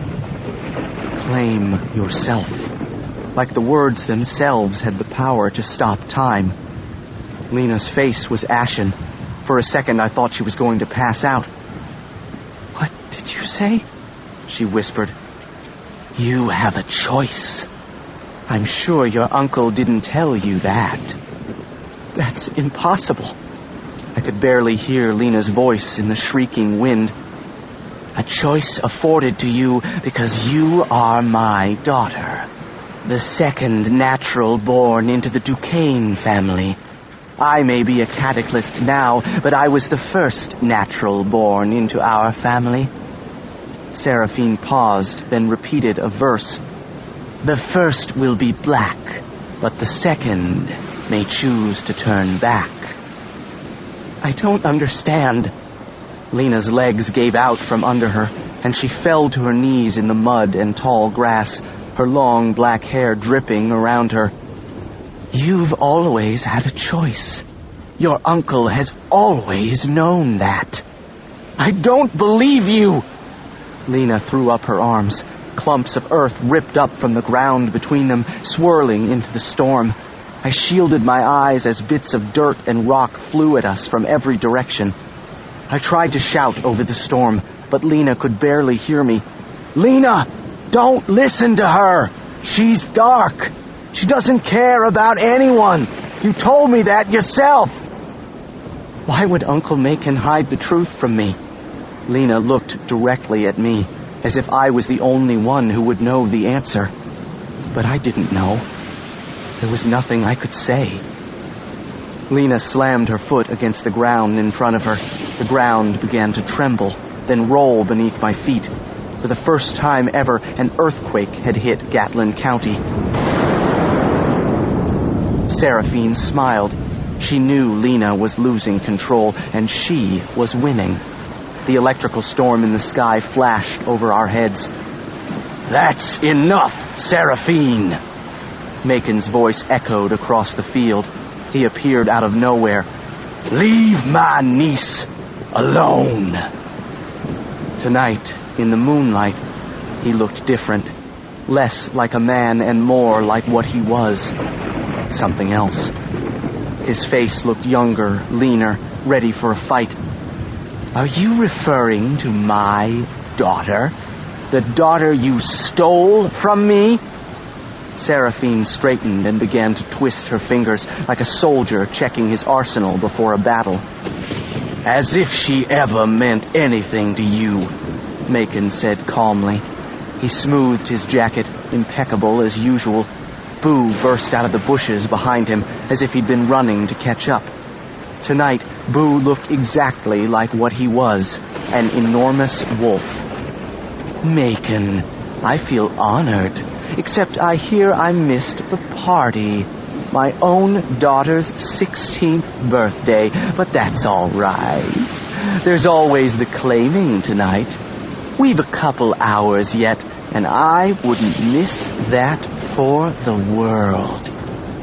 "Then I suppose you will be disappointed, as you're not invited." "Pity, since I've invited someone myself, and he's dying to see you." She smiled and fluttered her fingers. As quickly as Macon had materialized, another man appeared, leaning against a willow trunk where no one had been standing a moment before. "Hunting? Where did she dig you up?" He looked like Macon, but taller and a little younger, with slick, jet-black hair and the same pallid skin. But where Macon resembled a southern gentleman from another time, this man looked fiercely stylish.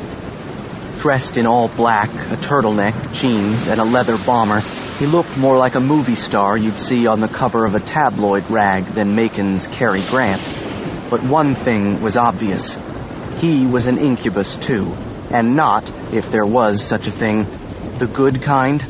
Whatever Macon was, Hunting was something else. Hunting cracked what must have passed for a smile to his kind. He began to circle Macon. Brother, it's been a long time. Macon didn't return the smile.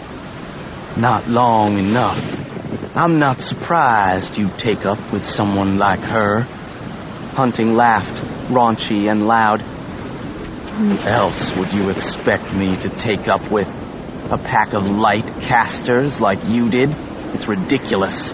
The idea that you can just walk away from what you are, from our family legacy.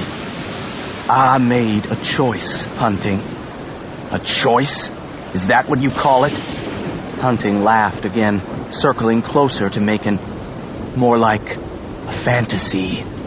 You don't get to choose what you are, brother. You're an incubus, and whether you choose to feed on blood or not, you are still a dark creature. Uncle Macon, is what she said true? Lena wasn't interested in Macon and Hunting's little reunion. Seraphine laughed shrilly. For once in your life, Macon, tell the girl the truth. Macon looked at her, stubbornly. Lena, it's not that simple. But is it true? Do I have a choice? Her hair was dripping, tangled in wet ringlets. Of course, Macon and Hunting were dry. Hunting smiled and lit a cigarette. He was enjoying this. Uncle Macon, is it true? Lena pleaded. Macon looked at Lena, exasperated, and looked away. You do have a choice, Lena. A complicated choice. A choice with grave consequences. All at once, the rain stopped completely. The air was perfectly still. If this was a hurricane, we were in the eye. Lena's emotions churned. I knew what she was feeling, even without hearing her voice in my head. Happiness, because she had finally gotten the one thing she had always wanted, the choice to decide her own fate. Anger, because she had lost the one person she had always trusted. Lena stared at Macon as if through new eyes. I could see the darkness creeping into her face. Why didn't you tell me? I've spent my whole life terrified I was going to go dark. There was another crash of thunder, and the patter of rain began to fall again like tears. But Lena wasn't crying. She was angry. You do have a choice, Lena. But there are consequences. Consequences you could not understand as a child. You can't really begin to understand them now. Yet I have spent every day of my life pondering them, since before you were born. And as your dear mother knows, the conditions of this bargain were determined long ago. What kind of consequences? Lena looked at Seraphine skeptically, cautiously, as if her mind was opening to new possibilities. I knew what she was thinking. If she couldn't trust Macon, if he had been keeping this kind of secret all this time, maybe her mother was telling the truth. I had to make her hear me. Don't listen to her. Lena, you can't trust her. But there was nothing. Our connection was broken in the presence of Seraphine. It was like she had cut the phone line between us. Lena, you can't possibly understand the choice you are being pressured to make. What is at stake? The rain turned from a patter of tears to a screaming downpour. As if you could trust him after 1,000 lies. Seraphine glared at Macon and turned to Lena. I wish we had more time to talk, Lena.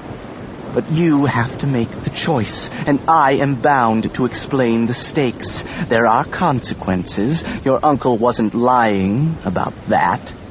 She paused.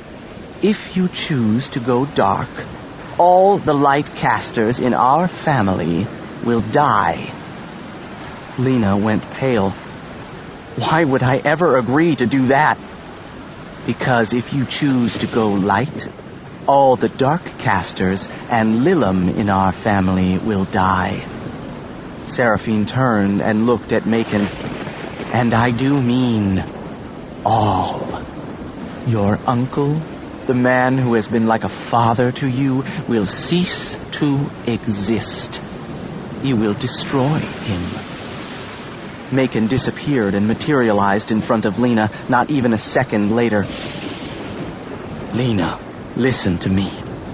I am willing to make the sacrifice. That's why I didn't tell you. I didn't want you to feel guilty about letting me go.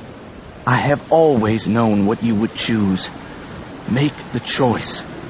Let me go. Lena was reeling. Could she really destroy Macon if what Seraphine said was true?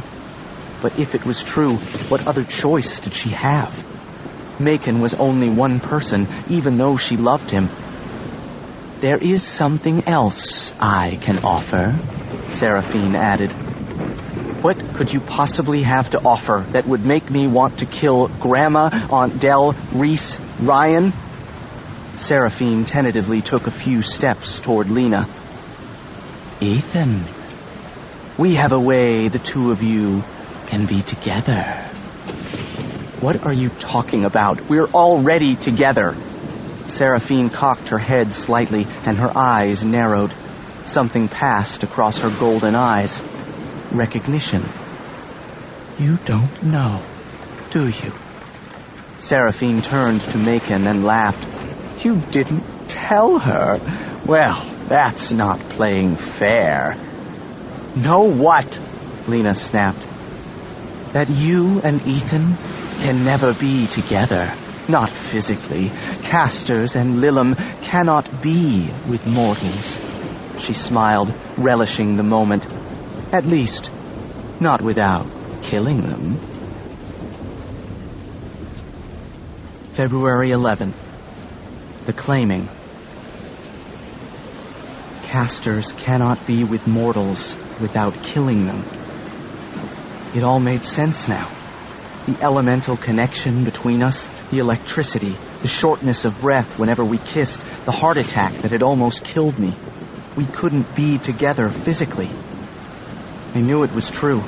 I remembered what Macon had said that night in the swamp with Amma and in my room. A future between the two of them is impossible. There are things you don't see right now, things that are beyond any of our control. Lena was shaking. She knew it was true, too. What did you say? She whispered. That you and Ethan can never really be together. You can never marry, never have children. You could never have a future. At least not a real future. I can't believe they never told you. They certainly kept you and Ridley sheltered. Lena turned to Macon. Why didn't you tell me?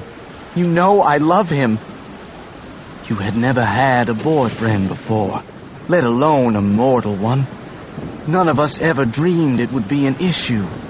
We didn't realize how strong your connection with Ethan was until it was too late. I could hear their voices, but I wasn't listening. We could never be together. I'd never be able to be that close to her. The wind began to pick up, whipping the rain through the air like glass. Lightning tore across the sky. Thunder crashed so loud the ground shook.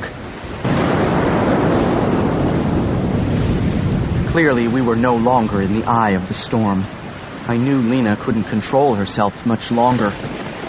When were you going to tell me? She screamed over the wind. After you claimed yourself. Seraphine saw her opportunity and took it. But don't you see, Lena?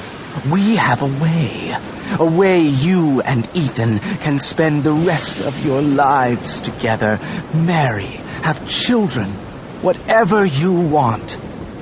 She'd never allow that, Lena, Macon snapped, even if it were possible. Dark casters despise mortals. They would never allow their bloodlines to be diluted with mortal blood. It's one of our greatest divides. True. But in this case, Lena, we would be willing to make an exception, considering our alternative. And we have found a way to make it possible. She shrugged. It's better than dying. Macon looked at Lena and countered. Could you kill everyone in your family just to be with Ethan? Aunt Dell, Reese, Ryan, your own grandmother? Seraphine spread her powerful hands wide, luxuriously flexing her powers. Once you turn, you won't even care about those people, and you'll have me, your mother, your uncle, and Ethan. Isn't he the most important person in your life? Lena's eyes clouded over. Rain and fog swirled around her. It was so loud that it almost drowned out the sound of the shells at Honey Hill. I had forgotten we could get killed by either of the two battles being waged here tonight. Macon grabbed Lena by both arms. She's right. If you agree to this, you won't feel remorse, because you won't be yourself. The person you are now will be dead. What she's not telling you is that you won't remember your feelings for Ethan. Within a few months, your heart will be so dark, he won't mean anything to you. The claiming has an incredibly powerful effect on a natural. You may even kill him by your own hand. You will be capable of that kind of evil. Isn't that right, Seraphine? Tell Lena what happened to her father, since you are such a proponent of the truth. Your father stole you from me, Lena. What happened was unfortunate, an accident. Lena looked stricken. It was one thing to hear that her mother had murdered her father from crazy Mrs. Lincoln at the disciplinary committee meeting. It was something else to find out it was true. Macon tried to turn the odds back in his favor. Tell her, Seraphine. Explain to her how her father burned to death in his own house by a fire you set. We all know how you love to play with fire. Seraphine's eyes were fierce. You know, you've interfered for 16 years. I think you should sit the rest of this one out. Out of nowhere, Hunting appeared just inches from Macon.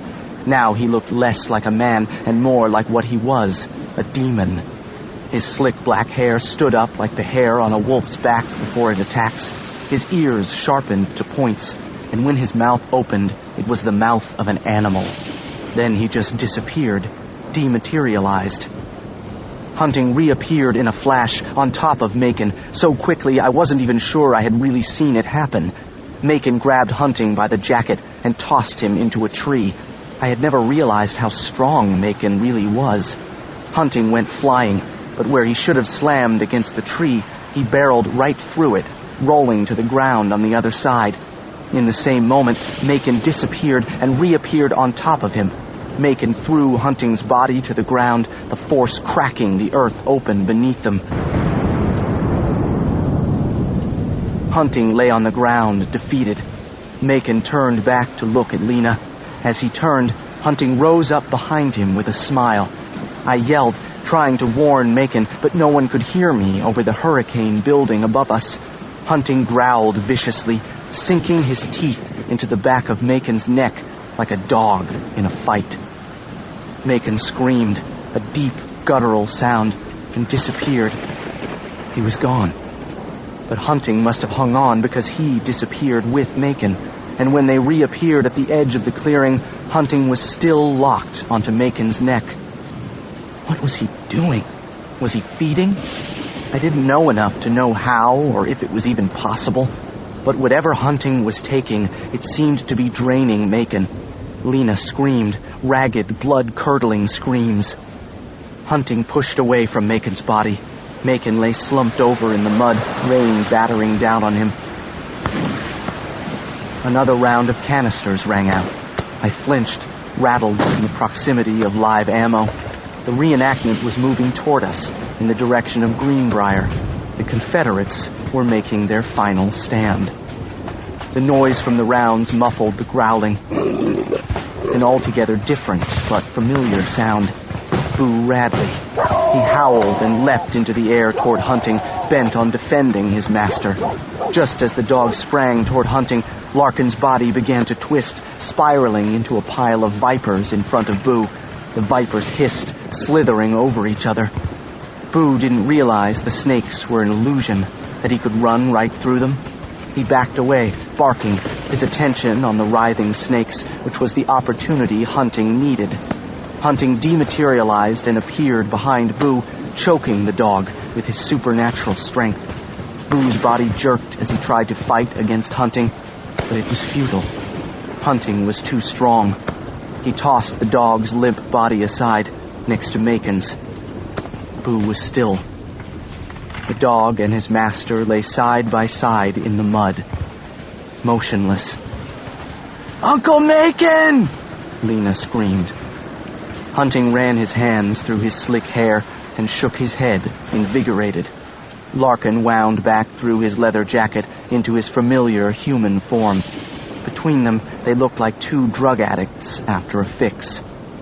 Larkin looked up at the moon and then his watch. 1:30. Midnight's coming. Seraphine stretched her arms up as if she was embracing the sky. The 16th moon, the 16th year. Hunting grinned at Lena, blood and mud on his face. Welcome to the family. Lena had no intention of joining this family. I could see that now. She pulled herself to her feet, soaking wet, covered with mud from her own torrential downpour. Her black hair whipped around her. She could barely stand against the wind and leaned into it, as if at any moment her feet would leave the ground and she would disappear into the black sky. Maybe she could. At this point, nothing would have surprised me.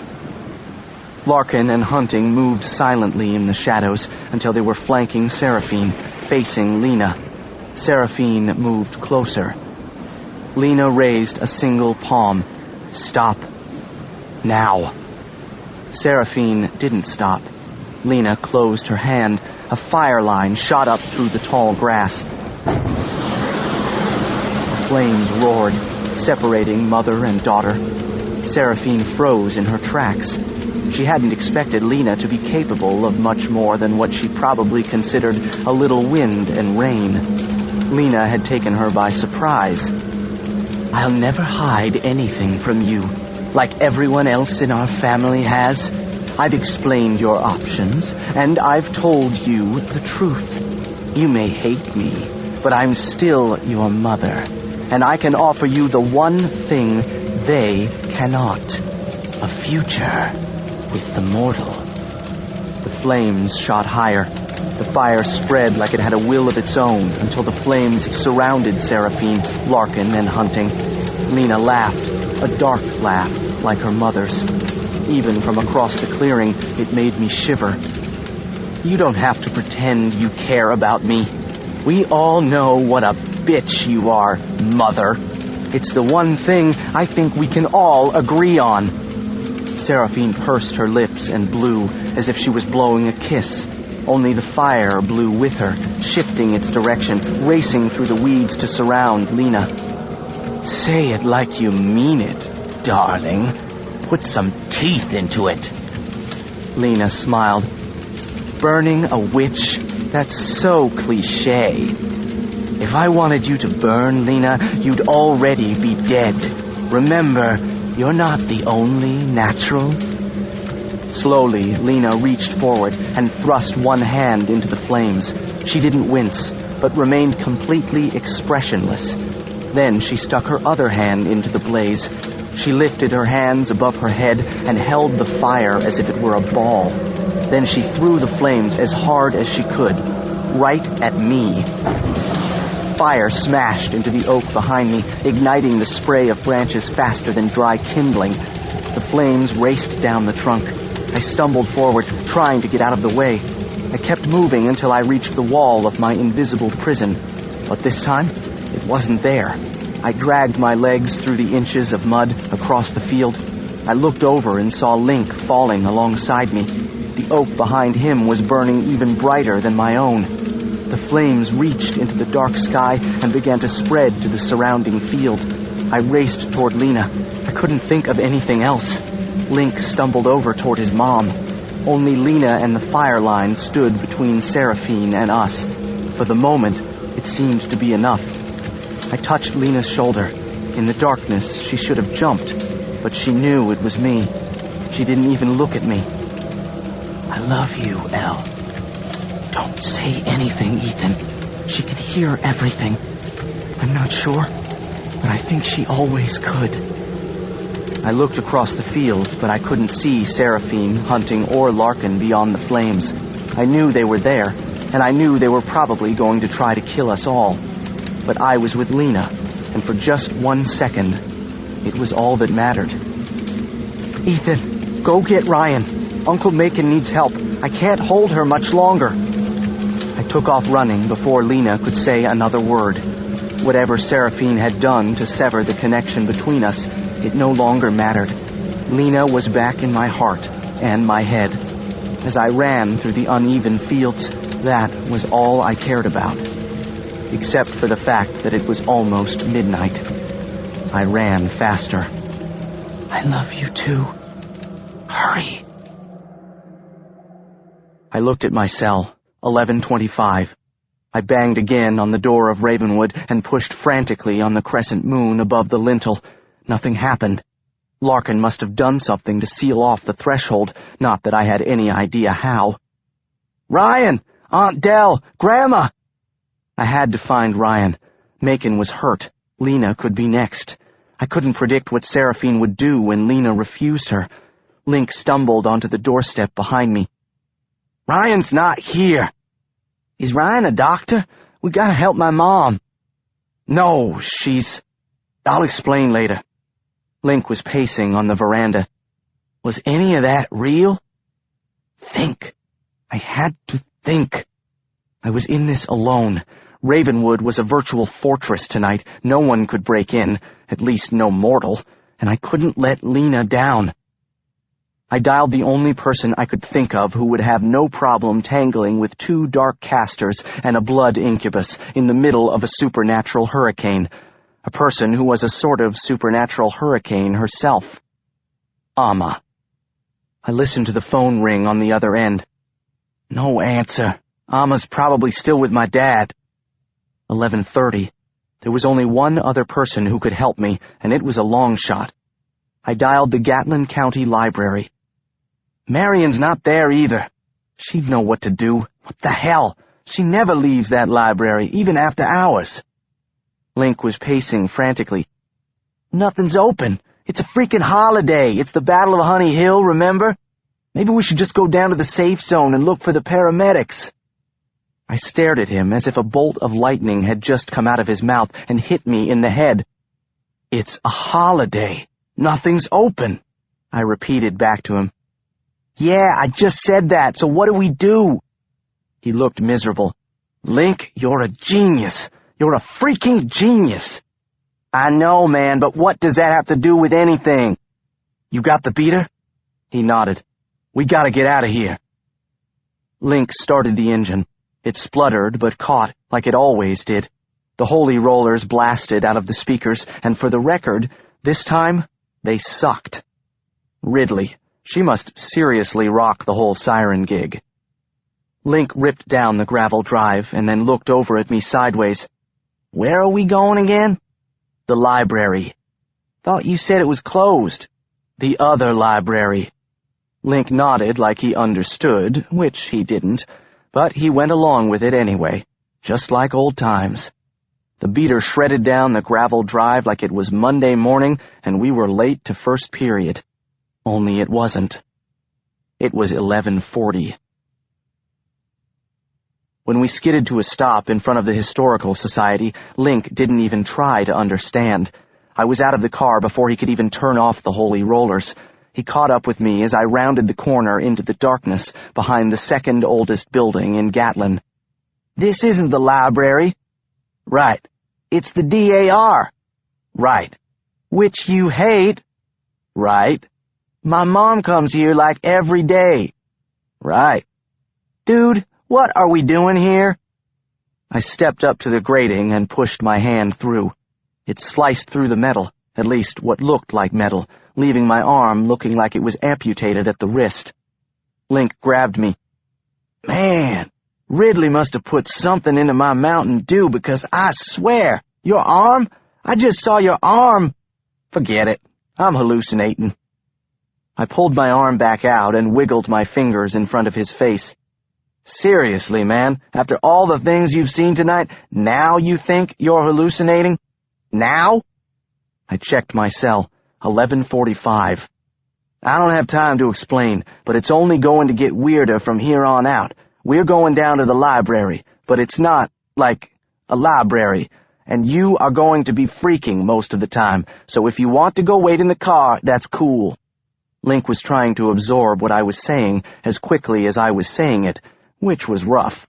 Are you in or not? Link looked at the grating. Without saying another word, he stuck his hand through. It disappeared. He was in. I ducked through the doorway and started down the old stone stairs. Come on, we got a book. Link laughed nervously as he stumbled after me. Get it? Book? Library? The torches lit themselves as we scrambled down into the darkness. I grabbed one out of its metal crescent holder and tossed it to Link. I grabbed another and jumped the last stairs to the crypt room. One by one, the wall torches ignited as we stepped into the center of the chamber. The columns emerged, along with their shadows, in the flickering light from the mounted torches. The words Domus Lunae Libri reappeared in shadow on the entranceway, where I had last seen them. Aunt Marion, are you here? She tapped my shoulder from behind. I almost jumped out of my skin, bumping into Link. Link screamed, dropping his torch. I stomped on the flames with my feet. Geez, Dr. Ashcroft, you about scared the pants off of me. Sorry, Wesley. And Ethan, have you lost your mind? Do you have any recollection who this poor boy's mother is? Mrs. Lincoln's unconscious. Lena's in trouble. Macon's been hurt. I need to get into Ravenwood. I can't find Amma, and I can't find a way inside. I need to go through the tunnels. I was a little boy again, and it all just came tumbling out. Talking to Marion was like talking to my mom, or at least like talking to someone who knew what it was like to talk to my mom. I can't do anything. I can't help you. One way or another, the claiming comes at midnight. I can't stop the clock. I can't save Macon, or Wesley's mother, or anyone. I can't get involved. She looked at Link. And I am sorry about your mother, Wesley. I mean no disrespect. Ma'am? Link looked defeated. I shook my head and handed Marion the nearest torch from the wall. You don't understand. I don't want you to do anything other than what the Castor librarian does. What? I looked at her meaningfully. I need to deliver a book to Ravenwood. I bent down and reached into the nearest stack and randomly pulled out a book, singeing the tips of my fingers. The Complete Guide to Poisonous Herbiage and Verbiage. Marion was skeptical. Tonight? Yes, tonight, right away. Macon asked me to bring it to him personally, before midnight. A Castor librarian is the only mortal who knows where to access the Lunae Libri tunnels. Marion looked at me shrewdly and took the book from my hands. Good thing I happened to be one. Link and I followed Marion through the twisting tunnels of the Lunae Libri. At one point I counted the oaken doors we passed through, but I stopped after we got to 16. The tunnels were like a maze, and each one was different. There were low-ceilinged passageways where Link and I had to duck to walk through, and high-ceilinged hallways where there seemed to be no roof over our heads at all. It was literally another world. Some passages were rustic, adorned with nothing but their modest masonry, while others were more like the hallways in a castle or museum, with tapestries, framed antique maps, and oil paintings hanging from the walls. Under different circumstances, I would have stopped to read the tiny brass plaques under the portraits. Maybe they were famous castors, who knew? The one thing the passageways had in common was the smell of earth and time, and the number of times Marion found herself fumbling for her Lunai crescent key, the iron circle she wore at her waist. After what seemed like forever, we arrived at the door. Our torches were nearly out, and I had to hold mine up so that I could read Ravenwood Manor carved into the vertical planks. Marion twisted the crescent key through the final iron keyhole, and the door swung open. Carved steps led up into the house, and I could tell from the glimpse of ceiling above that we were on the main floor. I turned to Marion. "Thanks, Aunt Marion." I held out my hand for the book. "I'll give this to Macon." "Not so fast. I've yet to see a library card issued in your name, E.W." She winked at me. "I'll deliver this book myself." I looked at my cell, 11:45 again. That was impossible. How can it be the same time that it was when we arrived at the Lunai Libri? Lunar time. You kids never listen. Things aren't always as they seem down below. Link and Marion followed me up the stairs and into the front hall. Ravenwood was just as we had left it, down to the cake left out on plates, to the tea set, and the stack of unopened birthday presents. "Aunt Dell? Reese? Grandma? Hello? Where is everybody?" I called out, and they came out of the woodwork. Dell was positioned by the stairs, holding a lamp over her head, as if she was going to whack Marion over the head with it in another second. Grandma was standing in the doorway, shielding Ryan with her arm. Reese was hiding under the stairs, brandishing a cake knife. They all started to talk at once.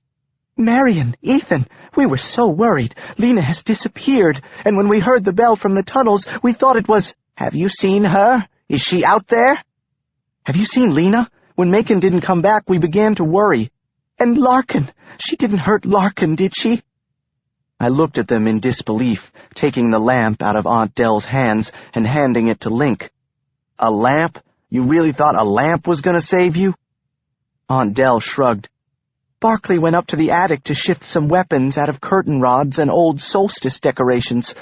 It's all I could find." I knelt down in front of Ryan. There wasn't much time, about 14 minutes to be exact. "Ryan, do you remember when I was hurt and you helped me? I need you to come do that right now over at Greenbrier. Uncle Macon fell down, and he and Boo are hurt." Ryan looked like she was going to cry. "Boo's hurt, too?"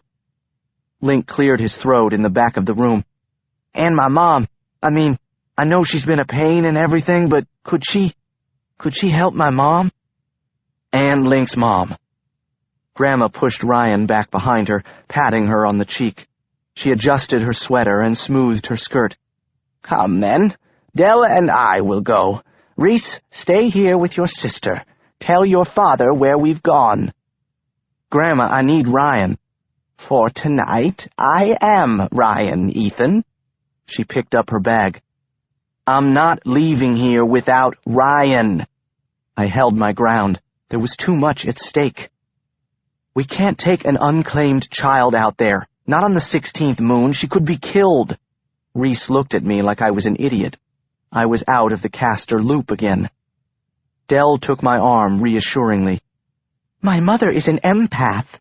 She is very sensitive to the powers of others, and she can borrow those powers for a time. Right now, she has borrowed Ryan's. It won't last for very long, but for now, she is capable of anything Ryan can do.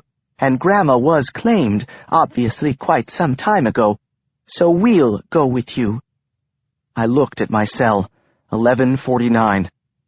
"What if we don't make it in time?" Marion smiled and held up the book. "I haven't made a delivery to Greenbrier, well, ever. Dell, do you think you could find the way?" Aunt Dell nodded, putting on her glasses. "Palimpsests can always find ancient lost doors. It's just brand new ones we have a little trouble with." She disappeared back down into the tunnels, followed by Marion and Grandma. Link and I scrambled to keep up with them. "For a bunch of old ladies," Link panted, "they really know how to move." This time the passageway was small and crumbling, with speckled black and green moss growing in sprays across the walls and ceiling. Probably the floors, too, but I couldn't see them in the shadows. We were 5 bobbing torches in otherwise total darkness. Since Link and I were at the back of the pack, the smoke was wafting into my eyes, making them tear and sting. As we got closer to Greenbrier, I could tell we were there by the smoke that started seeping down into the tunnels, not from our torches, but from hidden openings leading to the world outside. This is it, Aunt Dell coughed, feeling her way around the edges of a rectangular cut in the stone walls. Marion scraped off the moss, revealing a door.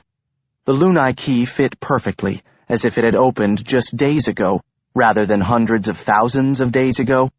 The door wasn't oak, but stone. I couldn't believe Aunt Dell had the strength to push it open. Aunt Dell paused on the stairwell and motioned to me to pass. She knew we were nearly out of time. I ducked my head under the hanging moss and smelled the dank air as I made my way up the stone steps. I climbed out of the tunnel, but when I got to the top, I froze. I could see the crypt's stone table where the Book of Moons had lain for so many years, and I knew it was the same table because the book was lying on it now. The same book that was missing from my closet shelf this morning. I had no idea how it had gotten there, but there was no time to ask. I could hear the fire before I saw it. Fire is loud, full of rage and chaos and destruction, and fire was all around me. The smoke in the air was so thick I was choking on it. The heat was singeing the hair right off my arms.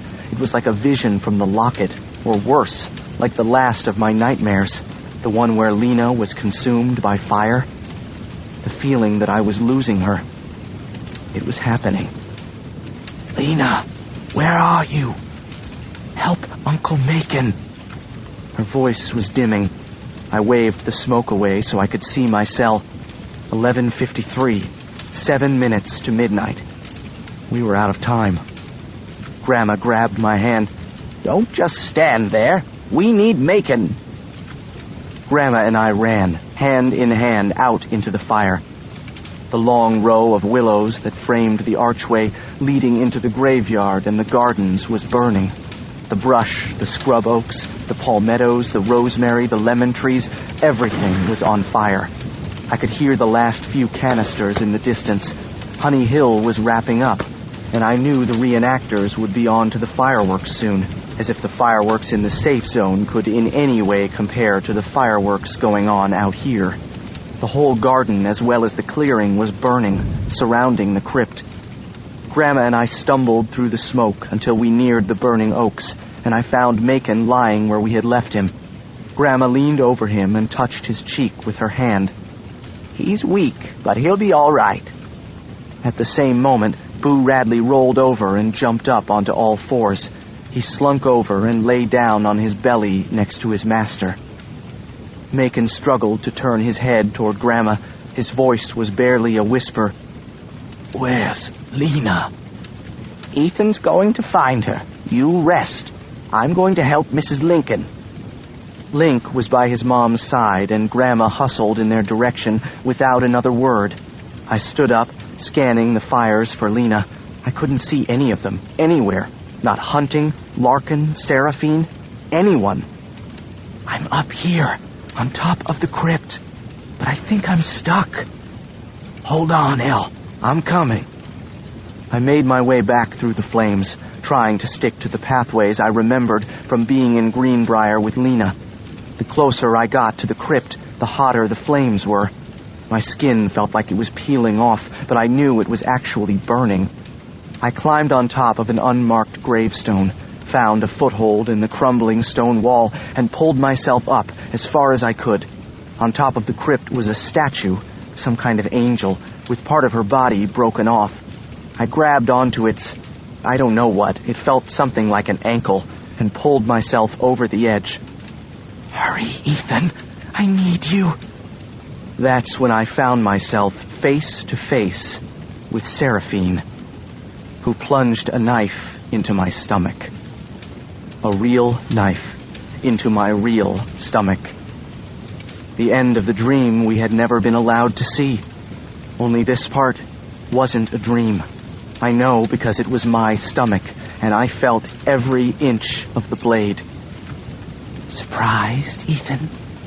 You think Lena's the only caster on this channel? Seraphine's voice began to fade. Let her try to stay light now. As I drifted away, all I could think was if you stuck me in a Confederate uniform, I'd be Ethan Carter Waite, even down to the same stomach wound, with the same locket in my pocket. Even if all I had ever deserted was the Jackson High basketball team rather than Lee's army. Dreaming about a caster girl I would always love, just like the other Ethan. Ethan! No! No! No! No! 1 minute I was screaming. The next, the sound was stuck in my throat. I remember Ethan falling. I remember my mother smiling. The glint of the knife. And the blood. Ethan's blood. This couldn't be happening. Nothing moved. Nothing. Everything was frozen perfectly in place, like a scene in a wax museum. The billows of smoke remained billows. They were fluffy and gray, but they went nowhere, neither up nor down. They just hung in the air, as if they were made of cardboard, part of a backdrop in a play. The tongues of flame were still transparent, still hot, but they consumed nothing and made no sound. Even the air didn't move. Everything was exactly as it had been a second before. Grandma was hunched over Mrs. Lincoln, about to touch her cheek, her hand hanging in the air. Link was holding his mother's hand, kneeling in the mud like a scared little boy. Aunt Dell and Marion were crouched on the lower steps of the crypt passageway, shielding their faces from the smoke. Uncle Macon lay on the ground, Boo crouching next to him. Hunting was leaning against a tree a few feet away, admiring his handiwork. Larkin's leather coat was on fire, and he was facing the wrong direction, halfway down the road toward Ravenwood, predictably running from, rather than toward, the action. And Seraphine. My mother held a carved dagger, an ancient dark thing, high above her head. Her face was feverish with fury and fire and hate. The blade still dripped blood over Ethan's lifeless body. Even the drops of blood were frozen in the air. Ethan's arm was stretched out, over the edge of the crypt roof. It hung, dangling, down toward the graveyard below. Like our dream, but in reverse. I hadn't fallen through his arms. He was ripped from mine. Below the crypt, I reached up, pushing aside flame and smoke until my fingers interlocked with Ethan's. I was standing on my toes, but I could barely reach him. Ethan, I love you. Don't leave me. I can't do this without you. If there was moonlight, I could have seen his face. But there was no moon, not now. And the only light came from the fire, still frozen, surrounding me on every side. The sky was empty, absolutely black. There was nothing. I had lost everything tonight.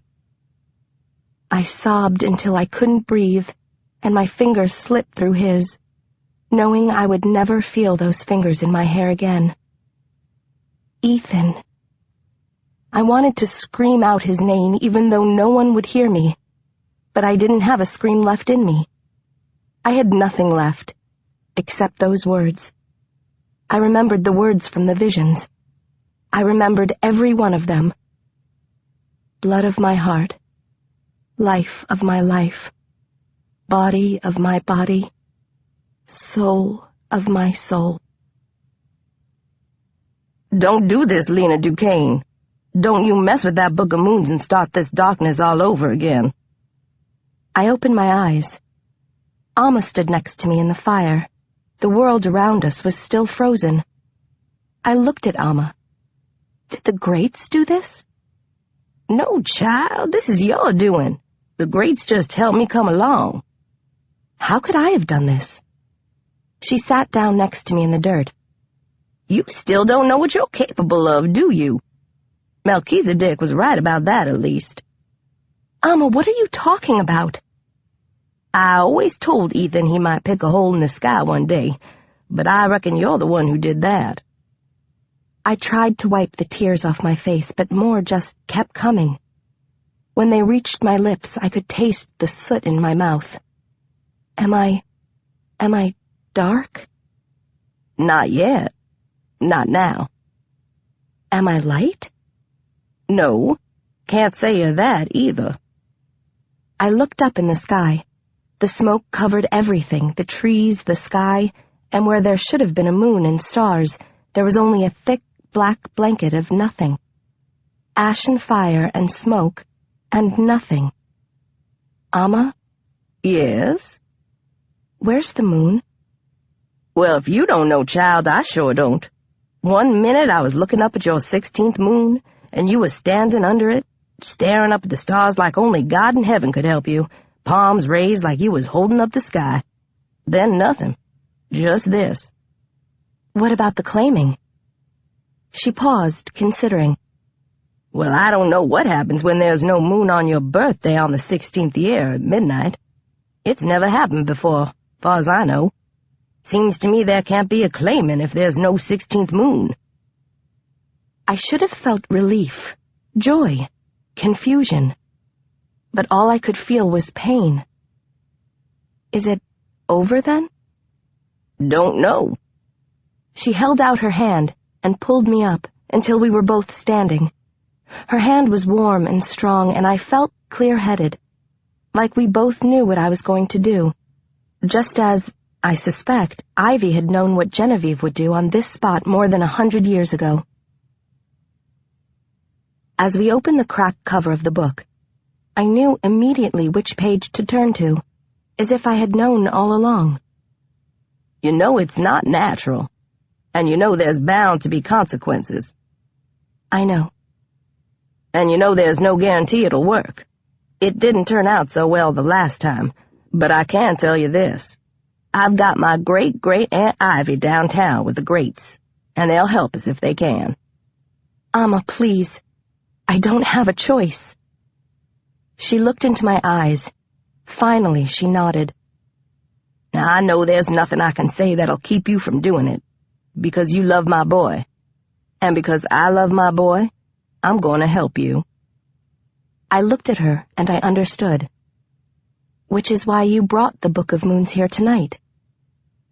Amma nodded, slowly. She reached toward my neck with her hand and pulled the necklace holding the ring out from inside Ethan's Jackson High sweatshirt, which I was still wearing. This was Lila's ring. He had to love you something fierce to give it to you.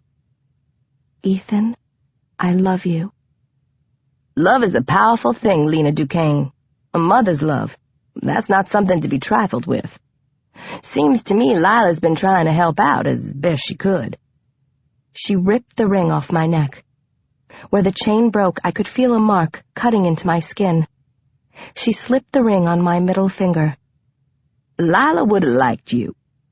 You have the one thing Genevieve never had when she used the book. The love of two families. I closed my eyes, feeling the cool metal against my skin. I hope you're right. Wait. Amma reached down and pulled Genevieve's locket, still wrapped in her family handkerchief, out of Ethan's pocket. Just to remind everyone that you've already got the curse. She sighed uneasily. Don't want to be tried twice for the same crime. She laid the locket on the book. This time, we make it right. Then she took the well-worn charm off her own neck and laid it on the book, next to the locket. The small gold disc looked almost like a coin. The image faded with wear and time. To remind everyone if they're messing with my boy, they're messing with me. She closed her eyes. I closed mine. I touched the pages with my hands and began to chant. At first slowly, then louder and louder. Cruor pectoris mei, tutela tua est. Vita vitae mei. Coripians tuem, Coripians meam. I spoke the words with confidence. A certain confidence that only comes from truly not caring whether you live or die.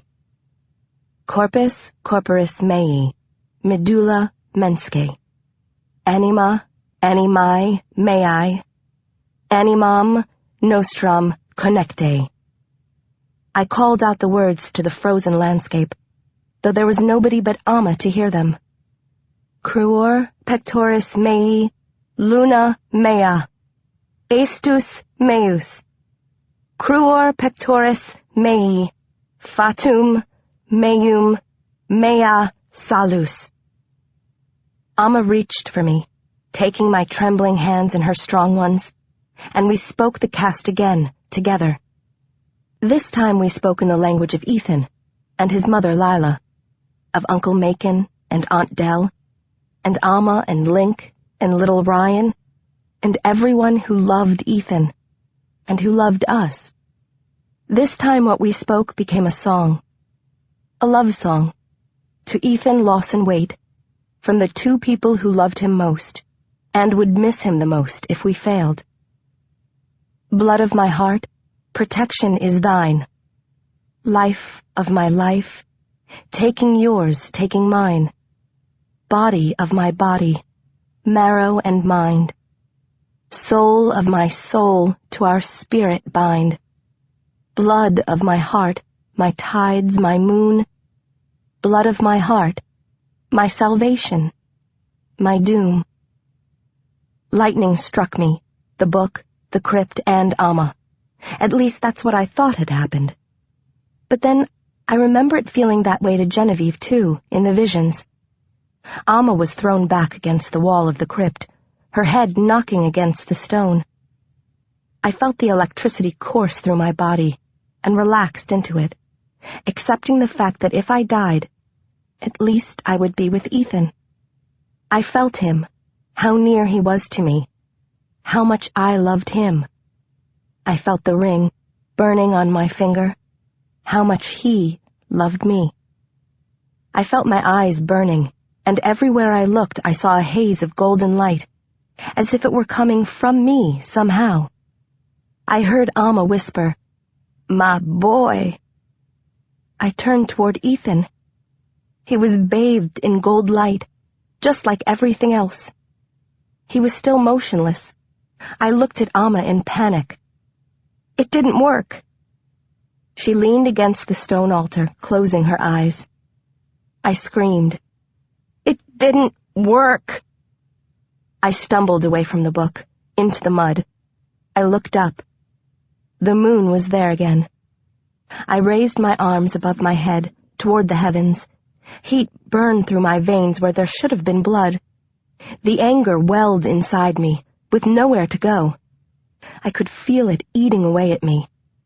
I knew if I didn't find a way to release it, it would destroy me. Hunting, Larkin, Seraphine, the predator, the coward, and my murderous mother, who lived to destroy her own child. The gnarled branches of my Castor family tree. How could I claim myself when they had already claimed the only thing that mattered to me? The heat surged up through my hands, as if it had a will of its own. Lightning streaked across the sky. I knew where it was going even before it hit. 3 points on a compass, with no north to guide me. The lightning exploded into flame, striking its 3 targets simultaneously, the ones who had taken everything from me tonight. I should have wanted to look away, but I didn't. The statue that had been my mother a moment before was strangely beautiful, engulfed in flame in the moonlight. I lowered my arms, wiping the dirt and ash and grief from my eyes, but when I looked back she was gone. They were all gone. The rain began to fall, and my blurred vision sharpened until I could see the sheets of rain hitting the smoking oaks, the fields, the thickets. I could see clearly for the first time in a long time, maybe ever. I made my way back toward the crypt, toward Ethan. but Ethan was gone. Where Ethan's body had been lying moments before, now there was someone else. Uncle Macon. I didn't understand. I turned to Amma for answers. Her eyes were enormous, frightened. Amma? Where's Ethan? What happened? But she didn't answer me. For the first time ever, Amma was speechless. She was staring at Uncle Macon's body, dazed. Never thought it would end like this, Melchizedek. After all those years, holding the weight of the world on our shoulders together. She was talking to him as if he could hear her, even though her voice was tinnier than I had ever heard it. How am I gonna hold it up on my own? I grabbed her shoulders, her sharp bones digging into my palms. Amma, what's going on?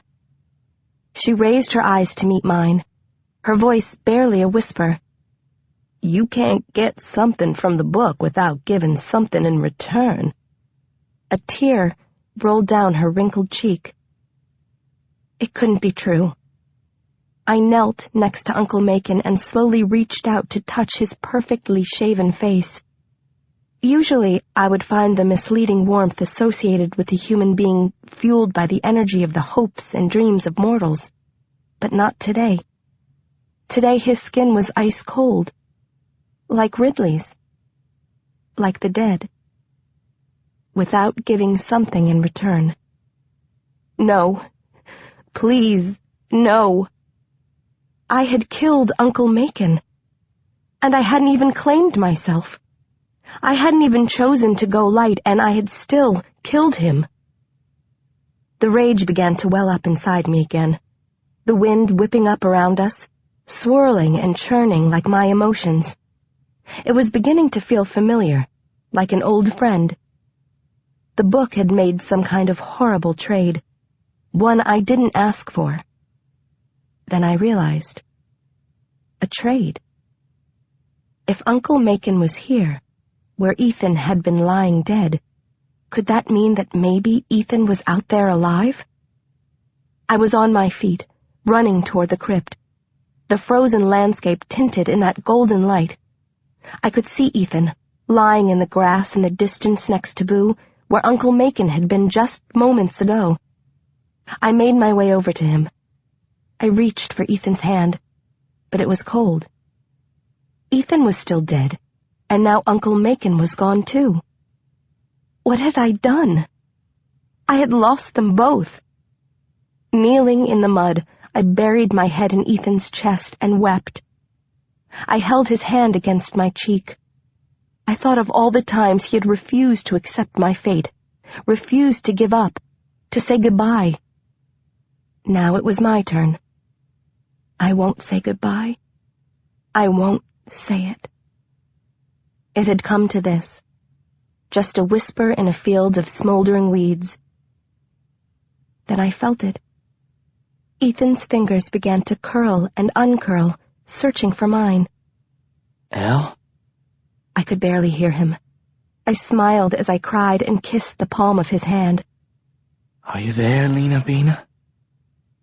I laced my fingers through his, and swore I would never let them go.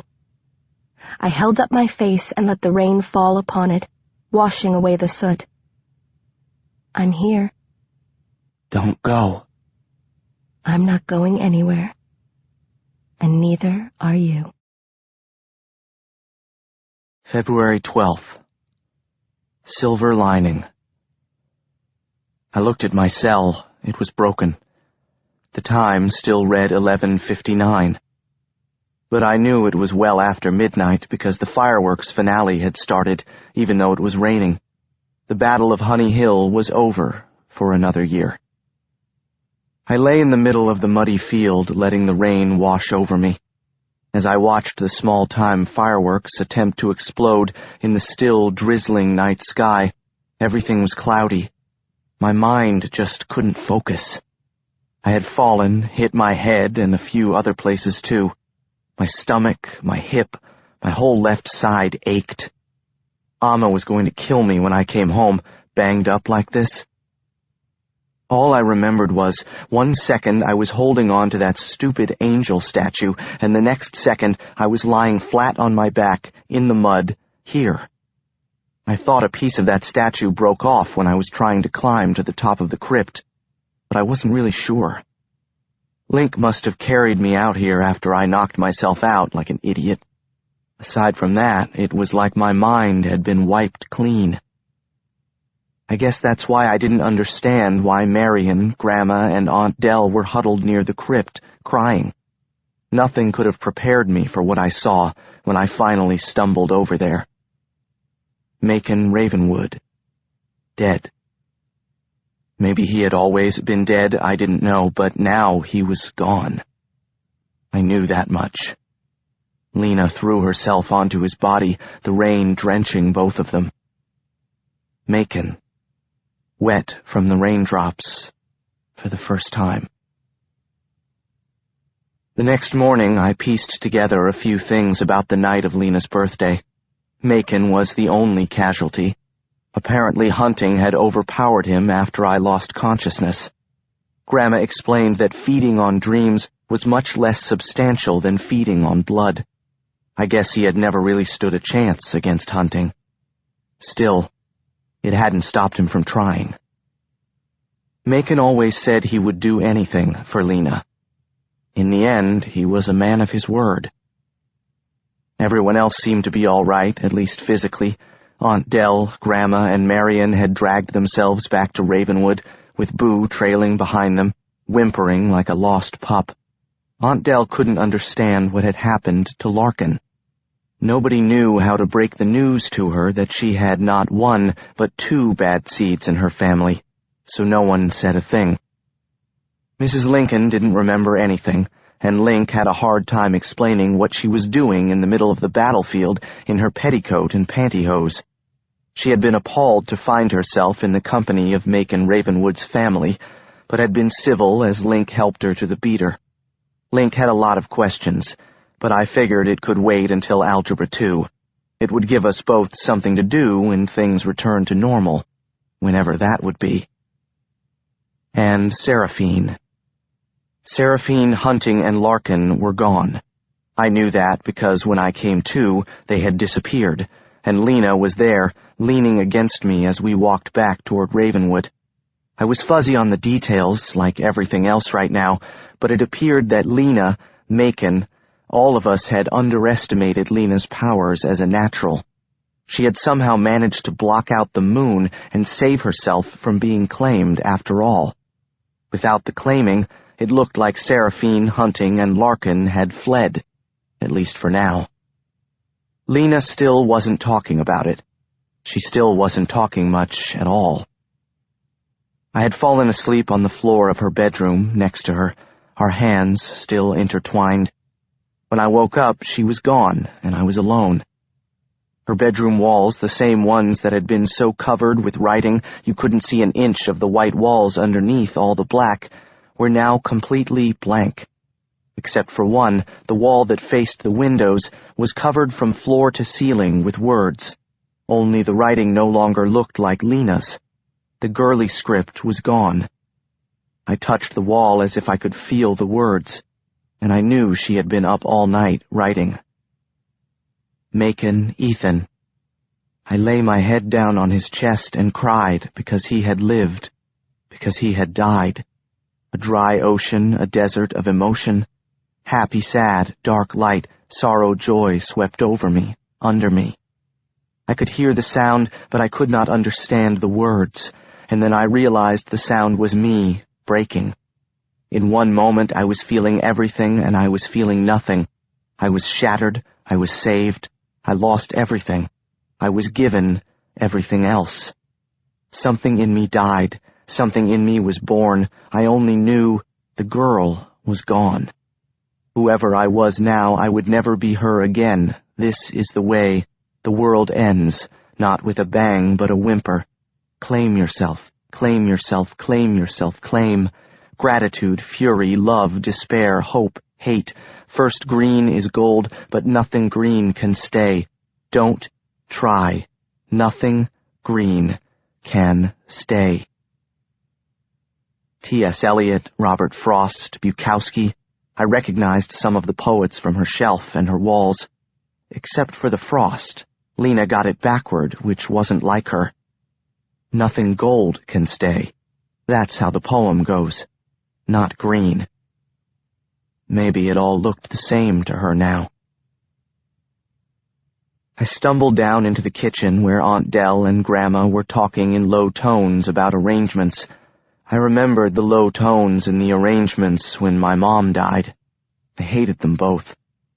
I remembered how much it hurt for life to go on, for aunts and grandmothers to be making plans, calling relatives, sweeping up the pieces when all you wanted to do was crawl into the coffin too. Or maybe plant a lemon tree, fry some tomatoes, build a monument with your bare hands. "Where's Lena?" My tone was not low, and I startled Aunt Dell. Nothing could startle Grandma. Isn't she in her room? Aunt Dell was flustered. Grandma calmly poured herself another cup of tea. I believe you know where she is, Ethan. I did. Lena was lying on the crypt, right where we had found Macon. She was staring up at the gray morning sky, muddy and wet in her clothes from the night before. I didn't know where they had taken his body, but I understood her impulse to be here, to be with him, even without him. She didn't look at me, though she knew I was there. Those hateful things I said, I'll never get to take them back. He never knew how much I loved him. I lay down next to her in the mud, my sore body groaning. I looked over at her, her black hair curling, and her dirty, wet cheeks. The tears ran down her face, but she didn't try to wipe them away. Neither did I. He died because of me. She stared up at the gray sky, unblinking. I wished there was something I could say to make her feel better, but I knew better than anyone that words like that didn't really exist. So I didn't say them. Instead, I kissed all the fingers on Lena's hand. I stopped when my mouth tasted metal, and I saw it. She was wearing my mom's ring on her right hand. I held up her hand. I didn't want to lose it. The necklace broke last night. Dark clouds were blowing in and out. We hadn't seen the last of the storm, I knew that much. I wrapped my hand around hers. I never loved you any more than I do right this second. And I'll never love you any less than I do right this second. The gray expanse was just a moment of sunless calm, in between the storm that had changed our lives forever and the one still to come. Is that a promise? I squeezed her hand. Don't let go. Never. Our hands twisted into one. She turned her head, and when I looked into her eyes, I noticed for the first time that one was green and one was hazel. Actually, more like gold. It was almost noon by the time I started the long walk home. The blue skies were streaked with dark gray and gold. The pressure was building, but it seemed a few hours from breaking. I think Lena was still in shock, but I was ready for the storm, and when it came, it would make Gatlin's hurricane season look like a spring shower. Aunt Dell had offered to drive me home, but I wanted to walk. Though every bone in my body ached, I needed to clear my head. I jammed my hands in my jeans pockets and felt the familiar lump. The locket. Lena and I would have to find a way to give it back to the other Ethan Waite, the one lying in his grave, just as Genevieve had wanted us to. Maybe it would give Ethan Carter Waite some peace. We owed them both that much.